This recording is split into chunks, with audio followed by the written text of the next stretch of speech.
We're at the Silver Dragon dungeon, and it looks like our boy is the main attraction. Someone with some serious main villain energy is pulling up in glowing heels. The guards are simping hard, calling her Her Majesty. We got royalty in the house. She tells her guards to bounce, wanting a private chat with the prisoner. And there she is, the Silver Dragon Queen, Rossweisa. She's definitely the final boss. The Dragon Queen is taunting our boy, the dragon-slaying hero, about being her prisoner. Our boy, chained and bruised, just hits her with the kill me line.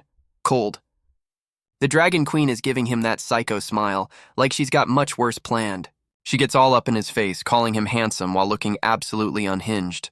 This psycho literally says she wants to add more scars to his face to make him perfect. Our boy is gritting his teeth, clearly not vibing with her whole "let's make you perfect" psycho talk. He's still on that just kill me train, telling her to stop wasting time and get on with it. This psycho licks his blood and tries to recruit him, saying he was framed by some other villain. And our boy Leon, chained and bleeding, has the balls to ask if she is worthy. Oh, you can see the exact moment her brain short-circuited. She was not ready for that. So, naturally, she just blasts him across the dungeon because her ego is that fragile. Leon's coughing up blood after that hit, but the dude is still sitting up. The Dragon Queen puts her foot on his chest, pissed that the prisoner dared to be rude. She drops his full name, Leon Cosmode, and starts monologuing about how his hero dreams are dead. And we're back to the psycho smile, calling him a loser who's about to get folded. The Dragon Queen is still standing on him, talking trash about his non-existent kids. She's rubbing it in that he has no successor, so his legacy is toast. Our boy Leon, with a foot on his chest, still has the energy to yell at her about underestimating humans. And for his defiance, he gets a dragon tail wrapped around his neck. This psycho lifts him off the ground with her tail, calling him stubborn like she's just annoyed. Leon is getting choked out, and it looks like he's about to get his lights turned off for good. He's barely conscious, whispering her title like he's finally giving up. The Dragon Queen gets that smug look, thinking he's about to beg. Her ego is her biggest weakness, I swear. But nope, our boy starts dropping a "you've made two mistakes" speech while being choked. She's confused, and Leon hits her with mistake number 1. She's alone with the world's best dragon slayer. Leon drops mistake number 2. She never should have tasted his blood. She really fumbled the bag. Our boy's eyes go full demon mode as he activates his Uno reverse card. The Psycho Queen realizes she's been hit with a blood curse. Yeah, you played yourself. And just like that, Leon breaks free from her tail. The comeback is officially on. The Dragon Queen is actually backing up, looking completely caught off guard for the first time. Now she's blushing and complaining it's hot? Bro, what kind of horny curse is this? She's on the ground all flustered. This psycho just turned into Alabama girl. Her Majesty is completely losing her composure, totally confused by what's happening to her body. Leon just stands there telling her she's going to be in pain for life. Absolute savage. And she's just a blushing, crying mess. Her whole final boss persona just got deleted. And Alabama girl just tackles our boy, completely losing her mind to this horny curse. She pins him down, looking both pissed and flustered. My dude's curse is working overtime. Leon is on the floor looking absolutely baffled, asking what the hell is happening. Oh, it's exactly what we thought. The final boss is getting hit with the horny debuff. And she just goes for it, planting one on him. The psycho just chose violence of a different kind. Our boy's brain is still buffering, trying to process this sudden plot twist. An hour later? Bro, they just skipped the entire spicy scene and left clothes on the floor. The Dragon Queen is waking up, looking like she just got hit by the regret truck. She's sitting there all vulnerable, trying to remember her own name after that whole ordeal. And now the rage is back. She's screaming at our boy like he's the one who cast the spell. Alabama girl is still freaking out, demanding to know what our boy did to her. Leon explains it's a one-time blood curse that links their souls, so when he dies, she's in for eternal pain. She's trying to connect the dots like, if it activates when you die, what the hell was that just now? Our boy basically admits the horny part was an unexpected side effect. Bro really said my bad. The Dragon Queen is not having any of his excuses, just screaming at him to shut up. Leon hits her with a smug grin and asks if dragons are monogamous. This man is a menace. She realizes the full extent of the curse. No new mate, no kids, no legacy. He just ended her whole bloodline. Our boy throws her own trash talk back in her face about having no successor. The Uno reverse is complete. And now she's going full Super Saiyan, absolutely pissed that she got outplayed this hard. Leon's just like, don't bother killing me, I'm dying anyway, as his body starts glowing. Leon hits her with the final mic drop, telling her to live with the pain of his curse. Alabama Girl is just speechless, trying to process the absolute L she just took. She calls him despicable for his revenge plot, but our boy is just standing there looking smug. This psycho is pissed he's trying to die on his own terms, refusing to let him off easy. A glowing crest appears on Leon's chest as he starts to fade out. And we're getting the classic tragic hero backstory, starting with him as a legend. My dude was apparently a menace at age 5, killing a wolf with his bare hands. He was also a child prodigy who graduated from the Slayer Academy at a record age. At 15, our boy was already a war hero slaying dragons on the battlefield. He was literally the Empire's last hope, the strongest hero they had. What went wrong? The flashback ends and we get a 2-year time skip.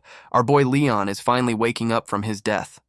Leon bolts upright in bed looking like he just saw a ghost. Bro is not having a good morning. He's trying to piece together what the hell is going on, probably still thinking he's in that dungeon. But nope, my dude woke up in a princess's bedroom. This is a serious upgrade from the stone floor. And a random little girl with big ol' anime eyes is peeking through the door. Where did she come from? The mystery kid with a tiny dragon on her head cheerfully announces that he's awake. This is not weird at all. Our hardened war hero Leon immediately starts blushing and freaking out over how cute she is. His priorities are wild. He's having a full-blown crisis thinking he died and went to heaven. Bro, you were not on the good guy list. Leon is pointing at her, calling her a legendary angel, and she's just confused. The kid has no idea. My dude is already down on one knee asking for her name. He went from Dragon Slayer to potential dad real quick.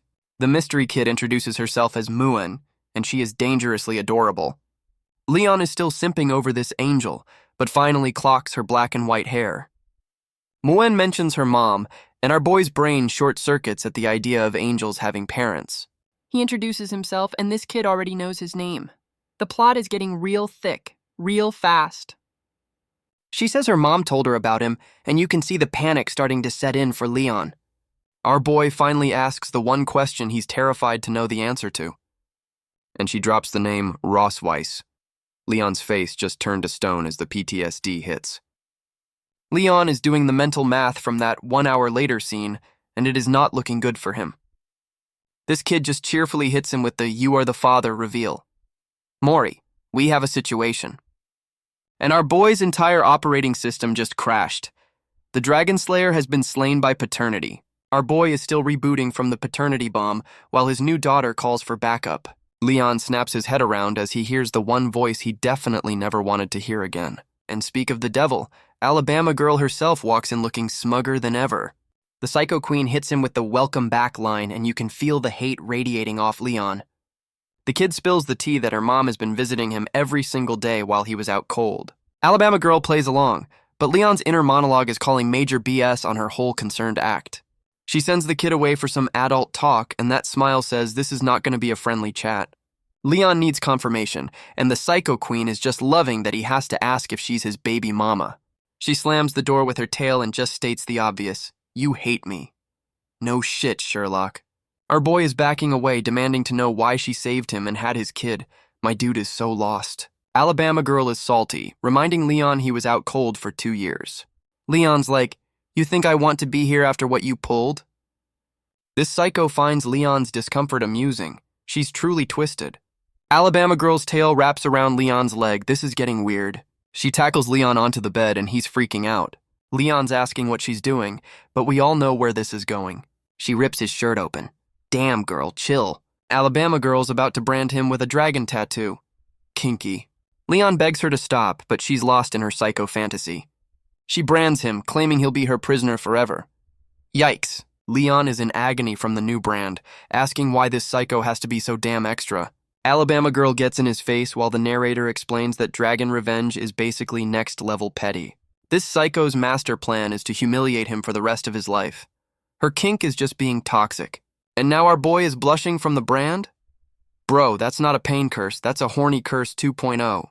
She's going in for round 2, calling it revenge. Yeah, sure. Whatever helps you sleep at night. We get a nice shot of the castle, probably after another 1 day and night later time skip. The castle maids are gossiping that the queen is in a good mood because her husband finally woke up. Our boy Leon is pissed, realizing this psycho announced to the whole damn kingdom that they're married. We get a flashback of Alabama Girl going absolutely feral on him. My dude's back is probably broken. Leon is fired up, swearing he's not going to be this psycho's boy toy. Good luck with that, my guy. Our boy Leon is already casing the joint, looking for a way to bounce from his psycho baby mama. He clocks the dragon guards at the side door and realizes a frontal assault is not the play. Leon's getting suspicious because the castle is way too empty. This whole situation is screaming setup, and just as he's thinking that, he spots something that looks way too good to be true. Oh, would you look at that, a conveniently placed escape hole, totally not a trap. Even this dumbass knows it's probably a trap, but he's desperate to get away from Alabama Girl. He decides to just full send it, because being a prisoner is better than being a husband. Leon's already saying his goodbyes, promising to come back for his daughter Mwen, and his daughter immediately rats him out, pointing and yelling about her dad digging a dog hole. Alabama Girl is just chilling in a bikini, confirming she saw the whole thing. She played him like a fiddle. Mwen asks her mom when she's gonna go fish her dad back. This kid is a menace. Alabama Girl corrects her, saying fish is rude, all while looking like she's enjoying this way too much. The kid is genuinely asking for the right word to use. She's learning Toxicity 101. This psycho tells her to say, catch him back, with the most unhinged smile I've ever seen. After a time skip, our boy is booking it through the woods. He thinks he's free. Leon's hyping himself up, thinking he's almost back to human territory. You can taste the false hope. My dude stops to catch his breath, actually believing he outran a literal dragon queen. And there's the oh shit face as he realizes he was never getting away. Speak of the devil, Alabama Girl pulls up in her final boss dragon form. The chase is on. She gets right in his face, calling him a runner, and our boy is just screaming. Game over, man. Leon is staring up at the tail of the final boss he thought he escaped. Yeah, you're cooked, my guy. Alabama Girl in full dragon mode asks if he's having fun yet.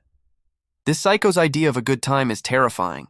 She hits him with the "it was me all along," admitting she set up his whole escape plan just to mess with him. Leon admits he knew it was a trap, but is still salty he got caught so damn fast. This psycho asks how he'll be a dragon slayer with her brand on him, trying to mentally break him. Our boy yells he'd rather be a nobody than her plaything. The defiance is still strong with this one. Alabama Girl gets pissed he's not appreciating her kindness. Her logic is completely fried. And for his troubles, he gets snatched up like a chew toy. My dude is not having a good day. She flies off with him while he's screaming, sarcastically promising to take him back home. 3 hours later, they're flying over the Empire's border. This psycho is about to make a scene. And Alabama Girl just drops our boy from the sky like he's a damn bomb. Leon is playing pinball with the trees on his way down. That's gotta hurt. He finally makes a crater in the ground. Not the graceful landing he was hoping for. My dude is complaining about the pain, as if falling 1,000 feet is just a minor inconvenience. But the Dragon Slayer senses are tingling, and he realizes something is nearby. Our boy gets to a clearing and sees a whole-ass town. Freedom is so close. He's in disbelief, asking if he's actually back in the human world. And speak of the devil, Alabama Girl appears to confirm he's right on the border. This psycho is taunting him, asking if seeing his home makes him feel like he can just walk back. Then she drops the hammer, telling him he can look, but he can't touch. She's a special kind of evil. Our boy's new chest tattoo starts glowing, and he has no idea what fresh hell this is. Alabama Girl explains the brand is a horny link that activates when one of them wants to smash.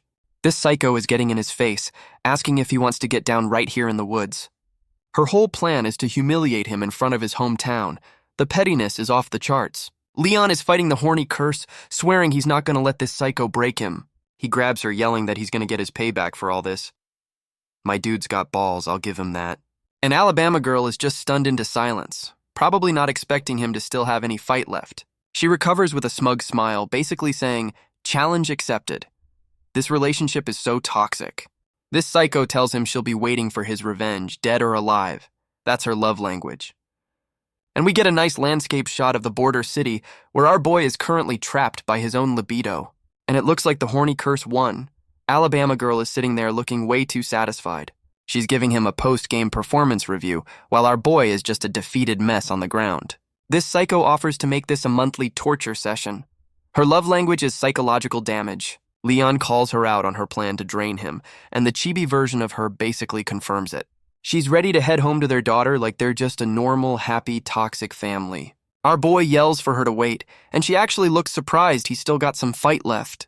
He's pulling the Dragon Slayer pride card, refusing to be carried home like her personal luggage. She hits him with the travel time math, but our boy is committed to this terrible, terrible idea. This psycho is all for it. clearly excited to watch him fail this endurance test she just invented. And after a short time skip, my dude is already huffing and puffing in the bushes. Shocking. Leon is already dying on this walk of shame. My dude's cardio is absolute trash. Alabama girl pops up to mock him, and his pride immediately kicks in to deny everything. She's not buying his tough guy act for a second and calls him out with a smug grin. But their little domestic dispute gets interrupted by some noise in the bushes. And look who it is, the Dragon Slayer army. Our boy's old crew is in the house. This dumbass immediately thinks his old squad can save him from his psycho baby mama. Alabama girl is giving him the "I will end them all" stare. She is not playing games. Leon's brain finally reboots, realizing this psycho would murder his friends without hesitation. The Night Leader asks if they're lost, having no clue he's talking to a legend and his final boss wife. Our boy tries to hide the literal Dragon Queen behind him like she's just some lost tourist. Leon hits them with the fakest smile ever, trying to convince them he's not being held hostage by a psycho. The Night Captain is being a total bro, offering a ride, completely oblivious he's talking to a living legend. This night, Walker introduces himself, and you can just feel Leon's soul leaving his body. Our boy is frantically waving them off, trying to stop them from getting any closer to his psycho baby mama. The Night Captain is getting that, "Wait, I know you" look, and Leon's whole plan is about to implode. And there it is, Alabama girl's "I'm about to murder everyone" face. She does not like sharing her toys. Leon senses the danger as his psycho wife powers up to turn his old squad into a red paste. Our boy makes a clutch save, grabbing her hand before she can unleash hell on his clueless friends. He pulls her into a hug, playing the "my wife is just a little confused" card.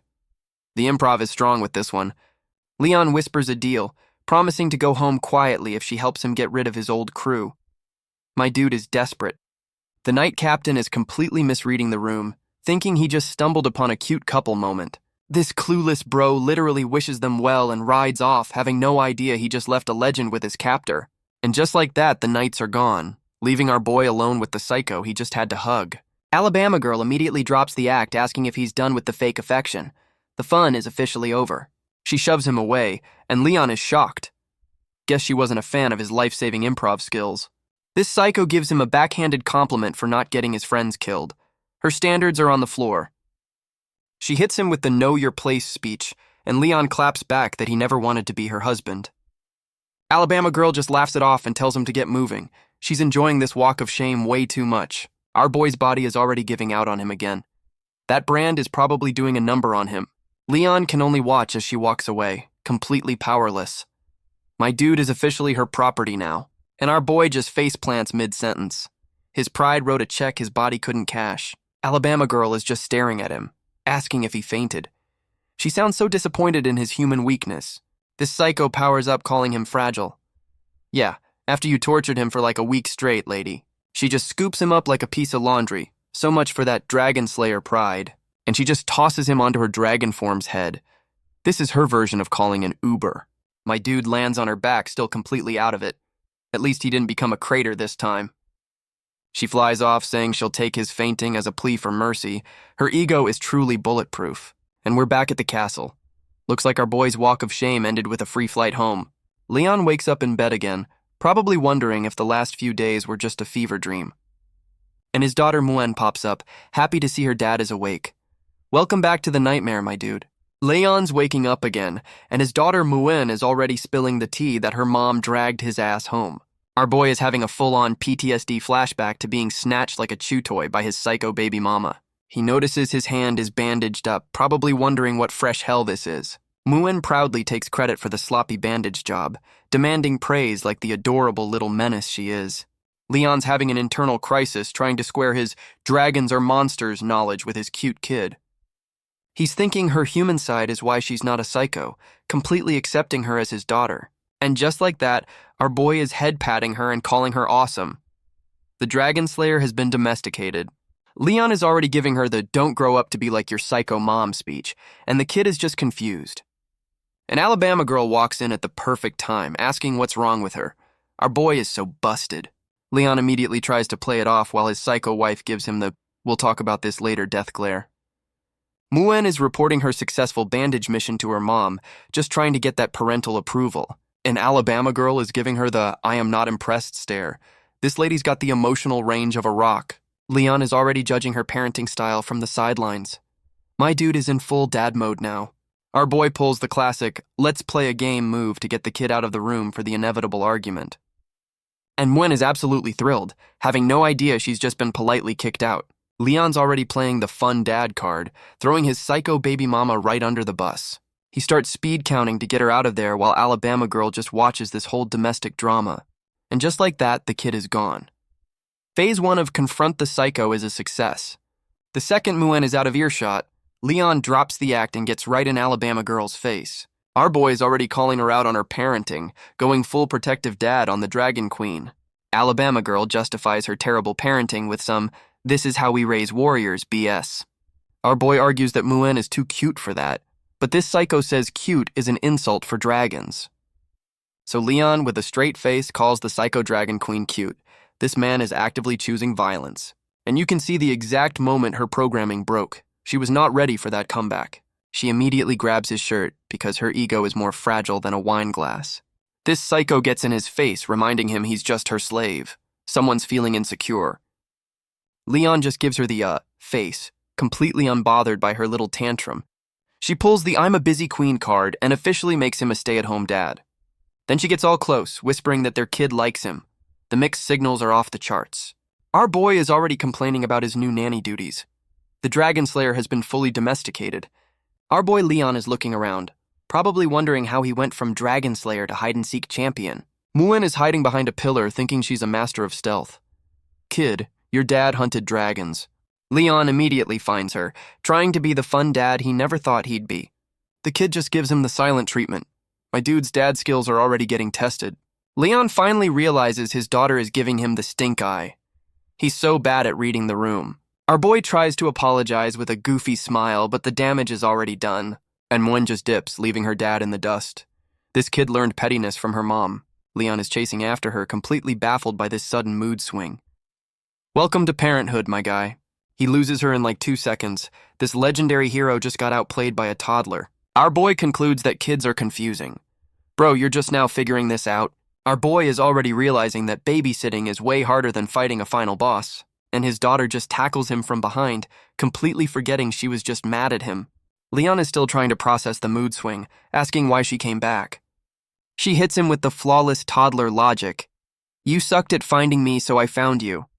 My dude is questioning his own sanity, wondering if he just hallucinated the whole thing. Now he's being led around by Muen, but hold up, who's the other kid with the tail? Oh shit, it's a clone, and this one has her psycho mom's I'm not impressed face. And we cut to the world's most awkward family dinner. My dude has twins, so we got Muen, the happy one, and Noah, the one who looks like she's plotting a murder. Leon is trying his best to be a good dad to the stoic one. Good luck, my guy. And Noah, the murder twin, just called her dad disgusting. My dude is getting emotionally executed at his own dinner table. And of course, Alabama Girl is over there laughing her ass off. This psycho's favorite show is her husband's suffering. Muen asks why she's so happy, and this psycho spins some wholesome BS about the family being reunited. She puts our boy on the spot, and he has to force a smile like he's in a damn hostage video. Muen asks for family dinners every night, and you can see Leon's soul trying to leave his body. But it's the murder twin who actually yells no out loud. She's not about this family bonding crap. She explains she wants to go to some fancy dragon academy instead. This kid has priorities. Alabama Girl is confused why her toddler is so eager to get into the Dragon Military Academy.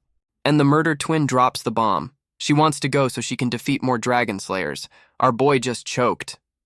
Leon is processing the fact that his own daughter just declared her life goal is to murder him. Welcome to fatherhood.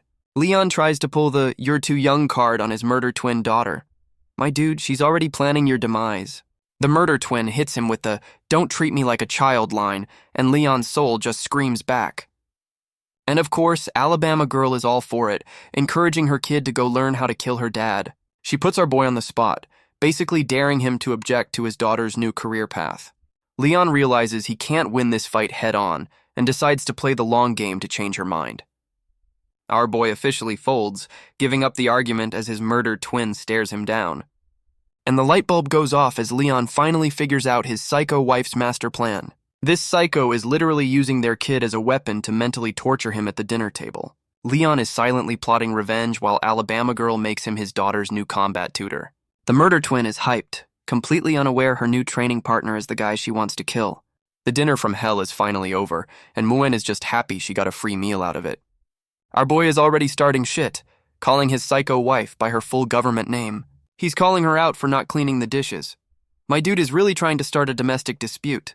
This psycho is like, we have staff for that, but our boy is on a mission. Our boy hits her with some wholesome family propaganda about couples doing chores together. He's guilt-tripping her into playing house for the kids. This man is learning how to play 4D chess. And of course, Muen is right there looking hopeful, giving him the perfect emotional leverage. The Psycho Queen actually folds. The power of a cute kid is undefeated. Muen is all hyped up to help, not realizing she's just a pawn in her dad's psychological warfare. But the murder twin is having none of it and just yeets her sister out of the room.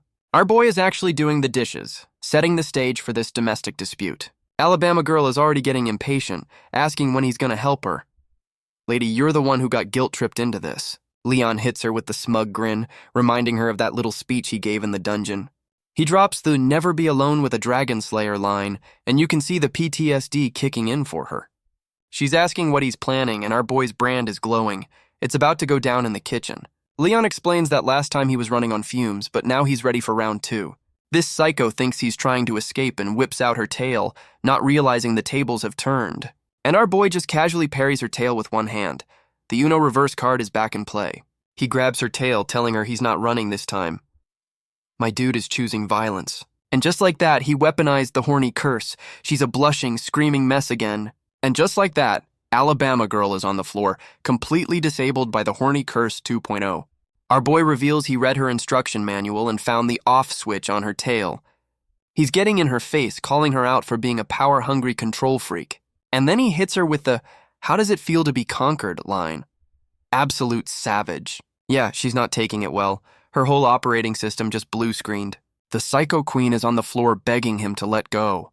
Oh, how the tables have turned. Leon is giving his villain monologue, reminding her of all the shit she put him through. She's trying to act tough, calling him a bastard, but she's got zero power here. She's trying to get her tail back, but our boy's grip is absolute. He's not letting go. And the maids outside are just gossiping, thinking this is some cute family squabble. The maids come back to a sparkling clean kitchen, wondering if our boy is secretly a house husband. This one is way too happy about the clean dishes, having no clue about the psychological war that just went down. Our boy Leon is peeking from the doorway, making sure his little power play stayed under wraps. He's got Alabama girl in a headlock, telling her to shut up unless she wants the maids to see her get folded. Oh yeah, she is absolutely seething. The humiliation is hitting her way harder than any physical attack. Leon hits her with the "my dear wife" line while looking like an absolute demon. The tables have officially turned, and she's actually crying. The Psycho Queen just got her ego completely shattered in her own damn kitchen. We get a 3 days later time skip. Bro, what the hell happened in those 3 days? Our boy is passed out while his kids casually debate whether he's dead or not. Welcome to fatherhood. And Muen just slaps him awake. My dude can't even get a peaceful nap in this psycho's house. The murder twin is literally standing on his chest, confirming he's not dead yet. This kid has no chill.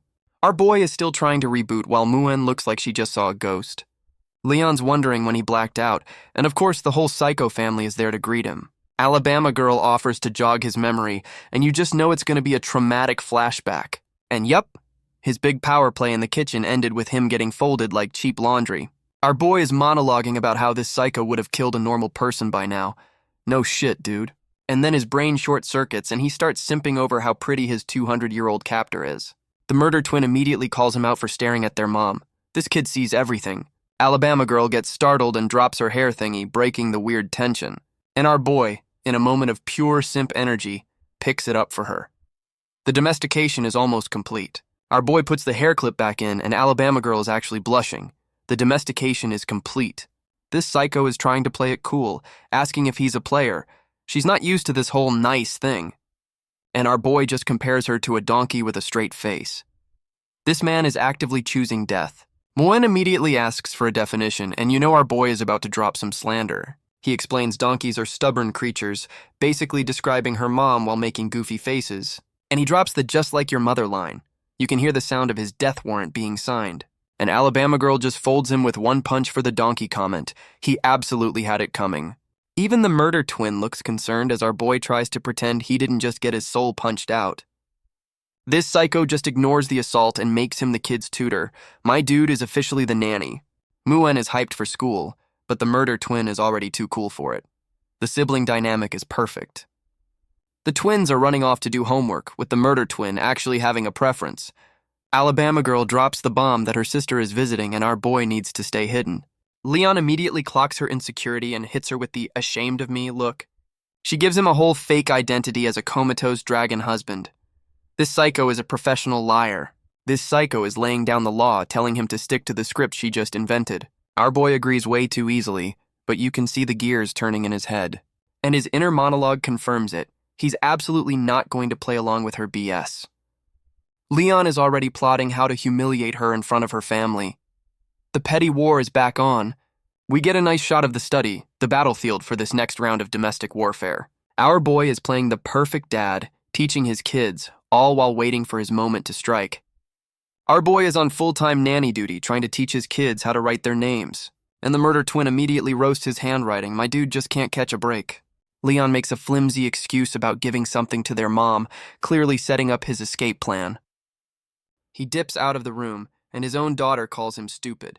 She is definitely her mother's child. Muen is just happy to be here, but the murder twin is all business, telling her to get back to work. Oh, but the murder twin is blushing. Looks like she's a secret tsundere for her dad.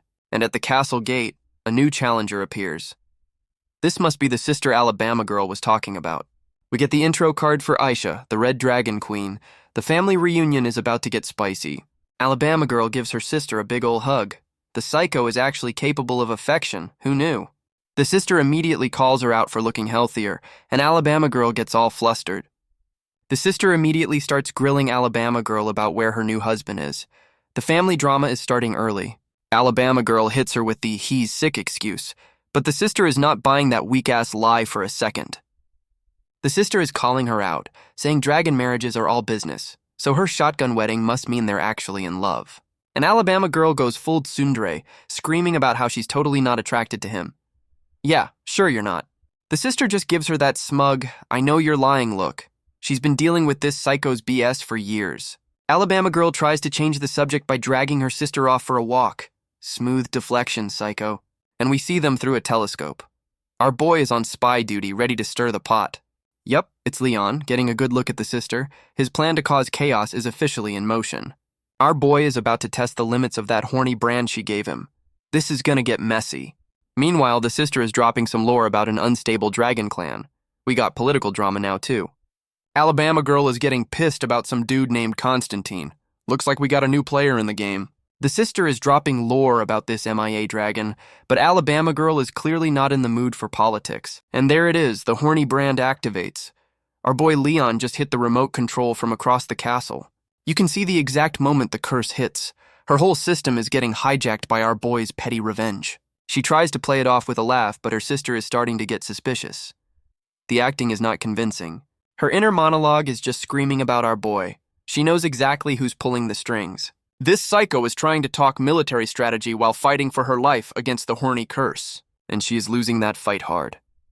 Our boy's remote-controlled humiliation plan is working perfectly. The sister finally calls her out for being a blushing mess. The cover is officially blown. Alabama girl hits her with the be back in 20 excuse. Yeah, she's about to go murder her husband. Alabama girl is booking it out of there, telling her sister she's fine while looking like she's about to explode. The sister Isha just thinks the horny brand is some kinky couples thing. She has no idea it's a remote-controlled torture device. Our boy Leon is just chilling, monologuing about how he's gonna see how long his psycho wife can last. Alabama girl busts in the door, and Leon hits her with the fakest "oh, you're back already" line I've ever heard. She gets right in his face, calling him out for activating the horny curse just to humiliate her. Our boy decides to weaponize the situation, hitting her with the "is it wrong for me to want you" line. And she is completely stunned into silence. She was ready for a fight, not a damn pickup line. Her entire operating system just crashed. The Psycho Queen has been defeated by a smooth one-liner. Leon thinks he's disgusted her, but she's just a blushing mess trying to process what just happened. She's trying to act tough, calling him shameless, but the blush says she's totally flustered. He won this round. Alabama girl is having a full-on system meltdown. wondering how our boy's smooth talk just completely disarmed her. She tries to save face with a weak threat, but our boy is in the back mocking her like a 5-year-old. Leon is realizing this horny brand is his ultimate weapon, a cheat code to shut down the final boss. And then our boy's own curse backfires as he realizes he's catching feelings for his psycho baby mama. He immediately tries to snap himself out of it, refusing to simp for the woman who made him her prisoner. Meanwhile, the kids are wondering where their dad is, completely unaware of the romantic comedy crisis happening next door. And the sister is finally leaving the castle, having missed all the top-tier domestic drama. The sister says her goodbyes, still thinking her psycho sibling is in a normal, healthy relationship. Alabama Girl is just trying to act normal, waving her off before our boy can cause any more chaos. The sister transforms and asks to meet the husband next time, and you can feel the panic radiating off Alabama Girl. Alabama Girl is watching her sister fly away, still absolutely fuming from that remote-controlled humiliation. She's just standing there silently plotting. You know our boy is about to pay for his little stunt. This psycho is already planning her lesson for tonight. My dude is definitely not getting any sleep. And our boy gets the classic, someone is talking shit about me sneeze. Yeah, she is, my guy. Leon's on bedtime story duty, wondering if his psycho wife is still mad. Bro, she's planning your demise. He's checking to make sure the kids are out cold. The Dragon Slayer has been fully domesticated. Our boy is tucking in his daughters, showing more affection than their psycho mom ever has. Leon is trying to sneak out of the room. My dude is definitely up to something stupid again. He opens the door and immediately gets jump scared. Looks like his escape plan just hit a wall. And speak of the devil, Alabama Girl was waiting for him. He got caught lacking, big time. Alabama Girl is still pissed, saying they have things to do.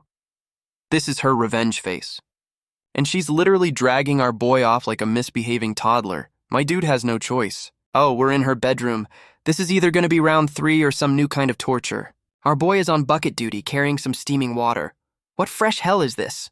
He asks what she needs the water for, completely clueless about the humiliation he's about to face. This psycho wants him to wash her feet as punishment for his earlier stunt. The pettiness is unreal. Leon's brain just blue-screened. My dude was not prepared for this level of degradation. She's yelling at him to get on with it, calling it payback for his remote-controlled horny curse. Our boy is actually doing it, monologuing about his fall from Dragon Slayer to foot-washing slave. He's holding her foot, thinking about how many of his friends she's probably stepped on. Alabama Girl is wondering why our boy is staring at her feet, completely misreading the room. This psycho immediately assumes he's got a foot fetish. Lady, not everything is about you. She's yelling at him to get on with it, and our boy just dunks her feet in the water. We get a nice close-up of the foot bath, the calm before the storm, and she immediately folds him with a kick to the face, screaming that the water is too hot. Our boy is reeling from the kick. My dude just got his face rearranged for a temperature mistake. This psycho is already accusing him of making the water hot on purpose. She's so paranoid. Leon hits her with the most evil grin, basically confirming he absolutely did it on purpose. She's all flustered, realizing he just played her again. This man lives in her head rent-free, and she immediately steps on his chest to reassert dominance. Her ego is so damn fragile. This psycho asks if he wants to be stepped on, like he has a choice in the matter, and she just punts him again for good measure. My dude is getting absolutely folded tonight. Our boy is blushing, thinking this humiliation is kinda nice. The horny curse is back with a vengeance. Alabama Girl is enjoying this way too much, challenging him to see how long he can last. Leon is trying to fight the feeling, but the blush says he's losing this battle hard. And just like that, our boy grabs her ankle. He's not going down without a fight. This dude starts monologuing about pig trotters. My man is about to do something unhinged. Alabama Girl is completely caught off guard, having no idea what this psycho is planning. And our boy just bites her foot. This man's revenge tactics are getting weirder every chapter. And we get the castle shot while she screams bloody murder. Another normal night in this toxic household.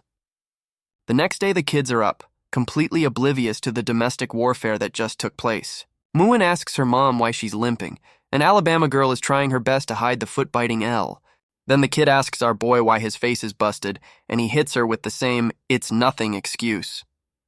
Moon is trying to connect the dots, but her parents' matching injuries are not making any sense. She just assumes they were playing fun games without her. Kid, you do not want to play those games. And now our boy and his psycho wife are on the world's most awkward garden walk of shame. They're keeping their distance, both looking pissed as hell. The silent treatment is deafening. The maids are gossiping from afar, calling this toxic train wreck a lovely couple. But one of the maids is sharp, pointing out they look more like strangers than a married couple. And we get a close-up of the mutual death glares. Yeah, lovely is definitely not the word. Our boy is having a moment of clarity, wondering how his life devolved into this toxic rom-com. We get a flashback to earlier, with Leon freaking out that his psycho wife wants to go on a date. This psycho basically strong-arms him into it, saying it's his job to play happy family for the public. Back in the present, Leon is suspicious as hell because she's never this proactive. He knows a setup when he sees one. And their kids are spying on them, with the murder twin roasting her dad's complete lack of game. Muen decides to play wingman for her parents, but the murder twin knows this is a terrible idea. Muen just full sends it, running out to force this family moment to happen. She pops up, and Alabama girl is immediately annoyed that her kid is interrupting their silent war. Muen grabs both their hands, physically forcing them to act like a couple. This kid is a menace. She shoves their hands together, yelling at them to hold hands like a normal damn family. Muen dips out, leaving our boy wondering where his kid learned to be a professional matchmaker. And the murder twin is already pinching her sister for meddling. This family's love language is violence. Our boy is panicking about the hand-holding while Alabama girl is a blushing mess. Their plan is backfiring on them. She calls him out for being docile, but he flips it, saying she's the one not used to being treated well. Leon's having a galaxy brain moment, realizing this psycho is just a socially awkward mom who can't connect with her kids. Our boy starts playing family therapist, asking why the kids call her mother instead of mom.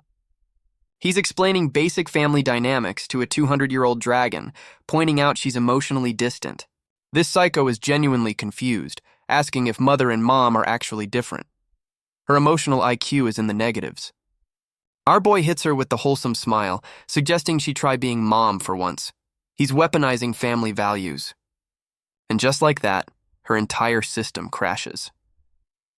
The Psycho Queen has been defeated by the concept of affection. Alabama girl is trying to power walk away from her feelings, and our boy is just getting dragged along for the ride. This psycho offers to show him something for his homesickness. Yeah, this is definitely not a trap. She takes him to the castle warehouse, which looks more like the entrance to a final boss dungeon. Our boy asks what this place is, and she's like, I don't know, I never named it. She's trying to act casual. She opens the door, still trying to downplay it like it's just some storage closet. A whole bunch of magic dust or something blows out. This is definitely not where they keep the spare towels. And it's a whole-ass dragon's treasure trove. She just casually brought him to her hoard. Our boy immediately starts appraising the loot while she reveals it's a family heirloom. My dude has no chill. She's trying to explain that some of this stuff is sentimental, not just war trophies. And we get the tragic backstory drop. She's an orphan raised by her grandma. The psycho has layers. Our boy tries to bond over their shared orphan backstory, looking for common ground with a literal psycho. Leon cuts to the chase, asking why she really brought him to her treasure room. He knows there's a catch.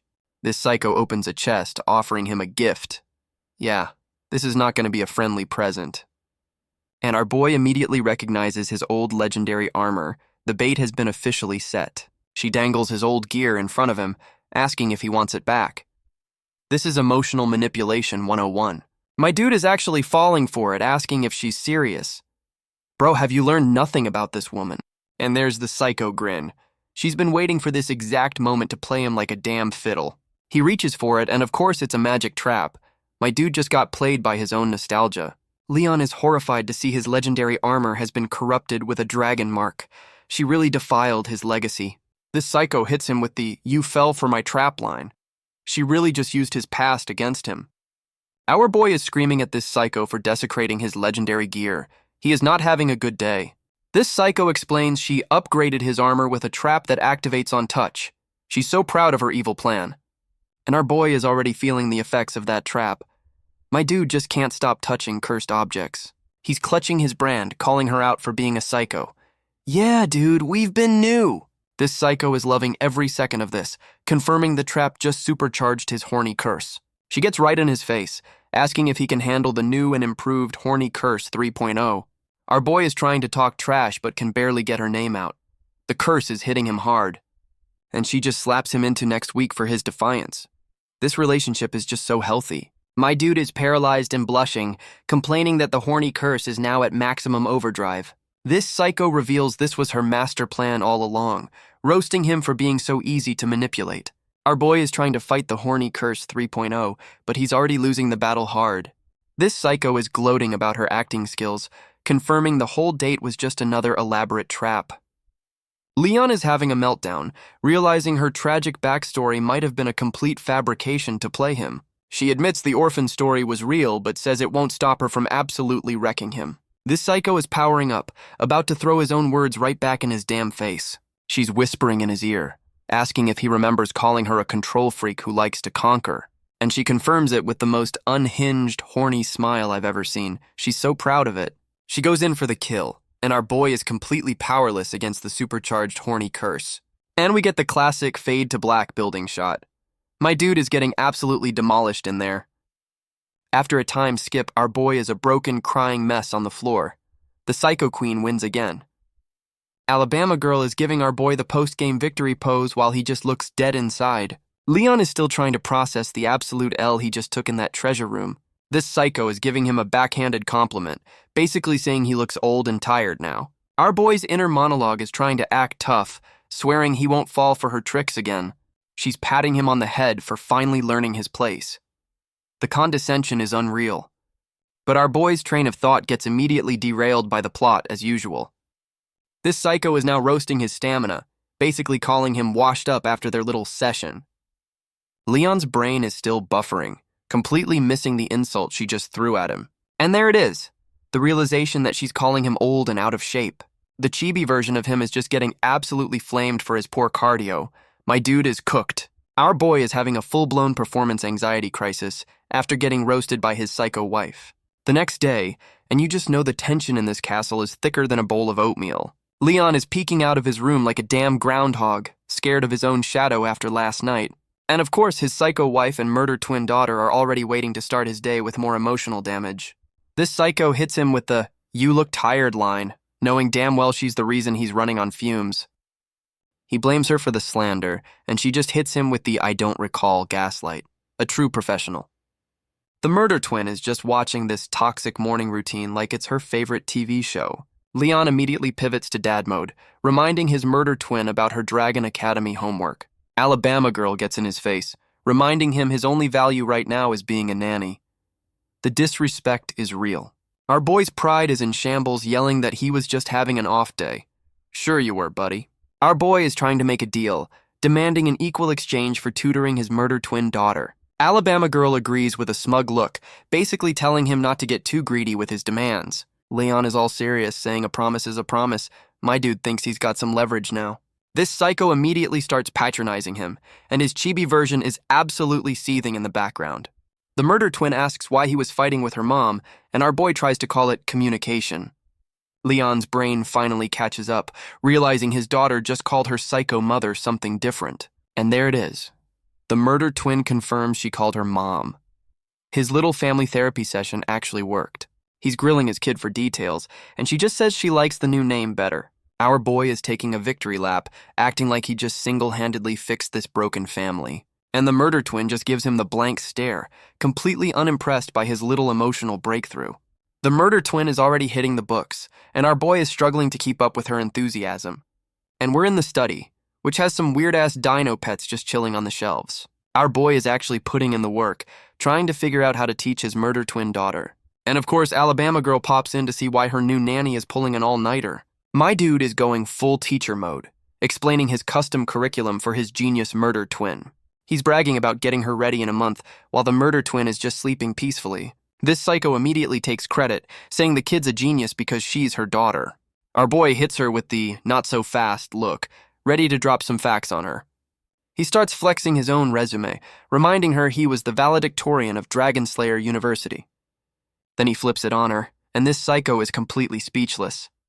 My dude just won the pissing contest. Alabama Girl is having a moment, realizing her boy toy is actually a certified genius. She immediately claps back, reminding him he's still her prisoner. His chibi version is screaming about that one L. The chibi version of our boy is crying about his one mistake while she makes a horny joke. This family is so messed up. This psycho spots a plate of peppers on the desk, probably wondering what new brand of stupid this is. She asks him what the hell he's doing with dragon-grade chili peppers. Our boy explains he's using them to stay awake. My dude is built different, and by different I mean dumber. She actually tries to warn him, saying a human can't handle that spice level. A rare moment of concern. And this dumbass eats it anyway. You can see the exact moment his soul left his body.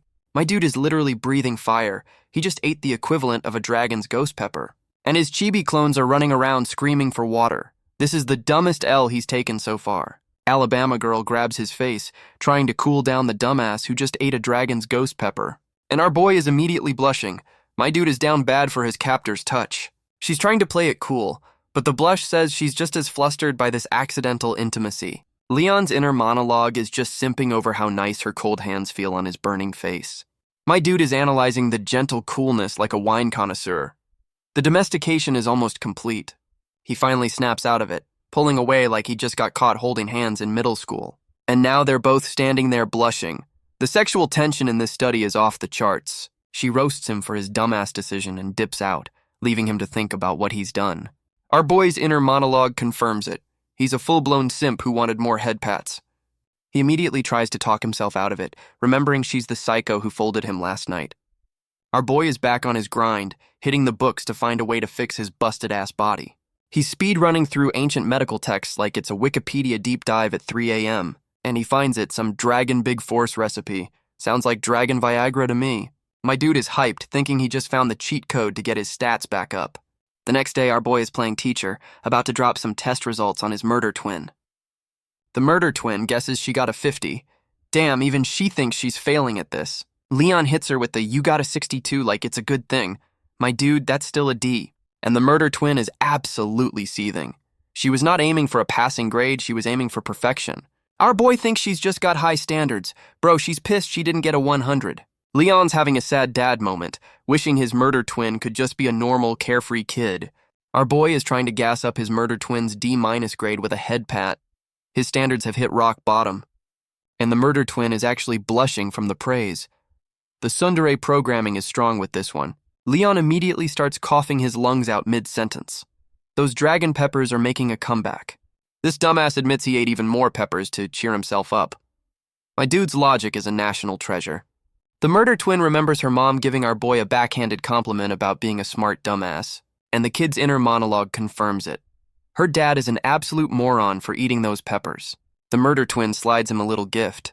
Looks like she's feeling sorry for the dumbass. She immediately clarifies it's from her mom. Yeah, sure it is, you little tsundere. Our boy thinks she's just like her psycho mom, bad at showing kindness. He's not wrong. And just like that, they're bonding over homework. The Dragon Slayer has officially been domesticated. And we're back in the kitchen, the official war room for this family's domestic disputes. Our boy is playing alchemist, getting the maids to bring him ingredients for his Dragon Viagra. He's monologuing about his big brain move of ordering extra herbs so no one gets suspicious. Leon's realizing the recipe has a low success rate, even for pros. Maybe this wasn't a great idea. My dude is grinding away, starting step 1 of his Get My Mojo Back master plan. He's now boiling the mystery herbs, following the recipe like it's a YouTube tutorial. And a few hours later, our boy is already failing. This is going about as well as expected. He's staring at his failed potion, complaining that he keeps messing up the final step. Our boy is realizing the temperature control is too precise for his bootleg chemistry set. He's shaking the flask like a madman, trying to remember his master's advice to find a new way. And a dramatic thunderstorm rolls in, giving our boy the perfect backdrop for a science montage. Leon is sulking over his failed Dragon Viagra when he finally notices the convenient plot device outside. My dude rushes to the window, having a full-on eureka moment about the lightning. He remembers some obscure alchemy lesson about using electrolysis. His one brain cell is working overtime. Our boy decides to use his own nerfed lightning magic to finish the job. This is either genius or incredibly stupid.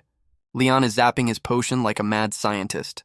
Dr. Frankenstein would be proud of this dumbass. And just like that, he actually succeeds. My dude just cooked up a single pill of Dragon Viagra. Our boy is already getting cocky, thinking dragon alchemy is a piece of cake.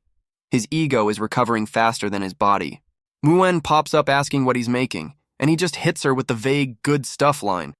And our boy immediately freezes, realizing he can't exactly explain his stamina potion to his 5-year-old. Leon is panicking because Muen just caught him red-handed with his homemade Dragon Viagra.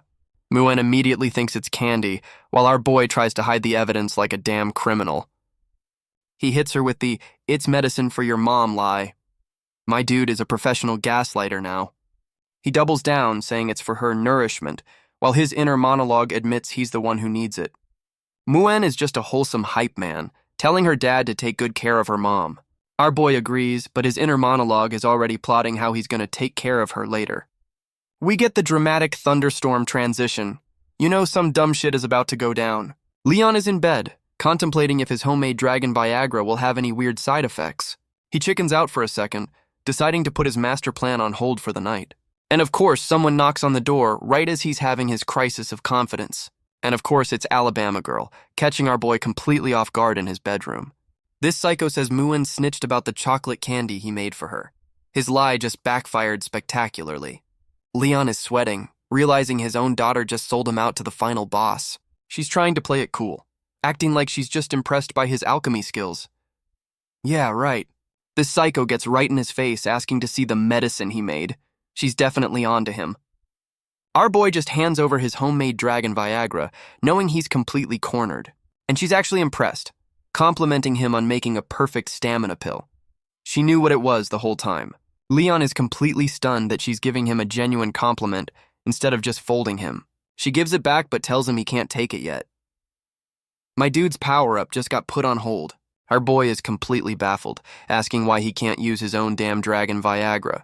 Alabama Girl explains his homemade dragon Viagra is way too potent for a mere human. She's actually giving him a serious warning, saying his body will literally explode. Our boy's ego is flaring up, saying he's killed dragon kings and can handle one little pill. And this dumbass immediately pops it, choking like he just did the cinnamon challenge. He's trying to play it cool with some courage of mankind BS while she's panicking. Yeah, his face says system overload. My dude is about to blue screen for real.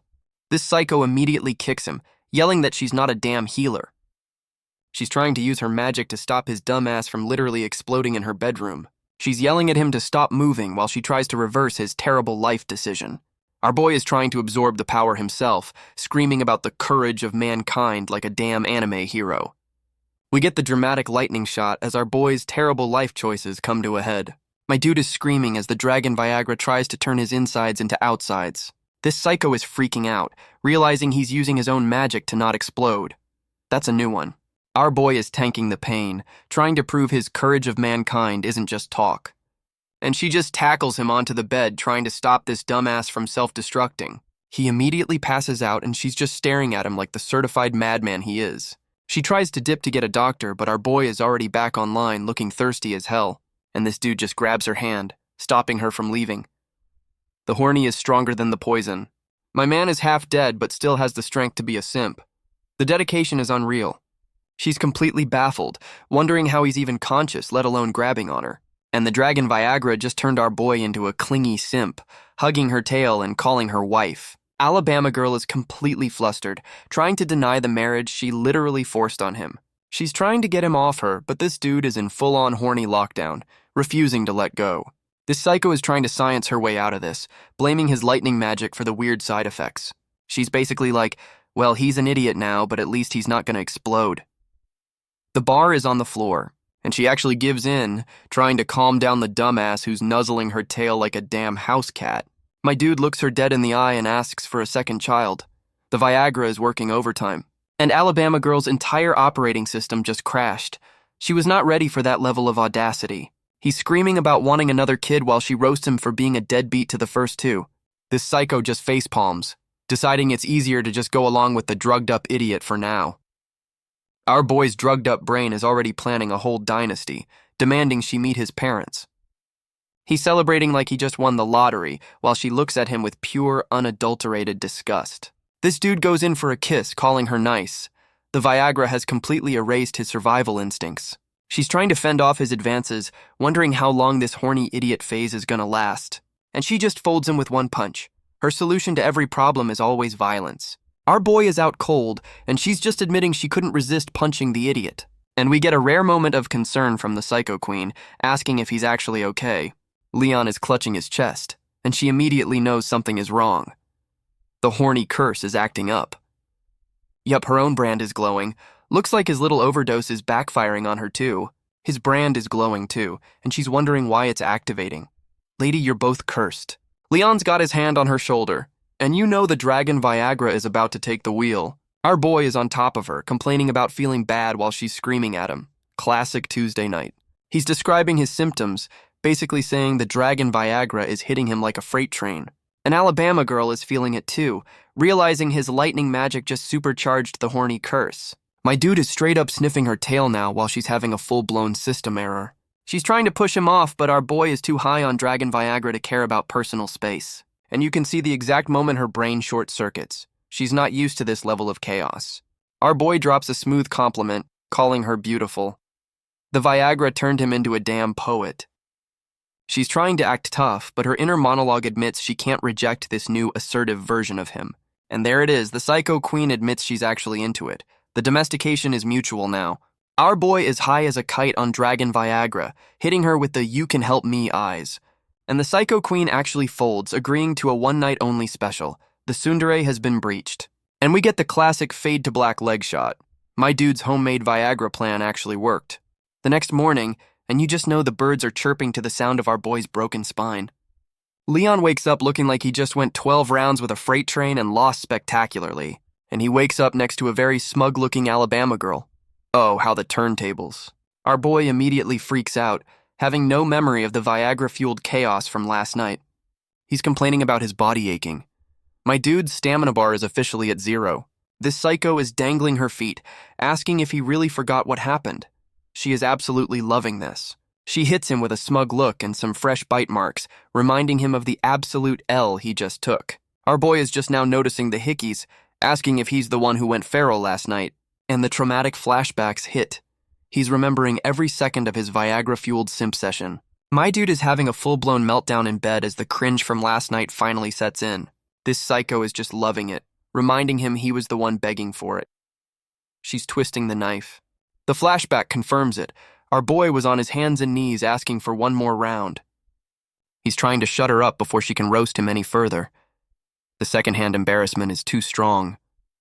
Our boy is already back on his bullshit, monologuing about how his dragon Viagra plan was a total success. He's trying to play it cool, asking if he went too far, and this psycho just brushes it off. Leon is getting cocky, flexing that she can't call him washed up anymore. My dude thinks he's won the war, and we get the death stare. Yeah, she is absolutely not letting him have this win. Alabama girl is on top of him, and our boy is just now realizing who's really in charge here. She's giving him a performance review, basically telling him he's on the payroll now. And our boy's chibi version is having a meltdown, realizing he just got a new job title. This psycho actually brings up their bet, reminding him he has a favor to cash in. She's actually admitting he won and is letting him make a request. Is this character development? Our boy gets that smug look back, already knowing exactly what he's going to ask for. He asks her to check on his master back home. A surprisingly wholesome move from this dumbass. And she just agrees, flexing that her clan can handle a little cross-country wellness check. Our boy tries to thank her, but immediately starts coughing. The dragon Viagra is still kicking his ass. We get a nice garden shot, a moment of peace after all that domestic warfare. Muin asks her dad if he's sick, and my dude looks like he's aged 10 years overnight. Leon tries to play it cool, but his face is screaming about the Viagra-fueled L he took last night. And Muin reveals her mom already snitched about the medicine. This psycho is airing his business to the kids.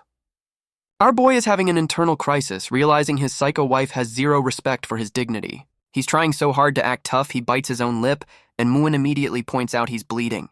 And now the kid is panicking, begging her dad not to die. This family's drama levels are always at 100. Leon is trying to comfort her while realizing she's just as mercilessly dramatic as her psycho mom. He immediately distracts her by offering to make a new toy. The ultimate dad deflection tactic. My dude is literally inventing a Rubik's Cube to avoid explaining his performance issues to a 5-year-old. He gives her the cube, successfully changing the subject from his near-death experience. Smooth. Muin is flexing her alchemy knowledge while our boy has an existential crisis about being a full-time nanny. And our boy's dad senses start tingling. Something is definitely up. He's staring off into the distance, probably sensing another L coming his way. Muin calls him out for spacing out, and he tries to play it cool for the kid. His inner monologue confirms he felt the murder twins' gaze. The tsundere is spying on them. Our boy decides to make another toy for his other kid. The dadification is complete. The murder twin is peeking in on her sister, trying to act like she doesn't care about family time. And she finds the Rubik's Cube her dad left for her.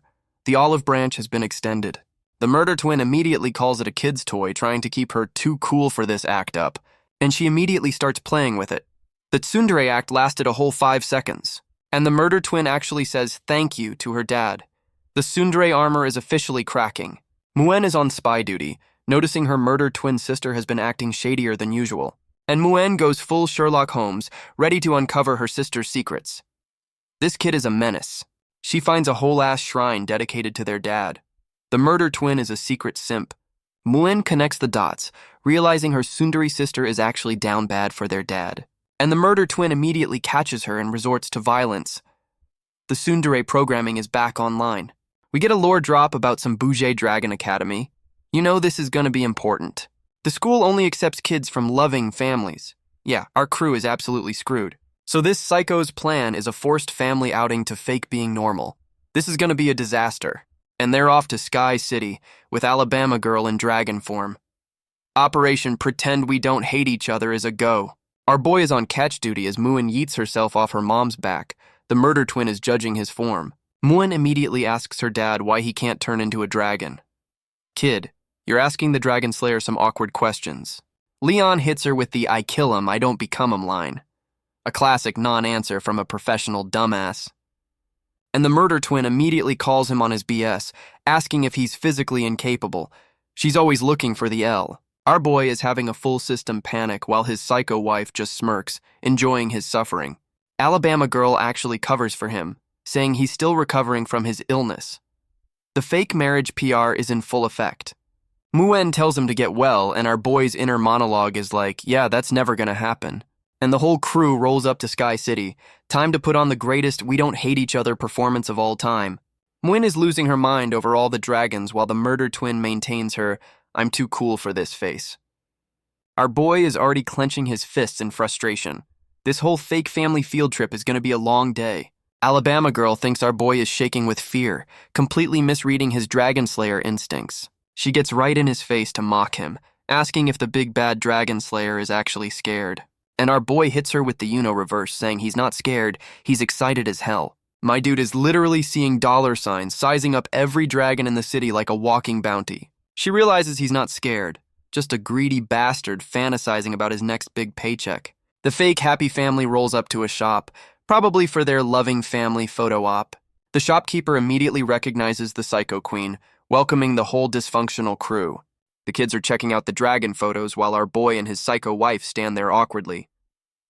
Leon calls her out for doing her own errands, and she drops some lore about her limited jurisdiction. And our boy immediately uses that info to roast her, basically calling her a small-time queen. This psycho immediately hits him with the short king insult. My dude's pride can't catch a break. The shopkeeper is completely starstruck, buying the whole happy family act hook, line, and sinker. Alabama Girl drops a smooth lie about him being shy with his tail to cover for him being human. And we see why. Leon threw a whole-ass tantrum about wearing a fake tail for the photo op. The kids are just hyped for new dresses, completely oblivious to their parents' political theater. After a quick change, the twins are looking absolutely adorable in their new outfits. Our boy cleans up nice, and Muen is losing her mind over how handsome her dad looks. The shopkeeper gasses him up, and our boy gets a little nostalgic for his pre-psycho wife life. Leon tries to get some validation from his murder twin daughter. Bold move, my dude. And the murder twin actually admits he's handsome, blushing like crazy. The tsundere armor has been breached. Our boy is in full-on dad mode, gassing up his daughters and giving out the head pats. And then Alabama Girl walks out looking like a damn supermodel, and Muen is her official hype man. Our boy's entire system just crashed. He was not prepared for his psycho wife to look this good. He's trying to play it off, but the blush is screaming that he's down bad for his captor. She immediately roasts him for not having a tail, and my dude's pride is already taking a hit. The kids are calling them over for the family photo. Time to put on their we're not dysfunctional faces. The photographer is telling them to get closer, having no idea she's mediating a silent war, and they both immediately refuse. Their mutual hatred is the only thing they can agree on. They finally pose looking like two strangers who lost a bet and had to take a family portrait. And the final photos actually look normal. The propaganda for the Dragon Academy is a success. The shopkeeper is gassing them up, but those photos have the fakest smiles I've ever seen. We get a flashback to our boy's glory days, getting swarmed by fans like a damn celebrity, and he hits them with the I gotta go shoe a donkey excuse. My dude's game is non-existent. Even his master is wondering if our boy has brain damage. Yeah, he does, old man. The shopkeeper says the photos take 6 hours, trapping them in this fake family outing for even longer. The whole dysfunctional crew is back on the street, and the awkward energy is palpable. The kids are running ahead while our boy and his psycho wife walk like they're on a death march. He tries to make small talk, and she immediately reminds him this is a business trip, not a date. Muen is already window shopping for toys, completely oblivious to the parental tension. And our boy and his psycho wife have matching oh shit faces. Something just went sideways. The kids are at a rigged carnival game, and the murder twin is already getting tilted about her L. Muen spots a shooting gallery and immediately calls for her dad to come flex his skills. The murder twin is seething that she can't hit anything, and our boy's chibi version is roasting the rigged game.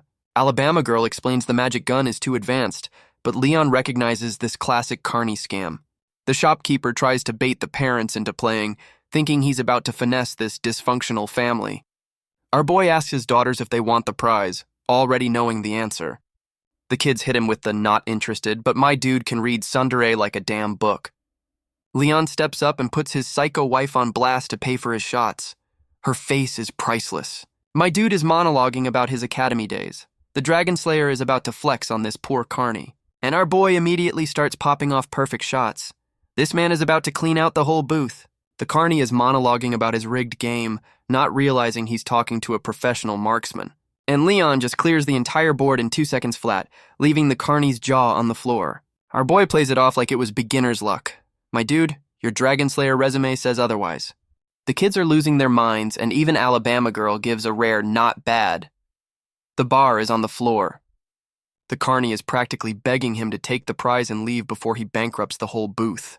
Our boy gives the teddy bears to his daughters, and the murder twin actually says thank you. Alabama girl is having a moment, admitting her boy toy has a certain charm when he's not being an idiot. Leon looks over at her, and she's immediately flustered, wondering why he's staring. Some random kid sees the prize and immediately starts begging her mom. The dad flex is contagious, and now Alabama girl is stuck holding a giant teddy bear, looking like she'd rather be anywhere else. Some rando is still hyping up our boy for bankrupting the carny, and Leon is just eating it up. Our boy tries to play the good dad card, but this psycho is still salty about him showing off. He calls her out for being a hater, and she's trying to deny it while clutching that teddy bear for dear life.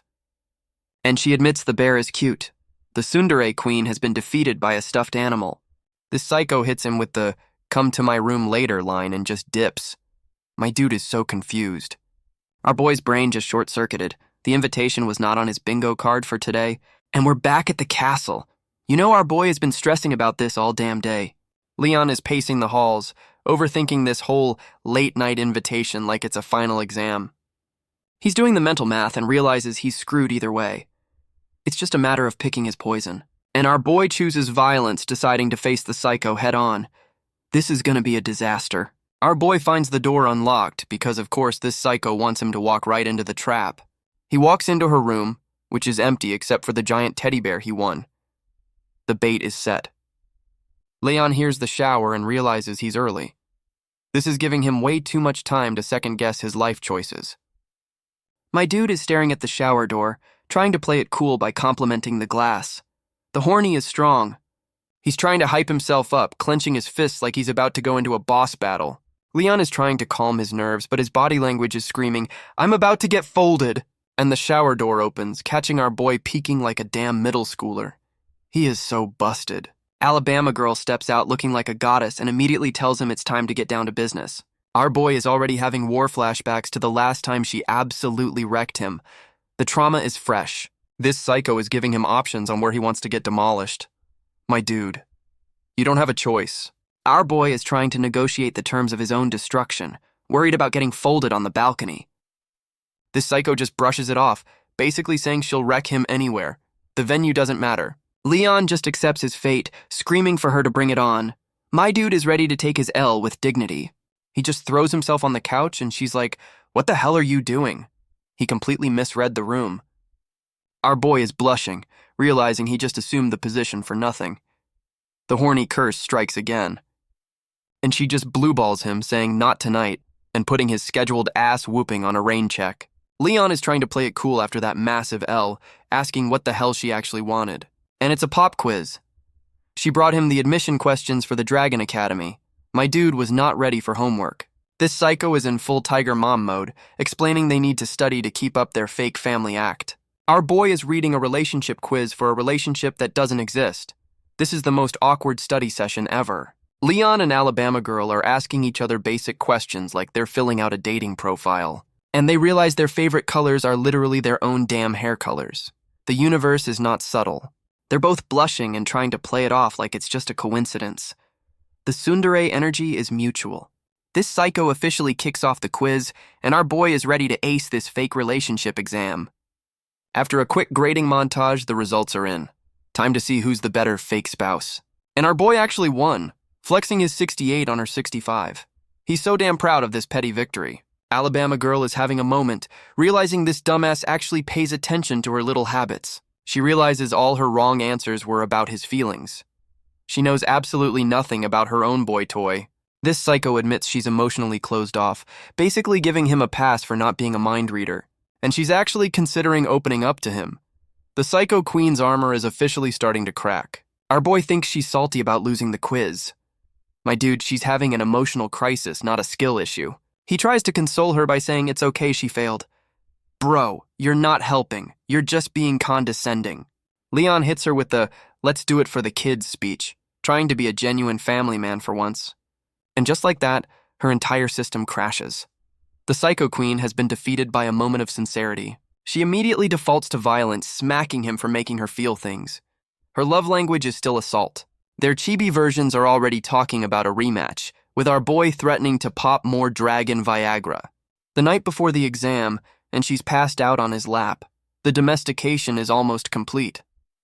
Our boy tries to be a gentleman and leave, but he should know by now there's no escaping this psycho, and she grabs him before he can dip. The Psycho Queen does not like being left alone. She tells him to go take a bath in her room and come back. Yeah, this is definitely not a trap. Our boy is completely stunned by the "take a shower in my room" order. His brain is still buffering. This psycho is literally shoving him into the bathroom, not giving him a choice in the matter. Leon is already trying to galaxy brain her motives, wondering if this is just another elaborate trap. He tries to convince himself she's just stressed about the exam. My dude, that's never a good sign for you. And this dumbass just decides to enjoy the bath, completely letting his guard down like a rookie. The chibi version of him is having the time of his life, completely oblivious to the impending doom. And of course, she walks in on him mid-bath. The timing is way too convenient to be a coincidence. This psycho hits him with the "I'm stressed" excuse, and you know that means he's about to get folded.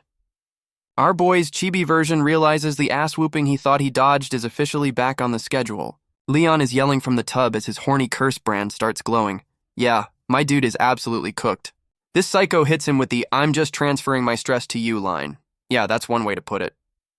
She calls him out for being thirsty the other night, basically saying he had this coming, and our boy has no comeback.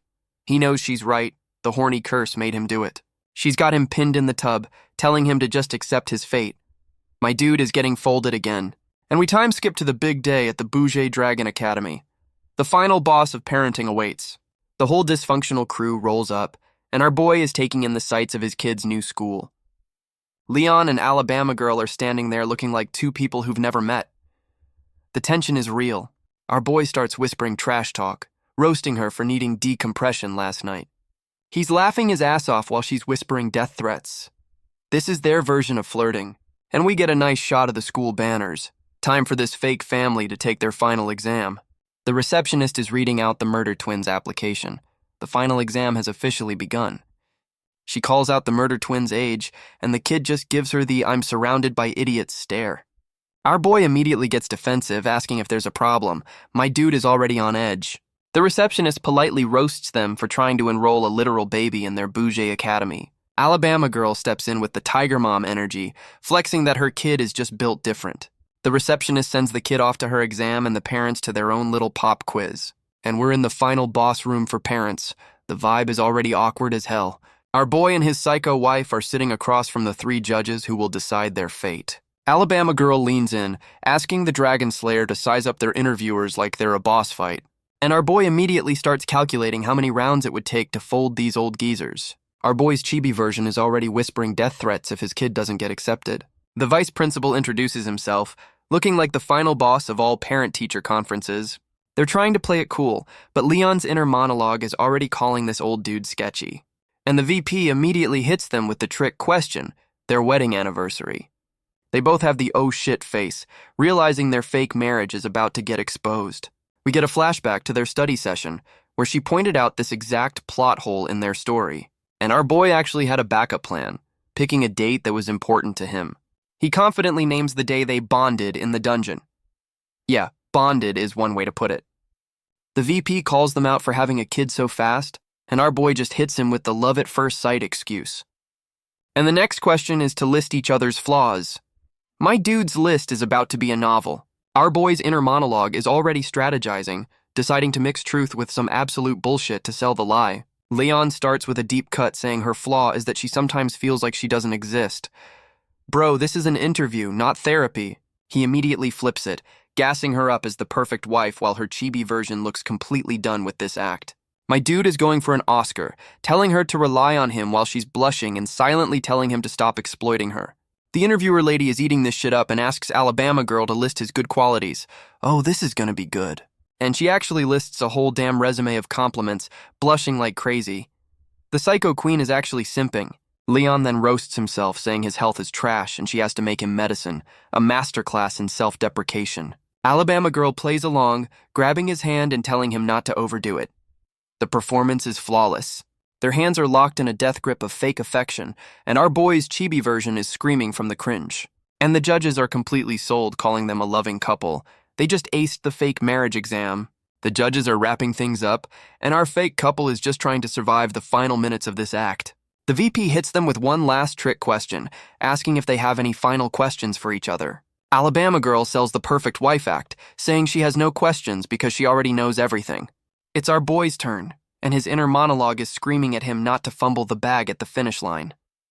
This dumbass completely ignores the interview to ask if she actually liked the teddy bear he won her. This psycho is completely flustered, wondering why he's bringing up a stuffed animal during their final exam, and she actually admits she likes it, blushing like crazy. My dude just broke through the tsundere armor. Leon is all smiles, completely satisfied with her answer. He just wanted to confirm his W in front of an audience. The interview is over, and the judges are shaking their hands, completely fooled by this dysfunctional duo. A few days later, a literal dragon mailman shows up with the results, and Muen is the official hype man. The whole dysfunctional crew is gathered to see if their fake family act actually worked. And there it is, the official acceptance letter. The murder twin is officially in. The whole family is shocked. Their master plan of bullshitting their way into a bougie school actually worked. Muen is celebrating like they just won the Super Bowl, hyping up her sister and parents. Our boy tries to thank his psycho wife, and she immediately takes all the credit for the kid's big brain. She invites him to help with a celebration, basically calling him a deadbeat with a smile on her face. And we're at the entrance ceremony. Time for round 2 of Operation Pretend We're a Normal Family. Some old geezer is giving the welcome speech, probably about the importance of family values or some shit. A quick pan of all the other normal-ass families, making our crew look even more dysfunctional by comparison. And of course, they're calling the top student to the stage. You just know it's gonna be our murder twin. Muen is in the crowd acting as the official hype man for her dysfunctional family's big moment. The whole fake family walks up to the stage, holding hands like they don't secretly want to kill each other. Flashback reveals their perfect scores got them an impromptu speech. Our boy is internally screaming about this unexpected L. Our boy is faking a smile for the crowd, while his inner monologue confirms he's just winging this whole good dad act. The VP puts the murder twin on the spot, asking the literal child to give a motivational speech. The murder twin starts by gassing up her psycho mom, and Alabama girl is actually looking proud for once. She gives a shout out to her sister Muen, who is absolutely beaming in the audience. The sisterhood is strong.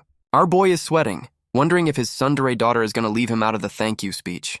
And the murder twin actually thanks her dad for the all-nighters. The tsundere has officially been breached. Our boy is tearing up, finally getting the validation he's been craving from his murder twin daughter.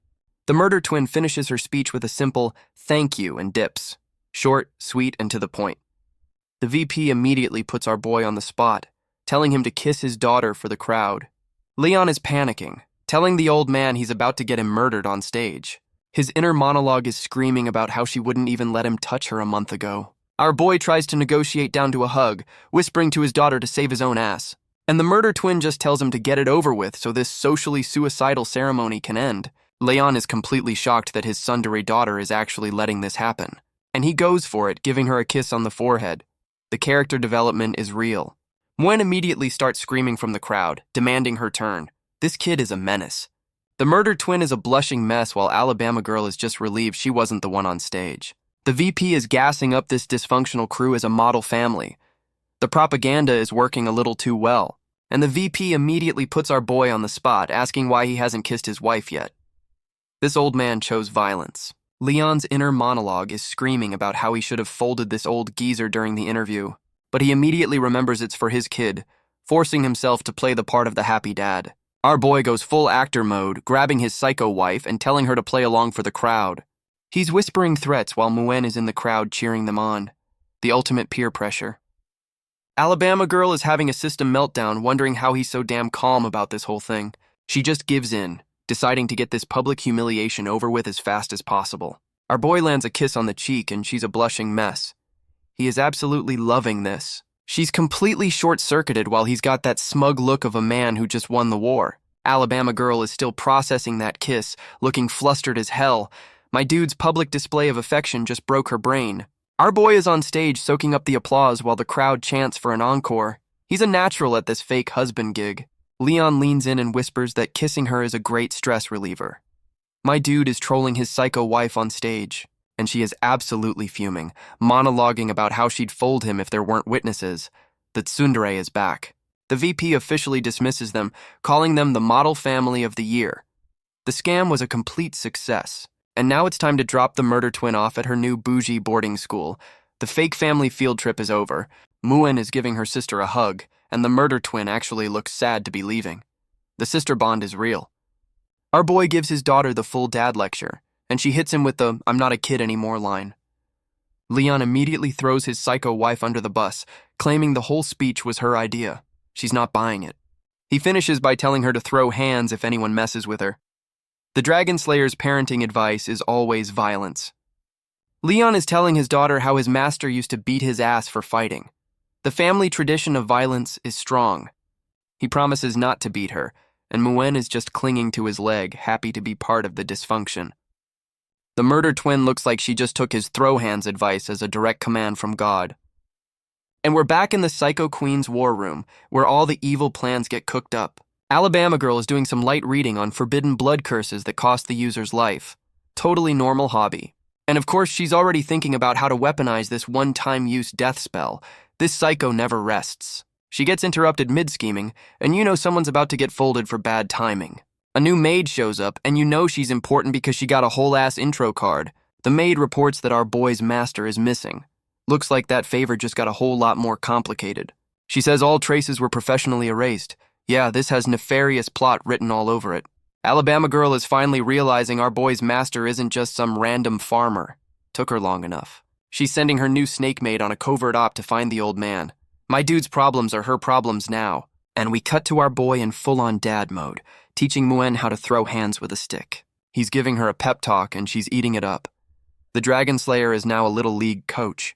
Muen immediately goes full gremlin mode with 2 sticks, and our boy is just stunned by her raw power. And of course, Alabama Girl rolls up to witness this wholesome domestic chaos firsthand. Muen immediately spots her mom, completely derailing the training session for a family reunion. This psycho gives our boy a smug look, asking if he's back from his rounds. The shade is palpable. She immediately switches to perfect mom mode, and Muen snitches that her dad taught her sword fighting. And she actually gives him a not bad, telling them to get ready for dinner. The domestication is mutual. Muen is losing her mind over the dinner menu. This kid's priorities are absolutely in order. The kid runs off to dinner, leaving our boy alone with the final boss. The mood just shifted. Alabama Girl looks genuinely shocked, probably because our boy pointed that training stick at her. And she immediately goes on high alert. My dude just accidentally triggered her psycho mode. This psycho is already accusing him of treason for pointing a stick at her. The drama is off the charts. Our boy just calls her out on her BS, reminding her it's literally just a stick. She hits him with the backhanded compliment, saying a stick is a weapon in the Dragon Slayer's hands. Leon is just tired of her games. He knows she's just trying to start shit for fun. He calls her out for her tsundere compliment, and she immediately gets flustered and denies it. Our boy admits he was trying to mess with her, and she roasts him for being too weak to even try. Alabama girl drops some intel that the murder twin actually wrote a letter saying she's doing fine. Our boy's like, that's it? And she has to explain that's basically a novel for a tsundere. Leon immediately connects the dots, realizing the murder twin gets her tsundere genes from her psycho mom. She explains the murder twin is just a classic dragon simp who only respects strength. And she drops the bomb that the murder twin sees him as her new rival. My dude just got a new hater. Our boy is just happy she doesn't think he's a total scrub, while her chibi version calls him an idiot. This psycho reveals the murder twin used to secretly check on him when he was in a coma. The tsundere runs deep. She's dropping lore about how he was the only one who could calm them down as babies. The dad instincts were always there. We get a flashback to baby twin duty, and my dude was a natural from the start. And our boy drops the tragic orphan backstory, admitting he has no idea what a real family feels like. We get the full tragic backstory, starting with our boy as a lonely orphan. His master and his wife took him in, giving him a home for the first time. But even then, my dude was still feeling that orphan angst, watching other families. He's wishing his master and his wife were his real parents. The feels are real. His master's wife hits him with the "you'll be a dad one day" foreshadowing. She tells him his real family is the one he'll make, and we get a vision of his dysfunctional crew. And our boy finally accepts his psycho wife and kids as his real family. The character arc is complete. And of course, Alabama girl immediately ruins the heartfelt moment by calling him out for spacing out. Our boy gets all flustered, trying to play off his emotional breakthrough like it was nothing. And we end the emotional scene with a classic leg shot. The Manhwa priorities are in order. Alabama girl hits him with the "thank me by putting on my shoes" line. The power plays never stop. Our boy's brain just blue screened. He was not expecting a foot fetish side quest after that emotional moment. Leon is trying to stand up for himself, refusing to be her personal shoe putter on her. He's bringing up his dignity, reminding her he already washed her feet once. My dude, dignity left the building chapters ago, and she just kicks him in the face, reminding him he still owes her for that public kiss. This psycho is telling him to shut up and get to work. Her negotiation tactic is always a foot to the face, and our boy folds like a cheap suit, immediately getting on his knees to put on her shoe. She roasts him for being a simp, and he hits her back by comparing her to a donkey. My dude chose violence, and she is absolutely fuming. He just hit the instant rage button with that donkey comment. This psycho immediately tries to fold him with a kick, but our boy's dodge game is on point. Our boy is running for his life while she's already scheduling his ass whooping for later tonight. A few days later, the whole dysfunctional crew is waiting for the murder twins' school bus. And the school bus is a whole-ass kaiju descending from the heavens. Muin is hyped. Our boy immediately starts comparing its size to his wife's dragon form, because of course he does. Alabama girl explains it's just a giant harmless Uber for the dragon clan. She's flexing that this thing is so chill, it's basically a glorified babysitter for the academy. And the murder twin gets beamed down like she's returning from an away mission on the Enterprise. She announces her return, looking completely unimpressed with her grand entrance. Muin immediately tackles her sister for a hug. The sisterly bond is the only normal thing in this family. The murder twin tries to call our boy dad, and her whole tsundere system just short circuits. Our boy is playing the perfect dad, welcoming the murder twin home like a normal, functional human being. And the murder twin's report card is just a list of perfect scores. This kid is an academic weapon. Muin is losing her mind over the grades while Alabama girl has that smug, "Yeah, that's my kid" look. The murder twin is actually apologizing for getting a 95 in gym class. This kid's standards are insane. Muin is on official hype man duty, telling her sister she's the best. The family support is surprisingly wholesome. Our boy realizes he's the only emotionally stable one here and has to step up his dad game. Leon breaks down her gym score, reminding her she's a human kid competing against literal baby dragons. He immediately flips to her combat scores, flexing that she folded 90% of her class with pure skill. The murder twin is still bummed, mumbling that her dad was a top student. The pressure is real. And our boy hits her with the humble backstory, admitting he had to grind his ass off to get to the top. Our boy is giving the murder twin a pep talk, and she's actually listening. The dadification is now 100% complete. The murder twin immediately asks who'd win in a fight, trying to start a civil war in the living room. And their chibi versions both scream, "Me!" Their egos are perfectly in sync at least. They immediately start beefing after realizing they both claim the W. The domestic bliss lasted 5 seconds. Leon starts flexing about his academy days, claiming he was the undisputed GOAT of combat training. An Alabama girl immediately roasts him, saying she only wins the fights that actually matter. They're now in a full-blown screaming match about who really won in the dungeon. My dude is trying to spin his L into a family. Our boy challenges her to a duel on the spot, dragging her outside to settle the score in front of the kids. The kids are hyped for the parental deathmatch, ready to see who's the real final boss of the family. They're in a training yard stretching while the kids peek over a wall. This is their version of a family picnic. Muen is justifying this parental deathmatch as a learning experience. This kid is a menace with the excuses. Alabama girl immediately starts trash talking, asking if his washed-up body can even handle a real fight. Our boy's ego is writing checks his body can't cash, saying he's not missing a chance to fight her. This psycho immediately proposes a bet, because of course she needs to add stakes to this domestic dispute. The terms are set. A month of peace versus one request. My dude is about to gamble his life for a vacation. Leon is already overthinking her perverted demands, but the prize is too good to pass up. His chibi version is already celebrating the month-long vacation he hasn't even won yet. And our boy accepts the bet, completely baited by the promise of not getting folded for 30 days. They're both staring each other down, ready to settle this like a divorced couple fighting over the last slice of pizza. The arena is set. The fighters are ready. Time for the main event of this dysfunctional family picnic. Muen is posted up with the popcorn, ready for the parental deathmatch of the century. The fight's opening shockwave is so intense it makes the kid spill her drink. Collateral damage. And we get the pre-fight stare down. The tension is so thick you could cut it with a knife. Muen is having a crisis over her spilled juice while her parents are throwing hands in the background. Our boy opens up with a haymaker, putting all that Dragon Slayer power into one punch, and she just blocks it like it's nothing. Yeah, my dude is absolutely outmatched in the strength department. This psycho immediately counters with a tail whip, aiming to take his head clean off. Leon hits her with a clean handstand dodge. The washed-up Dragon Slayer still has some moves. A close-up on the footwork confirms our boy's agility stat is still maxed out. He follows up with a kick, but she's already got her guard up. This is a real chess match. Alabama girl immediately creates distance, spamming some blue energy attacks to keep him away. Her inner monologue confirms it. She knows she can't take him in a fistfight and is switching to a ranged build. Our boy immediately calls her out for being scared to throw hands up close. This psycho just says a win is a win and starts spamming purple fireballs. No honor in this dojo. Leon is on the defensive, dodging explosions like he's in a damn bullet hell game.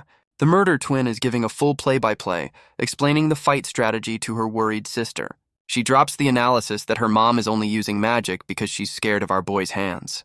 Muen is gassing up her sister's big brain, and the murder twin just credits her teacher, a humble queen.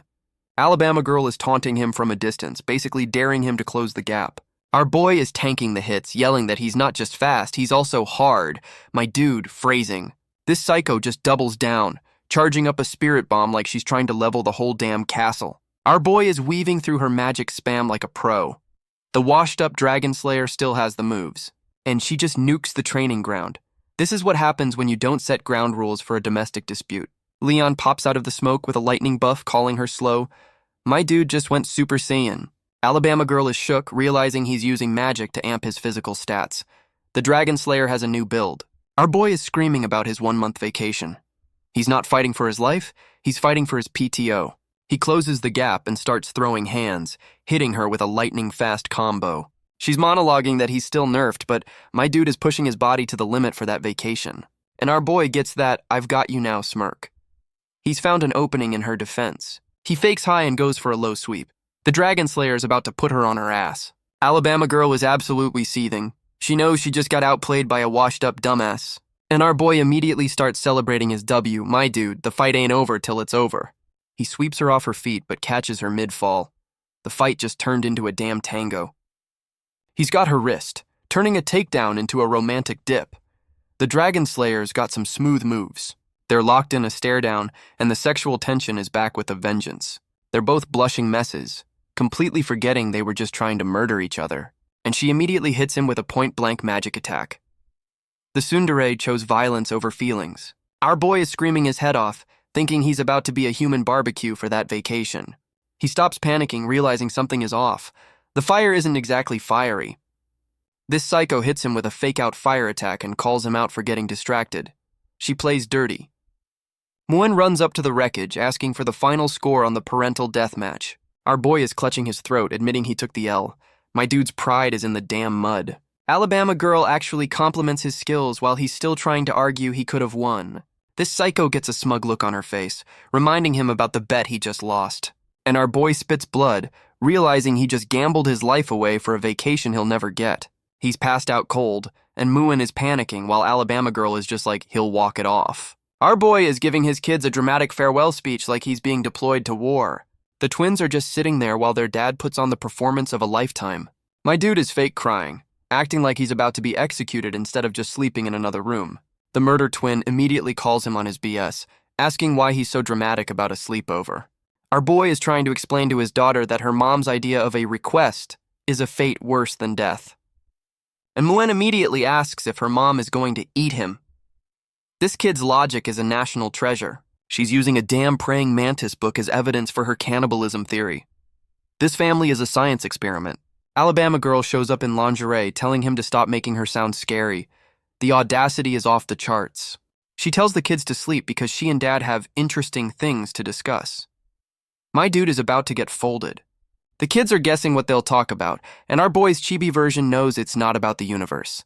This psycho is literally dragging him off to his doom while he's still trying to give his last words. The murdered twin just calls them naive adults and tells her sister to ignore them.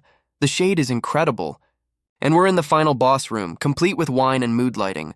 This is a certified trap. She offers him a drink, and our boy hits her with a hard no. He knows a trap when he sees one. Alabama Girl is giving him the "you're a disappointment" stare over her wine glass. She's trying to guilt trip him, reminding him he lost the bet and owes her big time. Our boy is trying to hold the line, telling himself not to fall for her psycho mind games. And she hits him with the "I actually wanted you to win" line. The mind games are next level. Leon's brain just short-circuited. He was not prepared for that reverse psychology bullshit. She explains she wanted him at full power for a fun rematch. This psycho's idea of fun is domestic violence. Our boy tells her to just take the L for the night. My dude is trying to negotiate with a walking red flag. He reaches for the wine, saying he has a better idea. "Bro, what are you cooking?" And she just dumps the wine out. The power move is strong with this one. This psycho pours the wine on herself, saying she loves his defiance. Yeah, she's completely unhinged. Our boy is asking what she's doing like he doesn't have a front row seat to the main event. This psycho hits him with the "drink up" line, turning this whole bet into a weird vampire fantasy. Leon's inner monologue is going full horny on main. My dude's brain has officially left the building, and his willpower just evaporates. The horny curse remains undefeated against this dumbass. He just dives right in, no questions asked. The Dragon Slayer has been slain by a thirst trap, and now she's the one who's flustered. She set the trap and is still surprised he fell for it. My dude is asking for permission after the fact, a true gentleman of questionable timing. Alabama Girl is immediately back on her bullshit, saying round one wasn't enough. She's telling him to open his mouth, and you know this is about to get even weirder. And she just bit her own lip. This psycho is about to make him drink her blood. Our boy is in shock as she force feeds him her own blood. This just went from weird to a full-blown vampire cult. He pushes her off, demanding to know what the hell she's doing while she just smirks like she won the lottery. Leon is freaking out, realizing she just hit him with some forbidden technique. The horny curse just got a DLC update. This psycho confirms it's the blood curse, looking like she's enjoying his panic way too damn much. And our boy's eyes are glowing red with a new magic circle. Yeah, the curse has officially been installed. She drops a lore bomb that she's missed this feeling since he'd used it on her eye. Hold up, what? Our boy is pissed, asking if she knows the price of that spell. My dude, she literally wrote the user manual. She explains she nerfed the curse to only keep the enchanting part. This psycho modded the forbidden magic. Leon is losing his mind, saying his body is on fire. The horny curse is now at 110%. She's monologuing about how she's always the one forcing him. Yeah, she's about to flip the entire script. This psycho hits him with the "beg me" line, flipping the entire power dynamic on its head. She's in full villain mode, calling him her delicious captive. My dude is on his knees and absolutely cooked. Our boy is fighting for his life against the horny curse 2.0, and he is losing badly. She's taunting him about how down bad he looks, and all he can do is deny it while blushing. And she pulls out a magic mirror. You know this is about to be used for some next-level blackmail. This psycho confirms it's a magic camera to record his L. The psychological warfare is off the charts. The curse forces him to admit he wants to kiss her while staring at his own reflection. The humiliation is real. His willpower kicks in for a split second, trying to fight the horny curse's mind control. She's loving every second of this, telling him to say it again like she's his damn drill sergeant. And he screams it out loud while his inner monologue confirms his mouth has been hijacked by the curse. This psycho is rubbing his L in his face, roasting him for begging his enemy for a kiss. And she hits him with the ultimate blue ball, telling him he's not getting shit. Our boy's system is glitching out as the horny curse goes into overdrive from the rejection. And the curse just takes the wheel, making him shove her onto the bed. He's officially gone feral. Leon is on top of her, completely out of control. The horny curse just gave him a temporary buff. She's acting all smug, like this wasn't her exact plan from the damn start. My dude is kissing her hand, and the curse is making him say all the horny shit out loud. She's monologuing that this is exactly how she acted. This is just a petty revenge plot. Alabama girl is looking smug as hell, basically saying, "Welcome to my world, dumbass." And our boy just gives in, telling her she asked for this before they finally kiss. This psycho is monologuing about seeing him fall. Yeah, this was a full-blown revenge plot from the start. And we get the morning after shot of the castle. You know our boy is waking up with some serious regrets. A close-up on her hair because even after a night of psychological warfare, the art has its priorities. Our boy wakes up next to the psycho queen, looking like he just remembered he sold his soul for some cursed blood. Leon is having a full system meltdown, realizing he took another massive L to the horny curse. He's blaming the blood curse for making him beg. My dude, you were already down bad. This just sealed the deal. Our boy is seething about his shattered dignity. Bro, your dignity checked out chapters ago. He's roasting her for sleeping peacefully after orchestrating his entire downfall. The salt is real. Leon is staring at her, thinking she looks defenseless. My dude, that's a trap and you know it. And he immediately gets flustered, realizing he's been caught simping over the woman who just owned him. Our boy is freaking out that he touched her face, trying to deny his own horny-on-main instincts. He's trying to gaslight himself into believing he just wanted to wake her up. My dude, we all saw you. Leon is wondering why she's not reacting, thinking this psycho is just faking it to mess with him. Our boy starts poking her, trying to call her bluff. Bro, maybe check for a pulse first. He's still caressing her face, trying to roast her for not waking up. The horny curse is a persistent one. This dumbass finally connects the dots, realizing the blood curse might have some side effects for the caster.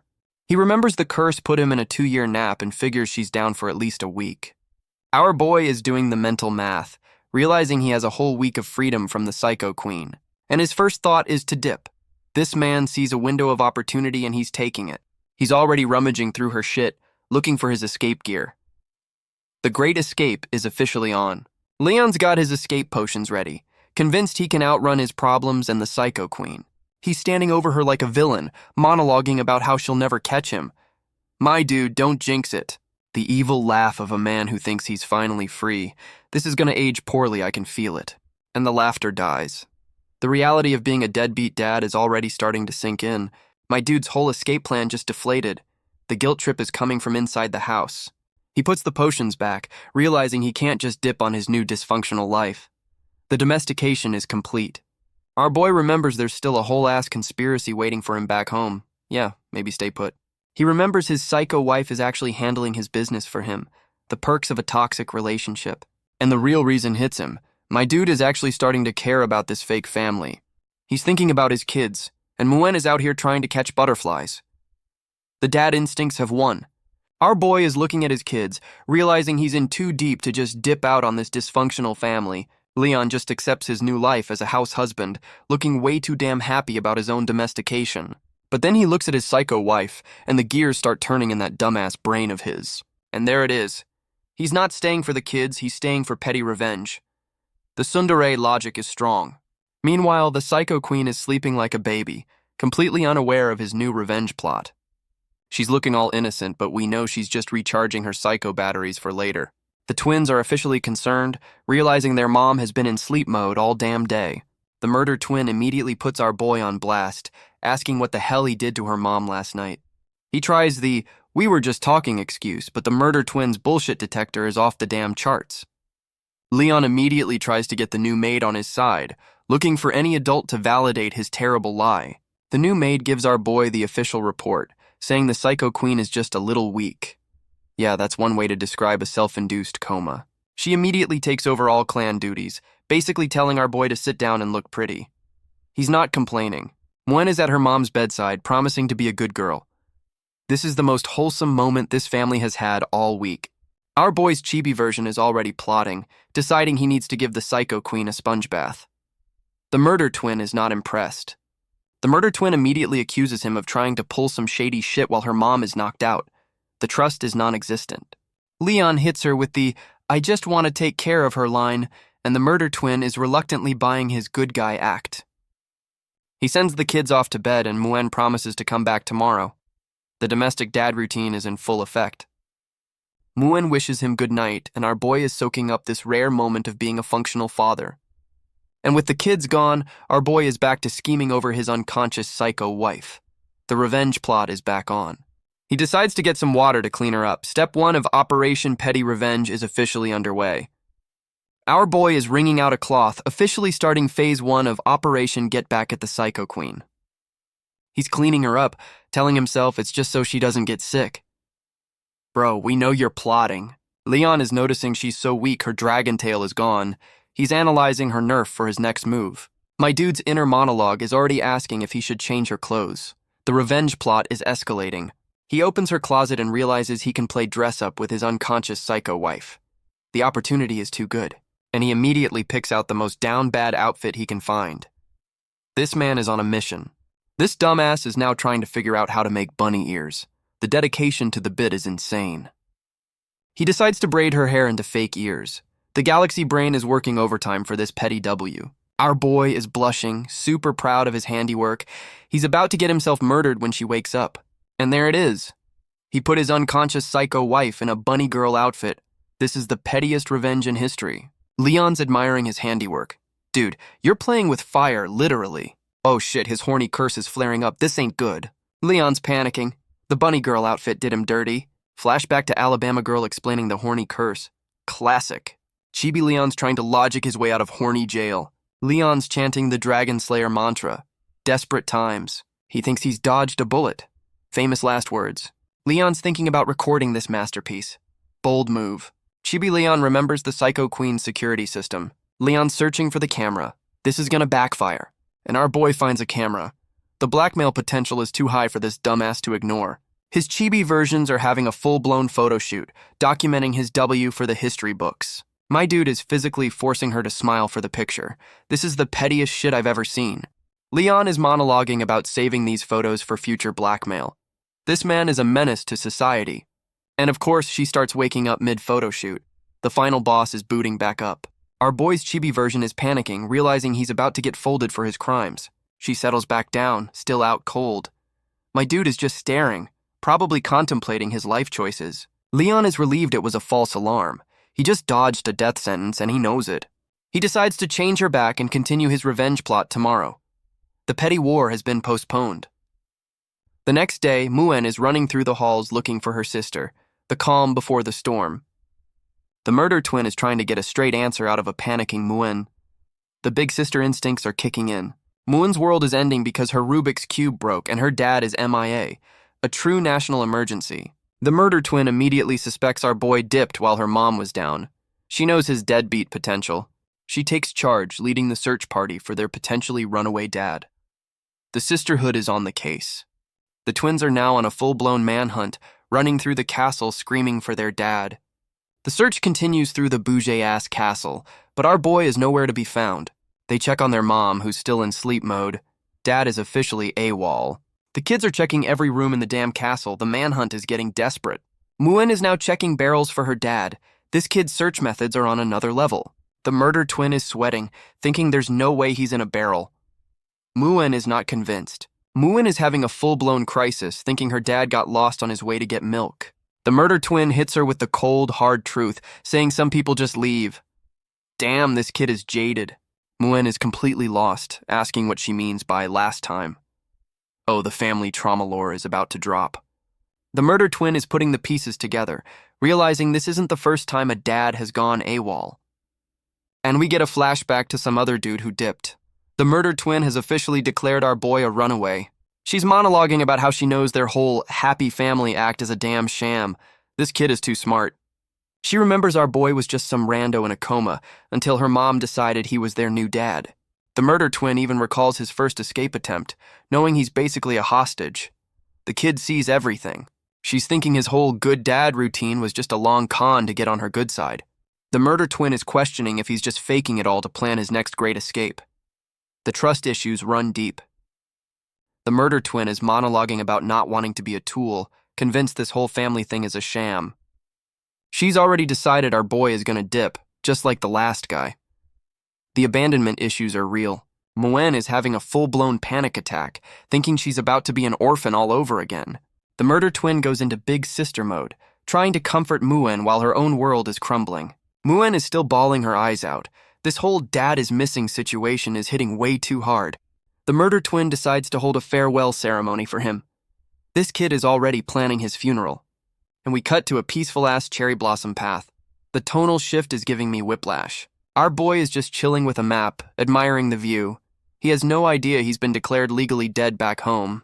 Flashback to him asking the new maid for directions to his psycho wife's favorite spot. He's on a date mission. He turns down an escort saying he'll go alone. My dude is trying to be romantic and his kids think he's a deadbeat. Our boy is monologuing that he's using her coma to scout the area for a surprise when she wakes up. And he's got that evil grin, confirming this whole field trip is just a cover for his petty revenge plot. His master plan is to humiliate her in her favorite spot, giving her a taste of her own psycho medicine. Leon is sizing up a tree, saying it's thick enough. Bro, what kind of revenge are you cooking? He's already fantasizing about pinning her against the tree. My dude's revenge plot looks suspiciously like a date. Now he's planning to cover the ground in flower petals. This is the least threatening revenge plot I've ever seen. He's admiring the view of the castle from his revenge spot. My dude is just planning a romantic getaway. He's marking his map like a general planning an invasion, but for a date he's calling revenge. Our boy is looking way too proud of his plan, just waiting for the final boss to wake up and fall into his trap.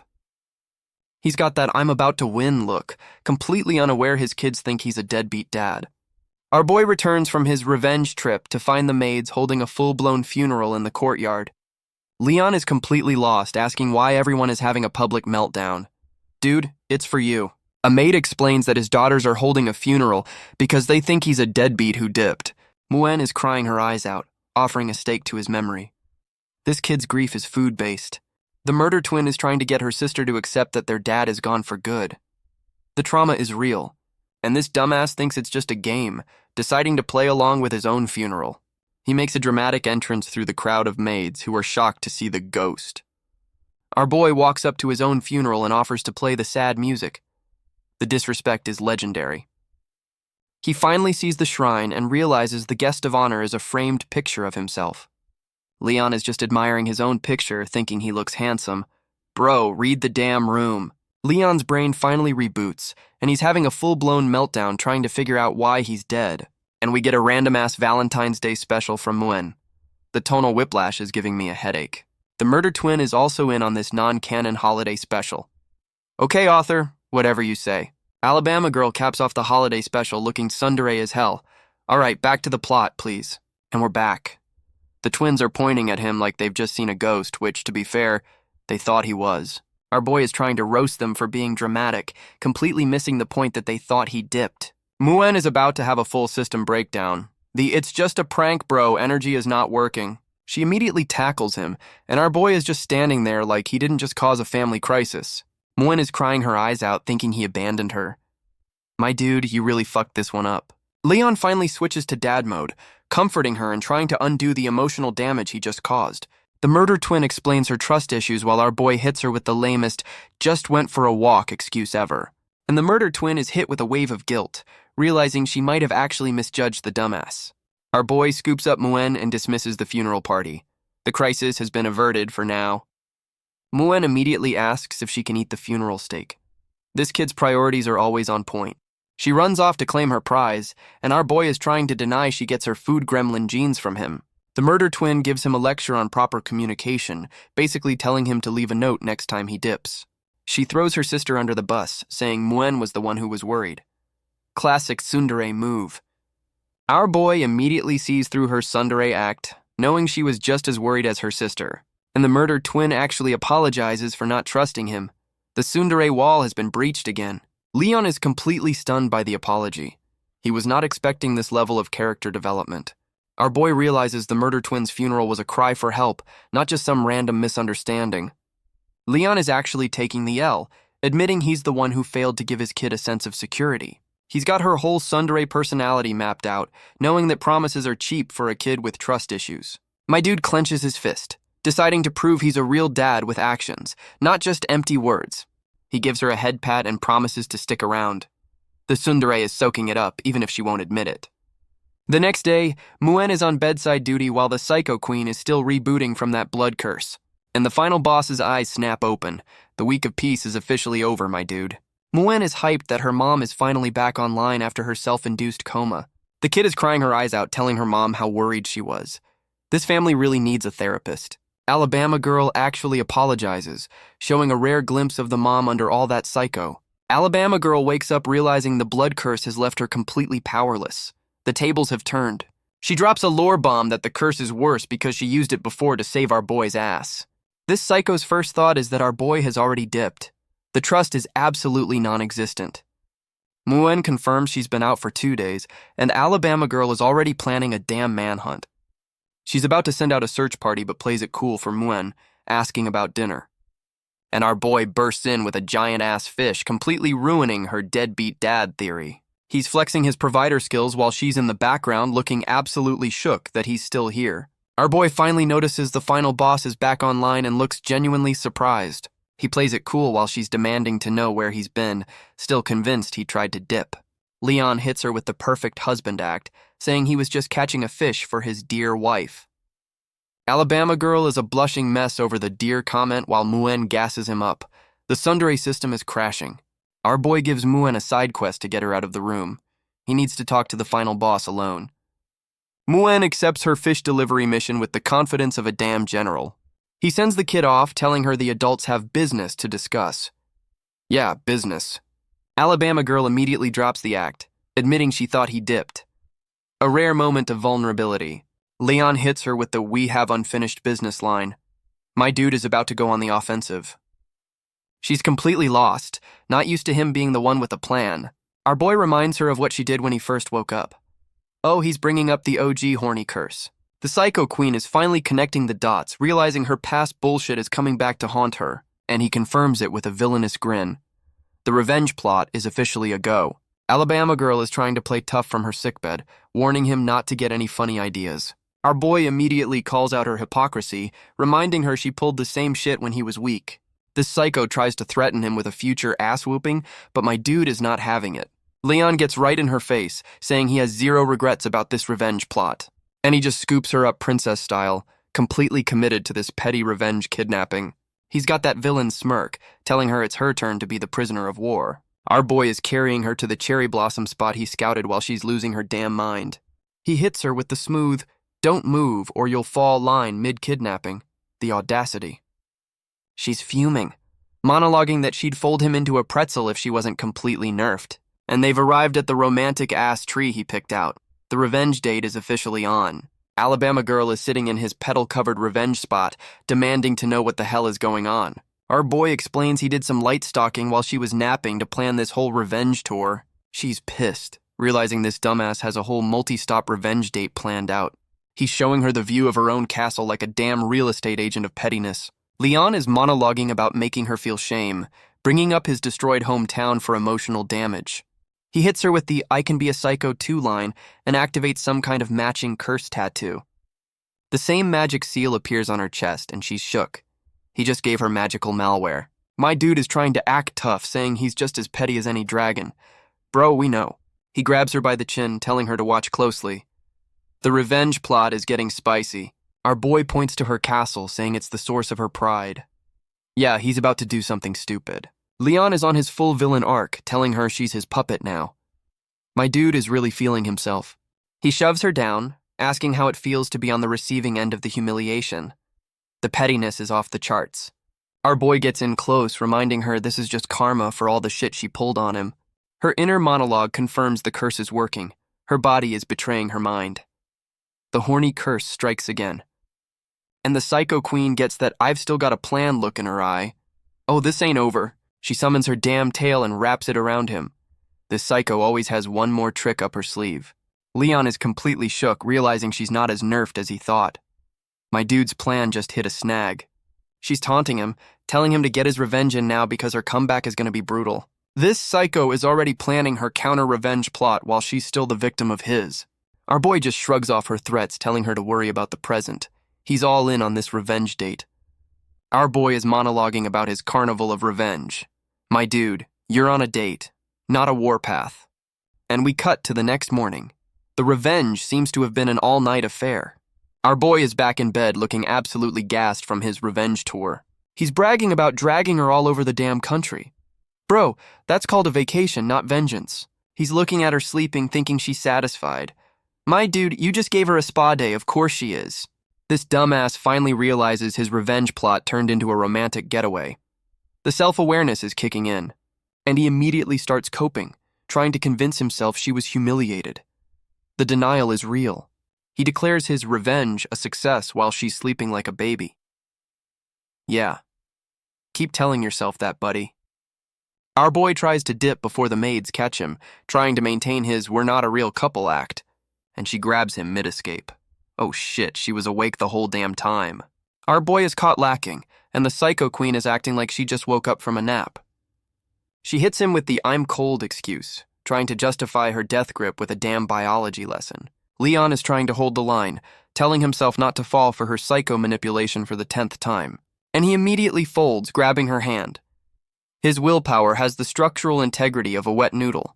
My dude just pulls the covers over both of them. The simp has officially returned to his natural habitat. He's justifying this L by saying it's warmer. Bro, you're not fooling anyone with that weak-ass excuse. And we get the romantic lovebird shot. The Manhwa is really trying to sell this toxic relationship. Moon is outside crying, thinking her mom is still in a coma. Little does she know the final boss is rebooted. She runs into the room to check on her mom, about to walk in on the most awkward morning ever. Moon is trying to wake her up, completely oblivious to the deadbeat dad hiding under the damn covers. Alabama girl is trying to play it cool, telling Moon to go bother her dad. Yeah, she's been caught. Moon is on wake-up duty, telling our boy to get his ass out of bed. Her boy is just trying to enjoy the warmth, completely ignoring his daughter's demands. And Moon is officially pissed, realizing her parents are too busy cuddling to pay attention to her. She calls them out for being all over each other, completely missing the hickeys covering their bodies. The kid is trying to process this rare moment of parental affection, but the gears are grinding. She finally notices the red spots and is about to ask the most awkward question in history. And her galaxy brain concludes it's just bug bites. This kid's innocence is a damn superpower.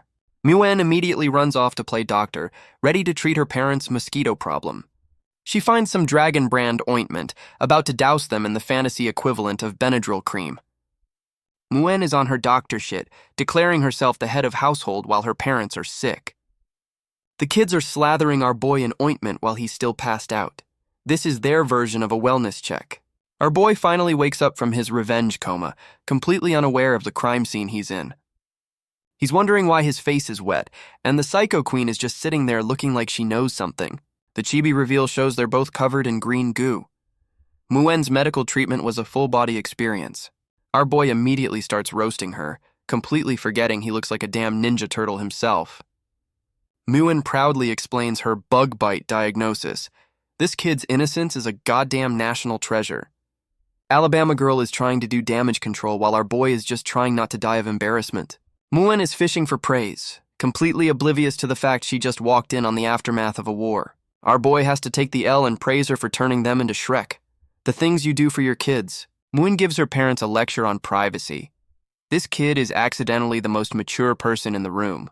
And we cut to a bowl of rice. The domestic arc is officially in full swing. Our boy is on full-blown husband duty, trying to feed the psycho queen like she's a damn baby bird. Alabama girl is flustered, acting like she's never been fed before. The tsundere system is rebooting. He's explaining basic biology to her while she reluctantly accepts the food. The caretaking is surprisingly wholesome. She's trying to act tough, saying she can feed herself. Yeah, sure you can, buddy. And she immediately admits it's good. The tsundere's pride lasted all of 5 seconds. Our boy hits her with the smug, made with love line. He's really milking this domestic W. He eats some himself and she immediately starts a fight over it. The domestic bliss was short-lived, and the bowl is empty. She folded and ate the whole damn thing. The house husband strat is undefeated. Our boy is flexing on her, reminding her he was on full nurse duty while she was nerfed.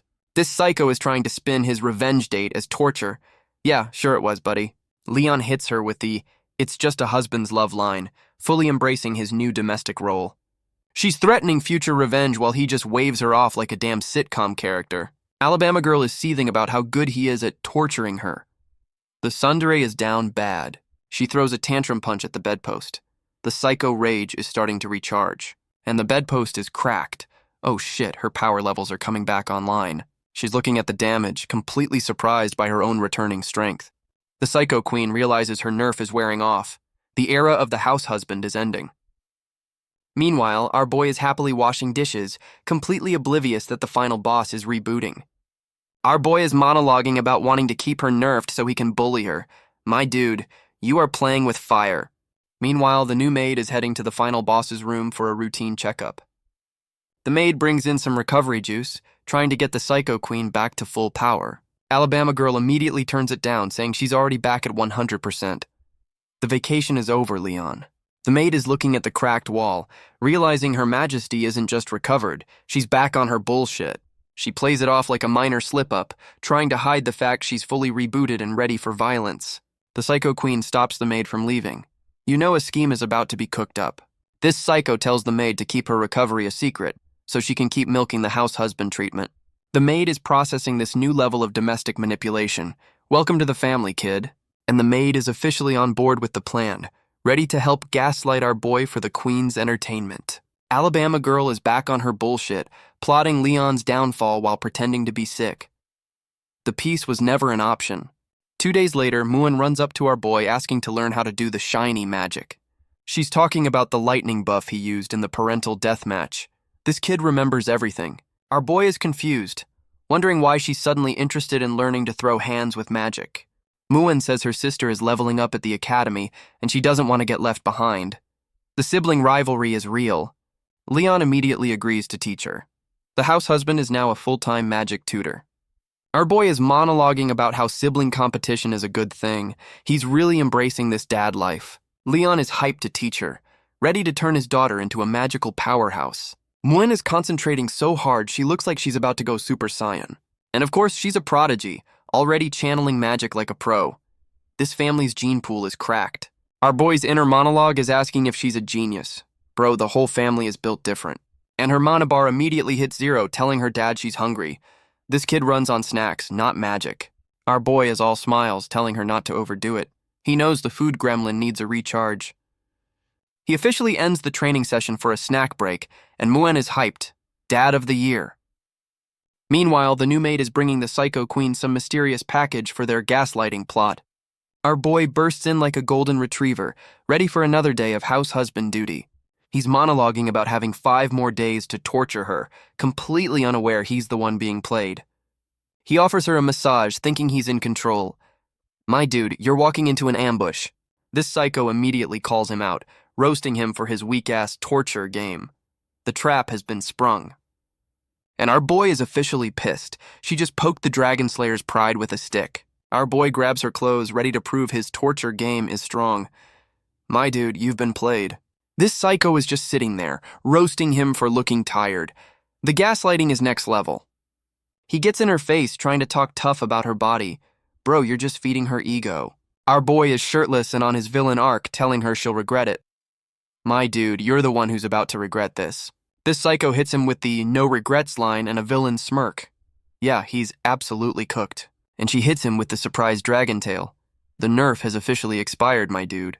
Our boy is having a full system meltdown, realizing he just walked into the oldest trap in the book. She just yeets him onto the bed with her tail. The house husband has been officially demoted. This psycho is on top of him, flexing her strength. The Uno reverse card has been played. Leon's brain finally catches up, asking how she recovered. Bro, she's been playing you for days. This psycho hits him with the shh, calling him her captive. The power dynamic just did a full 180. And she pulls out the BDSM starter pack. My dude, you are not ready for this level of petty. Leon's wondering when she had time to plan this. Bro, she's been plotting since you put her in that bunny suit. He's getting cuffed, asking if he's walking into a tiger's mouth. My dude, you're the main course. and now he's blindfolded with dog ears. She's giving him a taste of his own medicine, but way kinkier. She's got that villain smirk, telling him not to struggle. Yeah, she's enjoying this a little too much. Our boy is asking if this is a torture session. Bro, this is a full-blown HR violation. He's trying to flex his anti-interrogation training while she's holding a damn magic lie detector. And the orb immediately broadcasts his horny-on-main thoughts for the whole room to hear. The ultimate L. He's freaking out while his inner simp is begging for more. The humiliation is now at 200%. This psycho is rubbing it in, asking who's the one begging now. The smug energy is off the charts. Our boy's chibi version is stuttering her name, completely broken by the horny lie detector. Leon is in full denial mode, screaming that the voice from the orb isn't his. Yeah, sure it isn't, buddy. She shoves the orb in his face, offering him a front row seat to his own humiliation. And the orb just keeps broadcasting his inner simp's entire wish list. The evidence is damning. Our boy is officially broken, begging her to stop while she just smirks at his suffering. And she pulls out a damn riding crop. The BDSM starter pack just got a DLC. This psycho is telling him to repeat his horny thoughts out loud. The blackmail is next level. She's got the crop under his chin, offering to help him remember. My dude is absolutely cooked. And we get the silhouette shot of the interrogation continuing. Yeah, he's not leaving that room with his dignity. The lamp goes out, signaling the end of the interrogation. My dude's dignity is officially offline. Our boy is in bed, fake crying about being hollowed out. Bro, you just got your ass handed to you. Alabama girl gets a letter from a dragon messenger while our boy is still recovering from his L. Leon asks what's up, probably hoping it's not another bill for his emotional damages. The Psycho Queen says they've been summoned to the academy. Her face says this ain't a field trip. She drops the news that the murder twin got into a fight, and our boy is absolutely shook. We cut to the murder twin at the academy, looking like she's about to commit another crime. And the kids she fought are all beat to hell. Yeah, she definitely didn't lose that fight. The parents are now in a meeting with the vice principal. This is the most awkward parent-teacher conference ever. Alabama girl is giving the VP the "you're about to die" stare. She's ready to choose violence for her kid. The other mom is going full Karen mode, pissed that 3 kids ganged up on her precious daughter. Our boy and the Psycho Queen are checking on the murder twin, who looks completely unbothered by the whole situation. And the vice principal hits them with the plot twist. Their daughter was the one who folded all 3 of them. The Psycho Queen is trying so hard not to look proud while the other mom's brain just blue-screened. Our boy's chibi version is shook, while the murder twin is just standing there like it's another Tuesday. Leon is in full proud dad mode, gassing up his daughter for winning a 3v1. The apple doesn't fall far from the tree. The VP drops a lore bomb that this is about some dragon race war between egg layers and live birthers. And we get a full-blown biology lesson on how dragons reproduce. This is not what I expected from a parent-teacher conference. The lore dump continues, explaining that egg-born dragons are basically born with a level advantage. The VP is hyping up the murder twin, calling her a prodigy for beating 3 higher-level players. And the other dad rolls up with that "my son is an angel" energy, ready to pay for damages. His whole vibe changes when he sees his kid got absolutely folded by the murder twin. The kid is crying for his daddy after getting his ass handed to him in a 3v1. Alabama girl gives Leon the intel, and my dude flexes his kill count like it's a damn high score. This new clown immediately starts disrespecting the Psycho Queen, calling her a bad mom. Bro, you have no idea. Our boy steps up, and the clown starts talking shit about their whole clan's power level. The 2 dads are about to throw down in the principal's office. The parent-teacher violence is escalating. And the VP slams the table, telling the grown-ass men to sit the hell down. Santa Claus is trying to mediate this dragon dad beef before they destroy the whole damn office. The VP starts the story, revealing the murder twin got her clothes stained, which is basically a declaration of war. The VP is giving the play-by-play of how 3 kids jumped his daughter and still got folded. Santa Claus asks the beat-up kids for their side, but they're too damn scared to snitch. The murder twin raises her hand, ready to give her official statement on the ass-whooping. The VP gives the one-girl army the floor, ready to hear how this all went down. She hits them with the "I accidentally broke his arm in self-defense" line, a classic. And she gives the other dad a death stare, basically daring him to question her story. The kid immediately folds while his dad is losing his mind that his son is scared of a little girl. Our boy steps in, telling his daughter she did something wrong. Oh, here comes the lecture. The murder twin is looking annoyed, bracing for a lecture on non-violence from her dad, and he tells her to kick them in the knee first next time. The best parenting is just better fight strats. Our boy is giving his daughter a full-blown combat lecture while she takes notes. This is their version of a family bonding moment. The other dad is losing his mind, accusing Leon of teaching his kid to be a public menace. Bro, she came pre-installed with that software. This clown is demanding she get expelled while our boy's family looks like they're posing for a badass album cover. Santa Claus tries to calm the situation, saying the academy will handle it. He's the only adult in this damn room. The VP drops the truth bomb that the other kid is a known bully who started the whole damn thing. Oh, how the tables turn. The other dad is in full denial mode, refusing to believe his precious angel could ever be the bad guy. Leon roasts him, asking how old his son is to be getting his ass handed to him by a 1-year-old. The disrespect is beautiful. The kid admits he's almost 8. He got folded by a literal toddler. The L is astronomical. Our boy is dying of secondhand embarrassment for this clown. The shame is radiating off the page. The other dad gets pissed and starts talking shit about our boy hiding his dragon form. My dude, you are poking a sleeping dragon. This clown points at the Psycho Queen and calls her whole family trash. My dude, you just signed your own death warrant. And our boy's hand clenches. Oh yeah, the Papa Bear switch has been officially flipped. Leon snaps the dude's finger, telling him to keep his family's name out of his damn mouth. The Psycho Queen is looking at him like he just grew a second head, actually impressed by his dad mode rage. The clown pulls the classic "Do you know who I am" line after getting his finger folded. He starts name-dropping his clan while our boy sarcastically pretends to be scared. The disrespect is beautiful. The Psycho Queen is having a moment, realizing this dumbass is actually a decent parent. She tries to de-escalate, saying this whole beef is beneath them. A rare moment of chill from the Psycho Queen. She tells Santa Claus she'll accept the school's ruling, and he's impressed by her sudden diplomacy. Santa Claus turns to the other dad, basically telling him to sit down and shut up before he gets himself expelled. The clown dad is getting held back, threatening to get their kids expelled. My dude, you just got your finger snapped. His own kid tells him to chill out, basically admitting he doesn't want the smoke.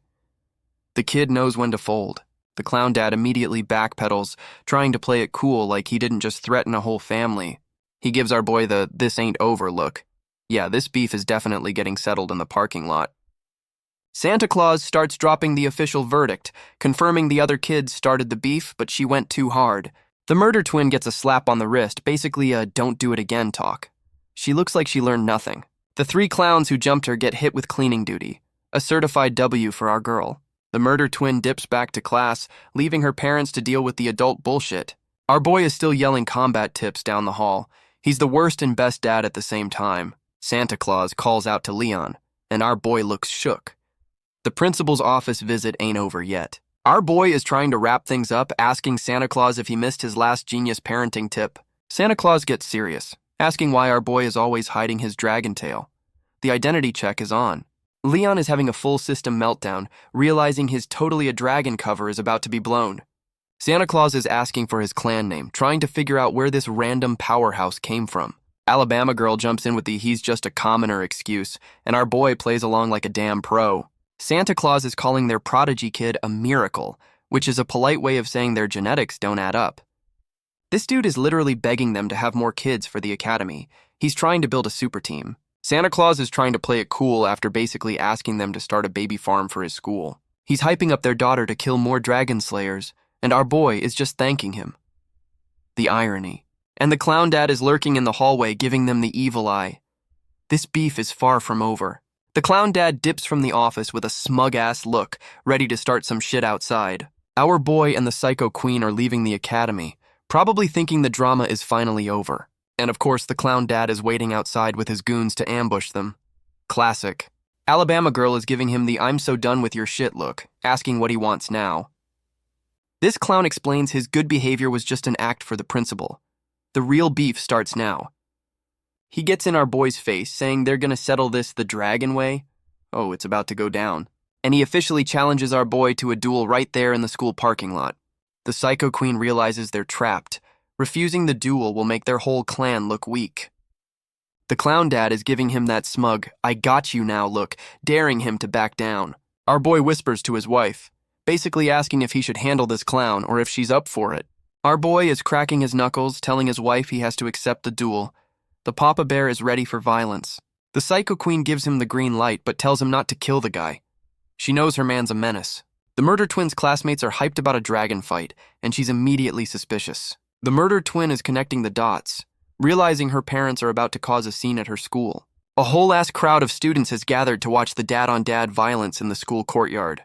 The clown dad is trash-talking our boy for being a frail human, while Leon just stretches, completely unbothered. This clown is monologuing about getting justice for his son. Bro, your kid got folded in a 3v1, sit down. He's offering a survive 3 rounds and I lose deal. The arrogance on this dude is off the charts.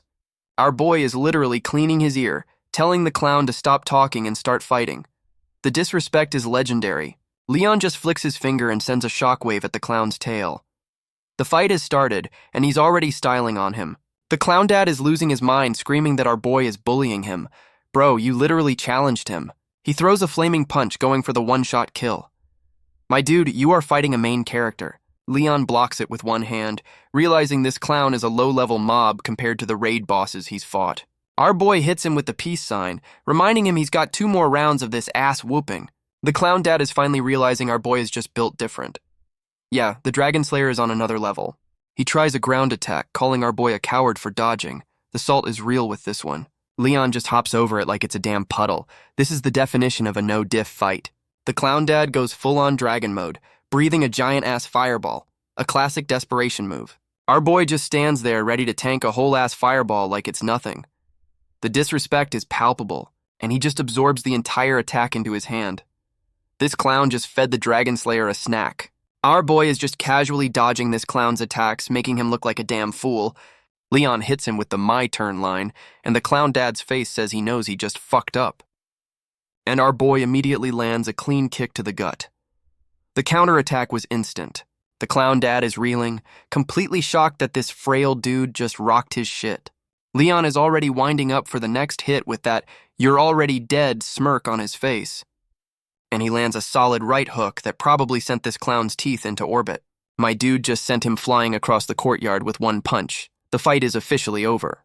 Leon dusts off his hands, flexing that he didn't even need magic to fold this chump. The clown's goons are losing their minds, watching their boss get absolutely humiliated in public. Our boy turns to the goons and asks if they want to get their asses beat too. He's ready for the whole crew. The goons are immediately waving the white flag, wanting absolutely no smoke from our boy. Leon tells them to take their trash and get lost, officially ending the parent-teacher beatdown. Our boy turns around all smiles, ready to dip like he didn't just commit a felony on school grounds. The murder twin is standing there with a gift, acting like she didn't just watch her dad fold a man. She hits them with the "just passing by" excuse. Yeah, sure you were, kid. The murder twin gives her mom a gift, and the psycho queen looks genuinely surprised. And it's a damn heart-shaped cookie. The murder twin has a soft side after all.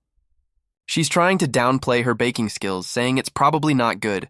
The tsundere is strong with this one. Alabama girl immediately eats it and gasses her up. The psycho queen is in full proud mom mode. Our boy joins in on the praise, turning this beatdown into a wholesome family baking review. The murder twin hits him with the "you were awesome" line. The tsundere has officially acknowledged his W.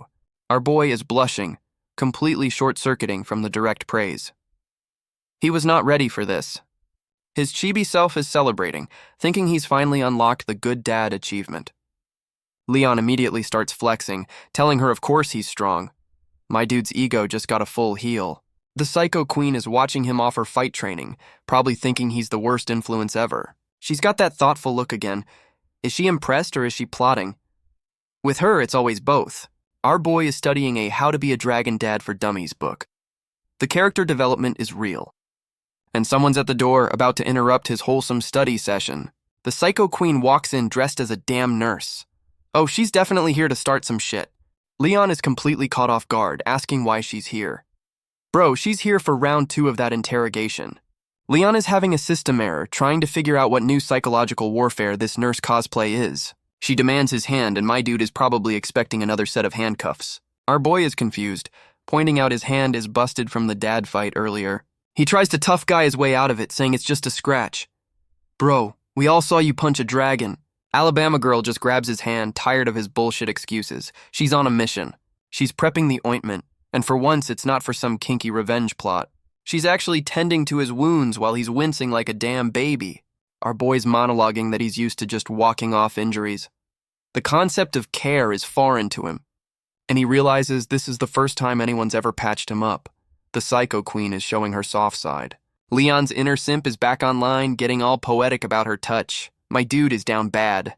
Our boy is having a full-blown simp meltdown, wondering why he's blushing over basic human decency. The Psycho Queen actually thanks him for standing up for the family. The tsundere wall is cracking again.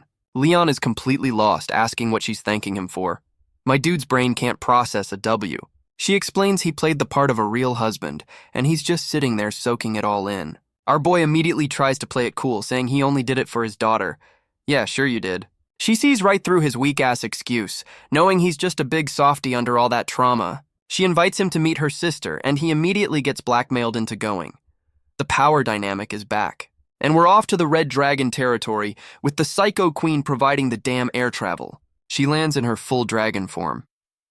Okay, that's a hell of an entrance for a family visit. Our boy is on dad duty with the kids, arriving at what looks like another bougie-ass dragon castle. A new red-haired character runs up to the Psycho Queen, and we finally get a name drop, Ross. The sister is a total fangirl, gassing up the Psycho Queen's dragon form like it's a damn celebrity. The Psycho Queen poofs back into her human form, probably tired of the paparazzi. The sister immediately glomps her, and the Psycho Queen is not used to this level of nonviolent affection. The Psycho Queen is ready to introduce her whole damn squad to her sister. The family flex is on. She introduces our boy, and the sister is all smiles. Leon is just trying to survive this family reunion, and she presents the kids who are on their best behavior for their new auntie. The aunt immediately scoops up Muan, already knowing who's who. She's been studying the family tree. She turns to the murder twin, offering a hug. The tsundere's personal space is about to be invaded. The murder twin actually agrees, but her face says she's calculating the optimal escape route. The new aunt is squeezing the life out of the twins, and the murder twin looks like she's just tolerating it. The aunt is having a full-blown meltdown over how cute her nieces are. She's definitely the fun one. She turns to our boy and thanks him for being the primary caretaker. The house husband is finally getting his props. Leon hits her with the humble dad act, saying he loves the kids. He's really selling this family man persona. The Psycho Queen immediately gets jealous, starting a fight over who the kids like more. The pettiness never stops. They're bickering like a damn married couple while her sister thinks it's cute. She has no idea. Our boy and the Psycho Queen are blushing, completely flustered by the good relationship comment. The sister plays hostess, trying to break the awkward tension she just created. After dinner, the aunt comes down the stairs with a mischievous look. She's about to start some shit, and she pulls out the baby pictures of the Psycho Queen. Oh, the blackmail is about to be legendary. The murder twin is hyped to see the blackmail material while the Psycho Queen is having a full system error. The Psycho Queen is trying to snatch the photo album from her sister, who is enjoying this way too much. Our boy and the sister share a look of pure chaos. The Embarrass the Psycho Queen alliance is official. Leon dives in like a damn NFL player to intercept the photo album mid-struggle. He's all in. My dude secures the blackmail material, ready to unleash the ultimate humiliation weapon, childhood photos. He opens the book and it glows like a damn legendary artifact. What the hell is in this thing? Leon is walking off with his prize and the kids are right behind him. The Psycho Queen is absolutely mortified. Our boy pulls out a picture of her as a student, roasting her for looking like a damn honor roll nerd. And we get the full shot. The Psycho Queen was a model student, complete with the thigh highs and tail. Leon is running for his life with the evidence and she's chasing him down, ready to choose violence. The Psycho Queen whispers a threat in his ear, basically telling him his turn for humiliation is coming. The aunt is fueling the fire, telling the kids there's a whole damn archive of blackmail material. The kids are losing their minds over baby pictures, including one where she's fighting a monster as a toddler. Muan is gassing up a picture of her mom's coronation, and our boy is all in on the family history lesson. And we get the full shot of her on the throne. Okay, she's always been in final boss mode. Our boy gives her a compliment, and she hits him with the tsundere humph, trying to act like she's not flustered. The kids hit the last page, and Muan is pissed the blackmail material has run out. The Psycho Queen snatches the book back, officially ending the family roast session. But the aunt pulls out a damn recording stone. The blackmail just got upgraded to high-definition video. Our boy immediately recognizes the magical VCR, hyped for the next level of humiliation. The aunt asks the kids if they want to see the blackmail videos, and they are absolutely feral for it. The Psycho Queen is begging her sister to spare her dignity, pulling the family card to stop the roast. Our boy immediately joins the Expose Her campaign, knowing this blackmail material is going to be gold. The aunt is soaking up the drama, holding the orb like she's about to drop the hottest mixtape of the year. She plays the diplomat, promising to humiliate our boy on the next family visit. Fair is fair. The Psycho Queen is pissed, but our boy is ready to take that L later for this premium content now. The aunt fires up the magical projector, and the blackmail session is officially underway. The whole family gathers for movie night, ready to watch the Psycho Queen's greatest Ls. The Psycho Queen immediately recognizes the scene, and her brain just short-circuits with panic. She goes for the emergency eye cover, trying to shield our boy from whatever cringe is about to unfold. The blackmail video shows a young Psycho Queen getting grilled by her sister about her ideal man. She starts listing her criteria, basically wanting a super genius who's always at the top of the class. The kids immediately connect the dots, realizing their mom is just describing their dad. Our boy is gassing himself up as she lists more traits, while she's trying to shut him down from pure embarrassment. The aunt is just sitting back with a smug-ass look, knowing she just dropped a lore bomb on their relationship. Young Psycho Queen declares she'd rather be single than settle for less. The standards were high from the start. She doubles down, saying she'll only marry her ideal man. This is some shoujo manga-level confession. Our boy is just standing there, completely stunned, as his brain finally processes the information. The realization hits him like a damn truck. He's literally the guy she's been dreaming of. The Psycho Queen tries to play it off, but our boy is loving every second of her sundry meltdown. The aunt is stirring the pot, asking who made the first move. She's here for the drama, and so are we. Our boy immediately snitches, pointing at the Psycho Queen. My dude has zero survival instincts. The Psycho Queen goes full demon mode, daring him to say it again. Yeah, he's about to fold. Leon immediately backpedals with a whole-ass story about mutual chasing. The damage control is real. The aunt is eating this shit up, calling them a cute couple while they both deny it like damn teenagers. The aunt pulls out the next level of blackmail, old love letters. The kids are hyped and the Psycho Queen is panicking. The Psycho Queen is demanding her sister burn the evidence. The family vacation has turned into a damn cover-up operation. Our boy hits her with the "we have to share a room" line. My dude is not letting this opportunity slide. And they walk into a damn honeymoon suite. The aunt is the ultimate wingman and she's not subtle about it. Our boy and the Psycho Queen are completely soul-drained, realizing they've been set up by a master. The Psycho Queen is asking her sister what the hell is up with this honeymoon suite, and our boy is just trying to process the ambush. The aunt hits them with a smug-ass wink, saying she prepared this guest room for their 2-day stay. Yeah, a guest room. Alabama girl is trying to find an escape hatch while her sister roasts her for being shy. The tsundere has been cornered. Our boy's inner monologue confirms he underestimated the aunt.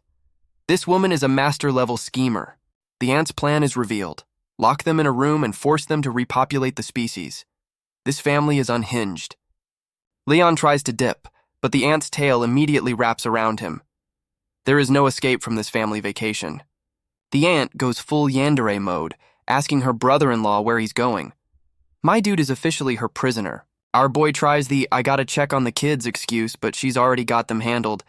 This woman's planning is flawless, and we see the kids are perfectly fine, playing with puzzles. The aunt's alibi is airtight. The aunt shoves them into the room, telling them to have a good rest. The wingman's mission is a success. Our boy and the Psycho Queen are sighing in unison, accepting their fate in this forced honeymoon suite. Leon calls out the aunt's sinister plan while Alabama girl confirms they're officially locked in. She opens a closet full of lingerie, basically telling him her sister's brand of crazy is next level.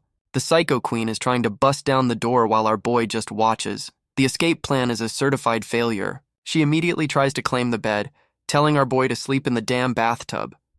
The power struggle begins. Our boy is not having it, questioning why he's the one getting demoted to the tub. Stand your ground, King. Leon points out the tub is already full, realizing the aunt played 4D chess to force them into bed together. He starts inspecting the bed, realizing something is off about this whole setup, the final piece of the puzzle. And he discovers it's a waterbed. The aunt's master plan for maximum awkwardness is revealed. Our boy immediately starts bouncing on it like a child, while the Psycho Queen looks on with pure disappointment. The Psycho Queen folds immediately, deciding to share the bed rather than let him have it. Our boy is immediately suspicious, knowing this psycho never does anything without a hidden agenda. She's getting all flustered, trying to pressure him into a decision. The tsundere is malfunctioning. And she immediately threatens him with the BDSM starter pack again. My dude's PTSD is kicking in. She backpedals, saying she's going to take a bath and telling him not to peek. Yeah, like that's believable. This psycho literally kicks his chibi ass out of the room. The trust in this relationship is non-existent. Our boy is trying to play it cool on the balcony, acting like he's too good for this domestic drama. He hears something and looks up, probably wondering what fresh hell is about to break loose. And it's the aunt, just chilling on the balcony like she wasn't just plotting their entire future. He makes a weak-ass excuse for being outside while the aunt just sips her wine, knowing her plan is working. The aunt offers our boy a drink, and you just know this isn't a friendly chat. Leon agrees because turning down a drink from a potential yandere is a bad life choice. She pours the wine, casually mentioning it's her sister's favorite. The psychological warfare has begun. She hands him the glass with a look that says, "Spill the tea or I'll spill your blood." Our boy tries to keep it light, complimenting their relationship. My dude, she's not here for small talk. The aunt starts dropping lore about their past, leading up to the Psycho Queen's marriage announcement. She reveals the letters were full of sadness, basically telling him his wife was miserable. The aunt drops the bomb that the Psycho Queen told her he was sick and always sleeping. The cover story. Leon's brain is finally processing that she went through the whole pregnancy thinking he was her enemy. The guilt is hitting hard. And the aunt roasts him, saying she thought her sister married a deadbeat. She's testing him, and he's officially shook. Our boy hits her with the nervous laugh, trying to deny he's the deadbeat she thought he was. The aunt says he doesn't seem like trash, so there must be another reason for the sad letters. And she drops the bomb that this proves the Psycho Queen is actually down bad for him. Leon's brain just completely short-circuits trying to process this new information. His inner monologue is having a meltdown, questioning if the Psycho Queen actually likes him. He immediately goes into denial, telling himself there's no way that vicious dragon could like him. The aunt calls him out for being shy, roasting him for not knowing his own damn wife. Our boy's inner monologue reminds him he has to keep up the happy couple act for the sister. He puts on a fake-ass smile, agreeing with her that they're totally in love. The acting is terrible. The aunt is eating it up, saying she can tell they're a real couple. Yeah, sure you can. The aunt drops the lore bomb that the Psycho Queen has never been this soft for anyone before. She gives him the "you better treat her right" speech with a full-on demon aura. Our boy is having a full-on Shunin protagonist moment, vowing to protect the family. He's screaming his family man oath to the heavens. My dude is really committed to the bit now. The aunt is giving him that good boy look, completely satisfied with his answer. She shoves him back towards the room, telling him to stop grandstanding and get back to his wife. Our boy stops, realizing this whole conversation was a damn loyalty test from the sister-in-law. He turns back, asking if there are any more pop quizzes on his husband duties for the night. The aunt hits him with a smug-ass look, reminding him the honeymoon suite is soundproofed. Our boy's brain just blue-screened, finally understanding the full extent of her matchmaking scheme. Our boy's chibi version is completely flustered. The aunt's wingman game is way too powerful. Leon is sarcastically thanking the aunt for this forced honeymoon. My dude is not built for this level of scheming. Our boy is peeking into the room like a damn spy, probably checking for traps before entering. He creeps in to find the Psycho Queen passed out. He thinks he's finally safe for the night. Leon confirms she's actually asleep, probably poking her with a 10-foot pole just to be sure. My dude's inner simp is monologuing about how pretty she is when she's not actively plotting his demise. And we get the Sleeping Beauty shot. Yeah, she's a lot less threatening when she's unconscious. Leon's brain suddenly detects a disturbance in the force. Something is definitely wrong here. He notices her chest is glowing, and my dude is wondering what new brand of bullshit this is. And he realizes the dragon pattern is active. The aunt didn't just set up a date, she spiked the damn room. Our boy is checking his own stats, wondering why he's not getting the horny buff from this setup. He pulls back the covers to find a damn glowing toy. He got played by a magical nightlight, and the Psycho Queen wakes up with a smug-ass high. Yeah, she was faking it the whole time. Leon's chibi version is losing his mind, accusing her of hiding a damn light bulb to scare him. She hits him with the "it's just a toy" excuse, acting like this wasn't a calculated psychological attack. The psycho asks if he's disappointed it wasn't the real deal.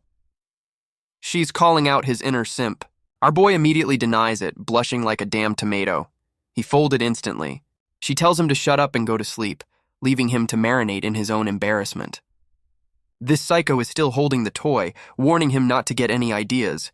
The taunting is relentless, and she settles in for the night, having secured another massive W in their domestic war. The Psycho Queen is just chilling when a giant-ass spider drops in for a visit. And the final boss immediately blue screens.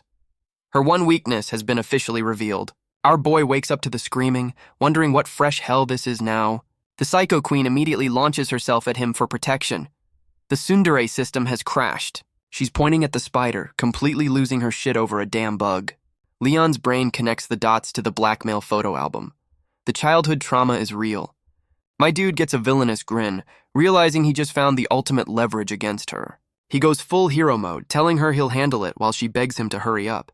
Our boy confidently grabs the spider, ready to save the day and milk this W for weeks. And he realizes it's a damn toy. The ant's psychological warfare knows no bounds. Our boy is trying to explain it's a toy, but the Psycho Queen's brain has officially short-circuited. She goes full demon mode, demanding he destroy the spider regardless. Her phobia is not a damn joke.